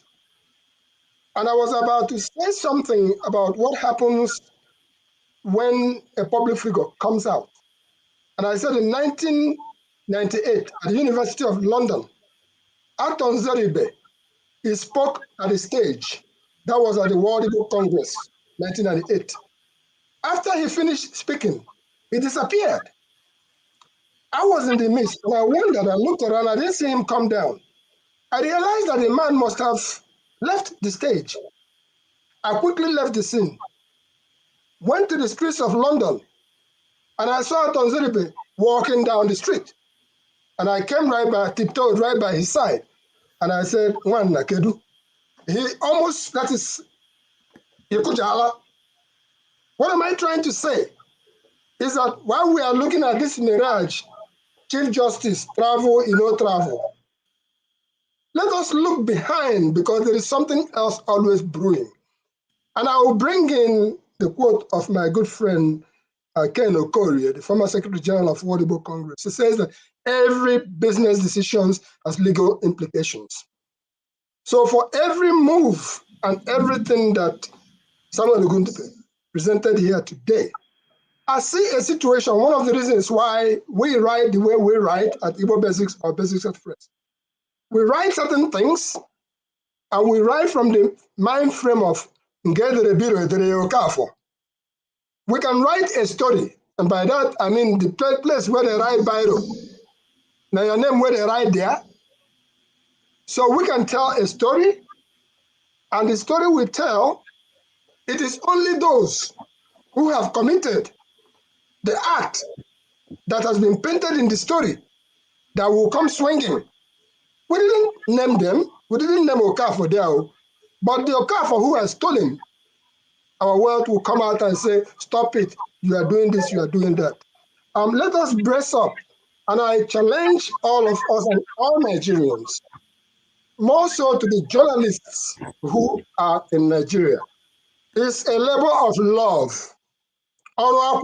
Nobody is paying these folks. They hardly find a way even to refill their pen. And that is one of the reasons why publications in Nigeria has been owned by politicians like the previous, you can say, like Rudolph alluded here. From Champion newspaper, which is no more, maybe it's still somewhere, I don't know. The Concord newspaper, which was owned by Abiola, and I alluded here that Concord newspaper translated into Sun newspaper. So let us realize that it is our collective responsibility. If you see something, say something. Otherwise, these folks who are hounding at us, who are harassing us, who are already casting aspersions at who is going to be locked up and who is not going to be locked up, who the hell are they? They are fellow Nigerians. I am saying to all of us, and for those who come out to this space, to come and try to clap down on anybody who is telling the truth. I saw my good friend, one man went to Mo, he came here and blabbered his own, and the other person who said he's a lawyer came here and blabbered his own. What the hell do you guys think you are doing? If your hand is in the cookie jar, we can understand. But if we are to be transparent, we talk to Dr. Rudolph here, because the man is simply transparent. And that's why we associate ourselves here. So it should be a challenge. All well-meaning Nigerians, because if we don't get it right, I remember yesterday somebody was so ashamed of being a Nigerian because we are about to swear in somebody who has been, pointed as a drug baron. I walk out now, somebody I say I'm a Nigerian, somebody will look at me. Are you one of them? Come on now, let us get serious. Why has America not openly gone and congratulated Mr. Tinubu or Alhaji Tinubu? It's for the sake of us. My children will look at me and say, Dad, what's going on in your country? No. Let us please join hands together, find a way to support the little ones who are doing journalism in Nigeria so that they will not be bought over. They are hungry. They are hungry. And that's why you find them, thank God for social media, because social media has exposed a whole lot of things that the traditional media will not expose to us. If Oladipo Dia, former head of state, as deputy head of state, can die at the age of 79, who else will not die in that country? Let those people who are in the Tinubu camp stop. Let them stop threatening to lock up anybody or do anything. No, it's not our turn. We have to band together and call them out at every angle. Enough is enough. Thank you. Thank you, Dr. Damages, for the job you are doing. Keep it up, and we are behind you. Thank you. Austin. No, greetings everyone. Good morning, good afternoon, good evening, depending on where you are. The point is this: I always say this, that if there is a crime being committed, you maybe a terrorist attack. I always say that once there's a terrorist attack, you see the president of the United States or maybe this person will always condemn the attack. It doesn't mean that those who died will come back to life. It's just to make the attackers know that they were not supported. So sometimes you see people, somebody will always say, we talk and nothing happens. But the fact that you talk, those who are on the wrong side of the river always know that you are not in support of such a thing. So talk is not that bad. It makes the other person to know that this thing you are doing is not correct. And sometimes with time, they get to realize that what they are doing is not correct. I always believe in solutions. Sometimes I don't like we always talk on one thing over and over again. It is when wicked people get into office, for them to hide what they are hiding, they now clamp down on the media. You and I, as Dr. Damages have said it, the media is not funded, or they always direct you on what to say and what not to say. And that is why when you write your script, you want to publish it, they'll say, show me, let me see what you have said. From what you have said, I'll know what to remove and what to add. So we always need to look at it. That's why we are talking of fighting for the right person to be on the seat. Because if the right person does the right thing, you empower the media, and the media tell the people what to do. One of the things you see, I was so disappointed, was when the National Orientation Agency, when these Naira notes, where we had problem, people were not even educated to know that a new Naira note is coming. And I saw the chairman of the National Orientation Agency telling the central bank that there was no publication. Who is supposed to do it? Are you not the leader of the National Orientation Agency to go and educate Nigerians that see this kind of thing that will be happening this time, or we are doing this or doing that? So my point is this: we will always talk to say that this is right, this is wrong, this is this, and this is that. The more we say it, it's not because everything will change overnight, but with time, the more we castigate the things which are not well done, the more people always want to do it well. Because everybody, I've always said, they always want to look at, we are good people, we are nice people. No, they always want to say we are good. And the more you tell them that this thing you are doing is bad, then I think the more they will change from it. So I really want to appreciate that People's Gazette person who really brought this to the limelight. When I saw that news, I had to read through it. These days, we have our Android phones, we have the data, we can always read from anywhere, even though we will not see the hard papers. Is it the Punch and the rest? We will not see the hard papers, but at least we can read from their site and see what they do. We will try to read, and no matter how little we have, sometimes, I know there are times where sometimes we used to do some little contribution to them to encourage them as well. But the government, through purposeful leadership, can really change it if they do the right thing. Like, elect the right person who does the right thing. If you have nothing to fear, you will surely allow the media to say their mind. And to end up, as Dr. Damages will always know how to say, please, those in the comment section, like the video and subscribe so that we can also encourage Dr. Damages. That's just the whole thing. Like, and also to buy more super chat. Also, there are staff in Nigeria that are working with Dr. Damages. If you don't know, they need to be paid salary. Buy more super chat. Let us pay their salary this month without anything coming from Dr. Damages. So I need more super chat.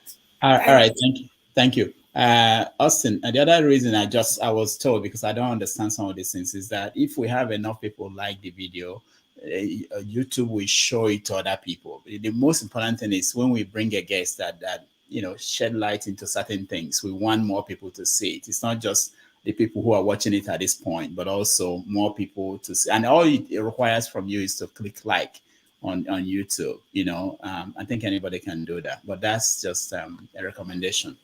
We can force people to do it. Let me go to Prince. Prince, go ahead. Oh, thank you, Dr. Damages, and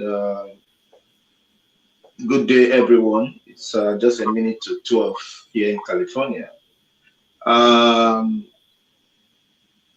I just want to say thank you for bringing Samuel Oladipo, on board today. I'm surprised at how most Nigerians reason. And the painful thing about it is that some of these people have been in other climes. Some of them, are professionals. Like the first person, which was Ayo, he said he's an attorney, and you kind of wonder the kind of things that comes out from their mouths. You know, are you like, if I'm in trouble, would this person really represent me in court? You know, the thing is, I love information. In my house, you could see about 2 or 3 television glued to the news. The only news I don't listen to, and I'm sorry to say that, is false news. I don't listen to false news. They are biased. You know, and it's nothing. It's because of the person who owns it, which is Murdoch, you know, who is here and there chasing money all around, you know, from wherever he can get it. That notwithstanding, can we remember when Donald Trump went to McDonald's to buy burger and fries? Who broke the news? That is journalists, right? Now, could anybody have imagined that a whole president of America will leave the food at the White House and go all the way to McDonald's to buy whatever, probably $1 meal that he bought, whichever way, whatever it is that he bought, and that he stated that he loves eating those things? That they brought it to our notice is not because they hate Donald Trump, but it's an information that is desirable that for us to, you know, that's why you see sometimes when people talk, when you have more information about them, you say, this is the reason why this person is saying this, and this is the reason why this person is saying this. I've said it before, I don't know if it's this platform, I'm into psychology, you know, and that's what I practice, that's where I work. Now, for the fact that the People's Gazette brought the fact that the CJN went, you know, overseas, disguised himself, you know, in whichever way. Even somebody was saying, oh, what is the disguise about being in a wheelchair? And I looked at myself, I said, wow. Wow. Someone even said, oh, we all learn English. And you'll be like, how do these people reason? But, you know, just like how our fingers are not equal, everybody, you know, their own understanding are not equal. They just understand it the way it is. My own personal contribution to this will be, if truth to be told, let the CJN recuse himself. He will not die. He will not die. If I were to be him, recuse myself and let other people handle it, because already he's already, you know, kind of like complicit in the matter. Being the fact that one, he's friends with Tinubu, and anybody telling me, oh, do you know that probably the meeting was just about their friendship? That person must be a, you know, shut up, don't use that word. That person must be from another world, you know. Yeah, thank you. Let me just, there's something you mentioned, I want to make it clear, you know, in a way. You know, you said that about, I think we were talking about Trump and buying fast food, and you said something like that he left the food in the White House to buy something outside. Is it what you said? Yeah, there's a point to be made there, because most people in Nigeria probably they don't know this, that the president pays for his own food right at the White House. It's not like in Nigeria where they make a budget and they tell us feeding for the president and the vice. You know, anything they eat in the White House, the president will pay from his own pocket. So that's the extent that serious countries have gone to. We are still a lot behind, and you would think that we want to catch up, you know, because we want to be a top nation in the world. But any attempt to make us raise the standard, some people want to bring us back by saying that, oh, we're just beginning. Anyway, there's one thing I wish to say, please. I don't know. Can I say it? Go ahead. Now, there was one new thing I learned about the judiciary here. Maybe you can correct me. One of my students didn't come to class. So the next day she came and told me that she went to court. So I had to look at her. Say, what you go do for court? I don't know about the judiciary. Go and meet the HOD. If he tells me to waive the quizzes I gave that day, then fine. When we went to the HOD, I went and told my supervisor that one of my students went to court, asked me to do what I don't know. She said it might be judicial duties. I asked, what is judicial duties? That was when I learned that those in the United States are being mandated, those who are citizens and residents, to come to court to listen to the judgment. That after the two counsels talk, then those who came to court will be asked what they think about the judgment. Then the judge will now finally give the final verdict. So it seems as if they want the judgment to have a human face. So when I heard about that, I said, wow, this is beautiful. So therefore means this lady, I thought she committed a crime and went to court. That was why I didn't want to just listen to the whole thing. But when I saw this method, I said, this is a nice method. The question now, I always say, how do we implement this in Nigeria? The point now came to me. If you bring it in Nigeria, they will still abuse them. You go always find your own friends who will be the ones to be called. Now I ask the question, how are these people selected? They said they are selected randomly. You don't even randomly. Yes. But in Nigeria, we will, if I say, because I ask myself, can we implement it in Nigeria? They will always try to corrupt the algorithm to always select specific people who will set criminals free. That is just one thing that came from. But on the normal day, I thought that method was really nice in such a way that people can tell you what they think about this case. You may have somebody who we know is guilty, but you see the circumstances surrounding his crime. You said, okay, rather than me to give you 10 lashes of the cane, I'll give you 1. That you should not do this kind of thing, but the circumstances had to compel you to have behaved that way. So it was a nice innovation, but mentality for Nigerians, no, they Well, Doc, let me say something. Different from jury duty. Yeah, he's talking about jury duty. Hold on. Let's say Mama H, go ahead. Yeah, you see, the very first time I was opportune to sit on a jury duty here, it makes me to see how backward we are really in. A situation where the lawyers from both parties will not just present the case to the judge, but present it to the jury that is selected randomly and give the reason why they are speaking for their clients. And the jury decision is what forms the basis of which the judge will make his pronouncement. Now I say we must carry this thing to Nigeria. Not be only half democracy we go collect from here. Then we'll go collect more from UK.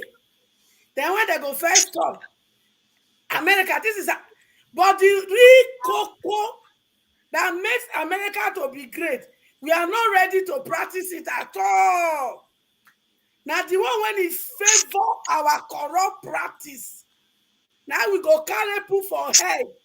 Like person when carry shift and this title for head. You see, me and my children, when they play on a joker card, we get the correct Ogbonge to play this time. We are taking over. Make una go relax. Because if I thought we even say make we learn from history from now, una no put anything for ground reasonable for me and my children to carry on. So everyone I don't practice for Nigeria, we go wrap and put for inside dustbin. We go come grand and share and throw away. Then we go start a better Nigeria for ourselves and for our children. You see, this impunity is ending in this one.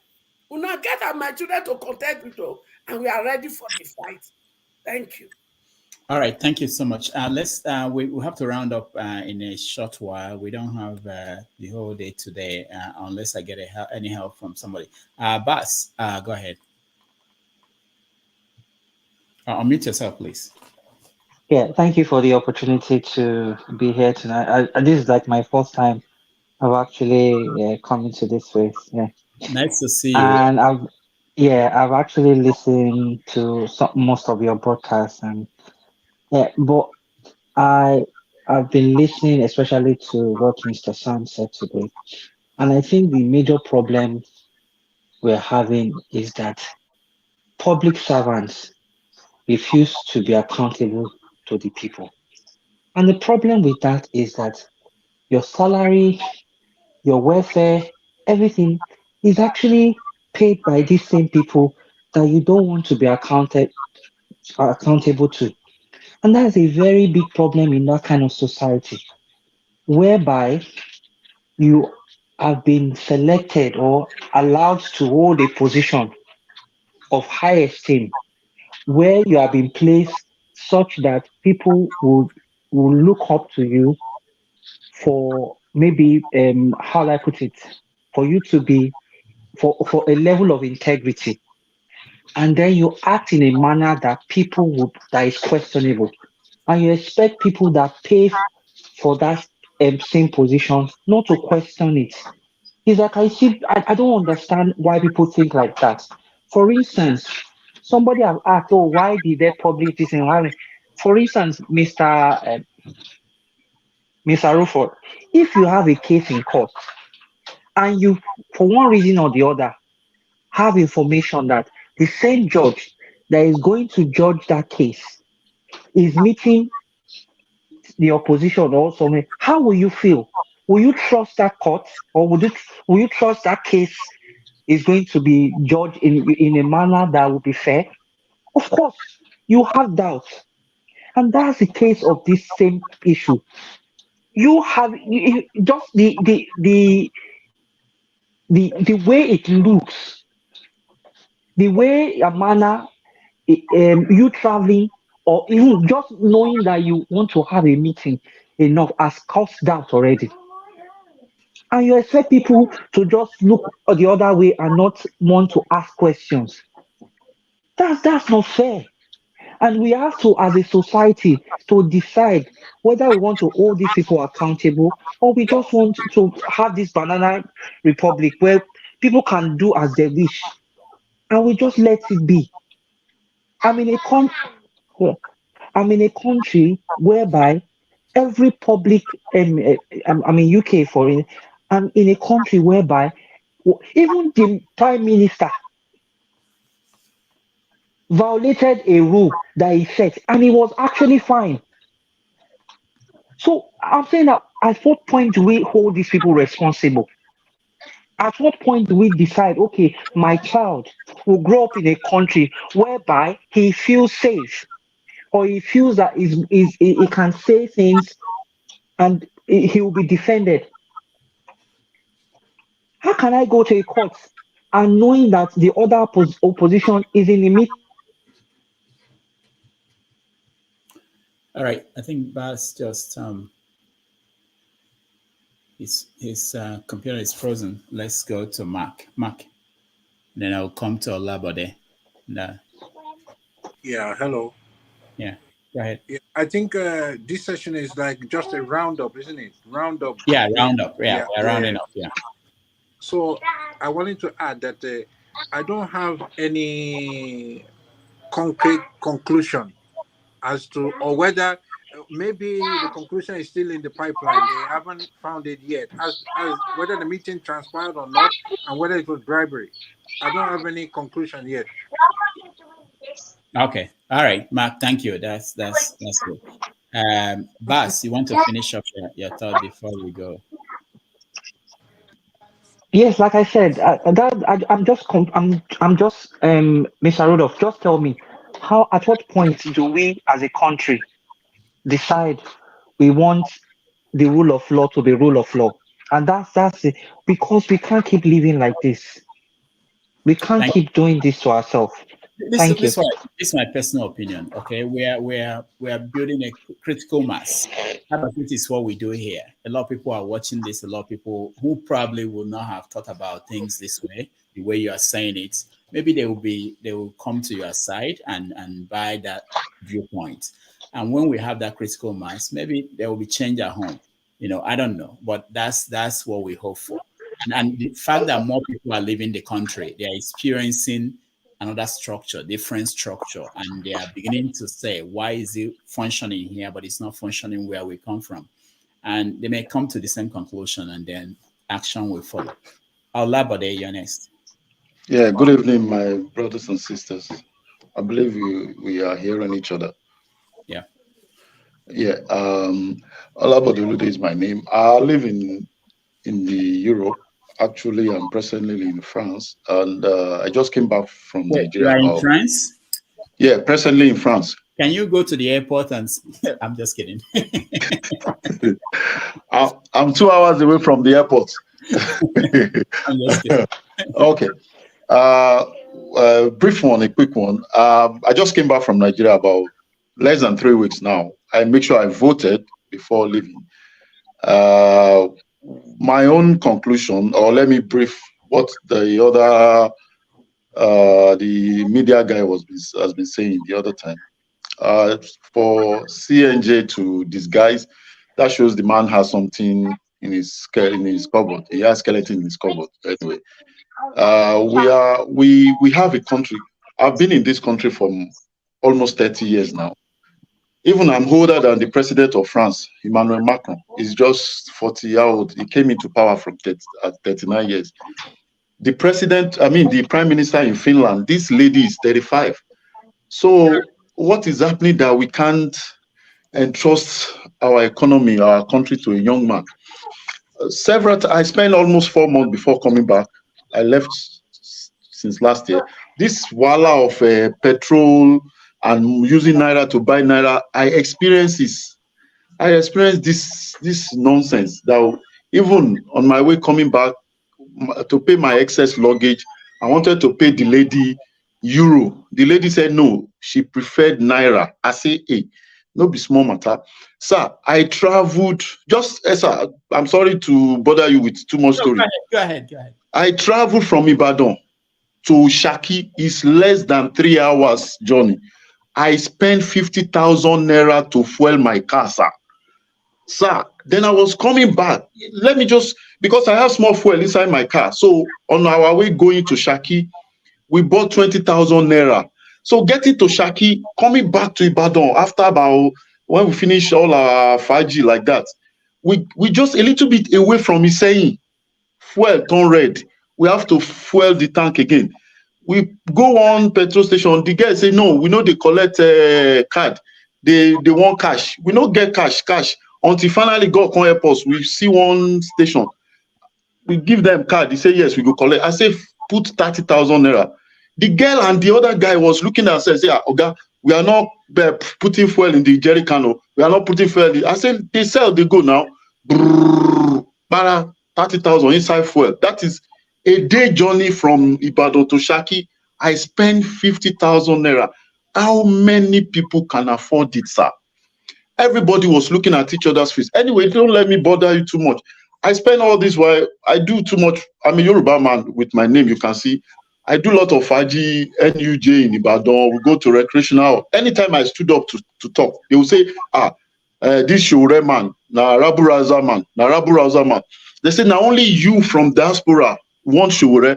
He's too radical. He's too this, he's too that. At the end of the day, when you ask them, what is the crime of Sunday Igboho, where Seyi Makinde no fee know who can kill people from your house, they go keep quiet. What is the crime of Kanu, where they go carry him from Kenya or where, to lock her up after the court say make they leave her? At the end of the day, they will just stand up. They say, this place is a Faji place. It's not political ground. I will just keep my mouth shut, carry my key, waka go. Look at this. From nowhere, they go bring Obi to camouflage. Now camouflage PDP man. At the end of the day, look at Shure. Shure is not my biological brother, but I've been following Shure right when I finished my secondary school. Shure was, even statutorily, I'm taller than Shure that time when he was the university president of student union or whatever in Unilag. I saw this man. That's the thing that draw me to him. Since then, anywhere I hear Shure, I will see what thing they do or what is he reading or what he's saying. This is a man that has put his life on a pipeline for more than 20, 30 years now. And he's been fighting. This man is not tribalistic. If you talk, say, Shore head, no correct. If you get problem, he go still stand behind you. If you say you get correct, if you get wala, he go still fight for you. His brother has lost his brother in this fight. He has lost everything. They blow his nose. They shot him in the leg. All of us see him. They lock this guy up for no reason.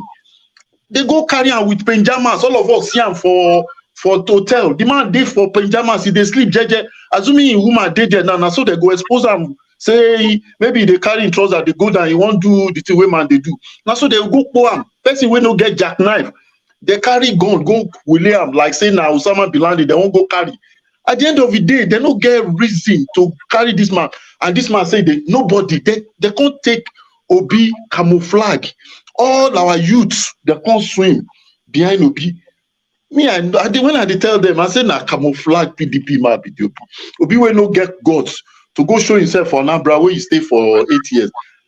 Well, all the same, my conclusion be say this our so-called youth, the average people we don't get most of the major problem we are see apart from religion is the average one we God don't bless more, we don't build 3-bedroom bungalow, has more car like all those their common car, Toyota Camry or Toyota Corolla. Or they don't get thing to reason again. All what they want say na APC, na Tinubu, somebody that cannot stand on his 2 feet. Now I won't put down to be president. When a country like France they use Emmanuel Macron, or Finland they carry a lady of 30-something years. Where they do. So a young man come out say he's too radical, he's too stubborn, he's too this. So what do we really want? Somebody say let us go. I want to become Biafra. I want to become Yoruba. They go kill person for your house. They go Guam for Kenya. Somebody say, okay, come, let us come together as one country, but we need a better country. They use DSS, they chase them up and down. So what exactly do we need? It's like Nigeria, we like just like area father they talk. Charlie boy say our mumu never reach. If the suffer reach proper, I think say things go they correct, but we are not suffering because using naira to buy naira, my brother, I beg. That's my own brief conclusion. So we are not really ready. That's it. Thank you very much. Thank you so much. I really appreciate everybody that joined us. Oh, there's somebody else who's here. I was going to round up, but for old time's sake, Jude, welcome to the show. Hello, people. How are you? How's everybody doing? Good. So, Jude, we are rounding up. I don't know if you watched our conversation with Samuel Ogundipe, Peoples Gazette. With Sam Ogundipe. Oh, no, I didn't watch that. Okay, say hello to people, and then the mass is about to finish. Oh, the mass. Well, I didn't watch that. Well, what I wanted to say is still regarding on our country and what is going on, and especially most of us here, I believe almost all of us, if not most of us, are all parents, and those who are hearing us every day, they are parents. Please, I enjoy every of our parents. Please, wherever you are, train your children well, please. All these Agberus now that are leading us, they all came from homes. When they were growing, their parents, they did so many things that their parents overlooked. And now they have all grown to be tormenting not only their parents, but their families and the whole country at large. Okay, they say charity begins at home. Okay, any broken society today is traceable to homes in that society. We should do better. We should not leave our children and say, oh, it's a child, let him continue in a bad behavior. Oh, it's a child, don't discipline him. Oh, leave him, he's a little child. He doesn't know anything. By the time they continue to grow and have that form that bad habits at that early stage, psychologically, children go through different stages of development.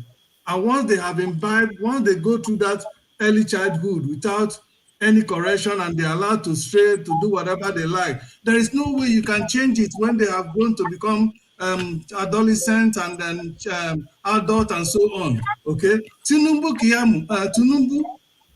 had a father. Kiamu had a father.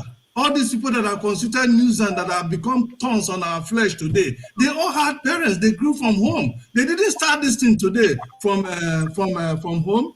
Obi, we are all following today. He came from a family. I believe this training, the way he is today, was as a result of family background, the way he was brought up. Most of us today, Rufus that is even here, that is always giving us the opportunity to talk, I believe he is here the way he is today is because of the family, the kind of upbringing the family, the parents gave to him. And you and I that are here today, the same thing applies. So all this Agberu, like they say, even fools grow old. Okay? When people come and call these people fools, idiots, people will begin to be angry, but they have forgotten that fools grow old. These are fools that started from their homes, that their parents refused to give good upbringing, and now they have become a thorn on our flesh. So please, I enjoin every parent, continue to train your child right from the time you give birth to him. Continue to direct him to the things of God, to have good virtues and good values. That is the way we are going to build a better and a stronger society. All right, thank you, Jude. Let me play this because Jude prompted me to remember this video. All right, I hope it plays. Rigging, INEC, ruling party. In a main work. INEC Zuma Yoshine nursery school. Our children are taught to cheat from the nursery school. Even a primary school, teachers need exam. School 100%. In primary schools, some primary schools, including in Kas Nobo Kangwe. And children are taught as kids that you shouldn't be honest. All you need is to get what you want. A JZ in a secondary school or current job, parents pull their children from where they should make efforts to pass exams and take them to schools where they will get excellent results for subjects they know nothing about. Mwanya Commissioner for Education. No, where? Tenta. Our schools ne 200 ne SS2. Manoru hene SS3. Hega hortati. Makane parents polluting those or jegre miracle centers. Oru ne jambo, sorting and no sorting. Under ne de nelen those or jambo. A jiru sorting, jiru buying results, jiru body and money. Make they graduate. Mbano ne school, every gay students union election. Professors will rig faculty election and departmental elections. Abia Nenguru, you rig chieftaincy election, traditional ruler election, town union election, you rig all of them. Abia ne parish council, ne parisha, you rig CWO election, Sion election, CMO election, and some of us priests and sometimes bishops will want to impose their preferred candidates on the people and everything. Rigging. Abia Ziogo election. In the university, people who never matriculated graduate from universities. And professors who collect money from students or other bodily inducements for them to pass exams or for them to supervise their projects, transparent in election. And then suddenly, Boshe election, all of us who have been cheating from birth will begin to discover they need return. All right, we have to end it there. Jude just made me remember this video. I wanted to play it, and he was essentially. That's a very wonderful one. He was essentially saying that people, we're all responsible for the society that we live in or we've created. There was something that Peter B used to say. That the society that we abuse today will take its revenge on our children. Sometimes we think we can isolate ourselves from that. We cannot. But we have to stop it here. I have to go. And Obisi, what do you want to say? Sorry, just a news this morning. Former number 2, Oladipo Dia, died this morning. Oh, We yeah. had it, We started the show on that. I Okay. talked to Samuel about that. Yeah. But I want to thank everybody that joined us today, especially those watching at home. We appreciate all of you, those in the studio, those that participated, and our guest, Samuel. We appreciate the work you are doing. I hope you join us again next week, and we are going to get a new guest, a very interesting guest to join us. I have not confirmed it, so I can't announce anybody yet. But thank you all for joining. Mama Echo, thank you so much. Dr. Berichi, thank you so much. Nubisi, thank you. Igbo Basics, thank you. Austin, thank you. Labode, thank you so much. And I will see you guys on Saturday. Take care. Continue with the good job you're doing there, Dr. Cook.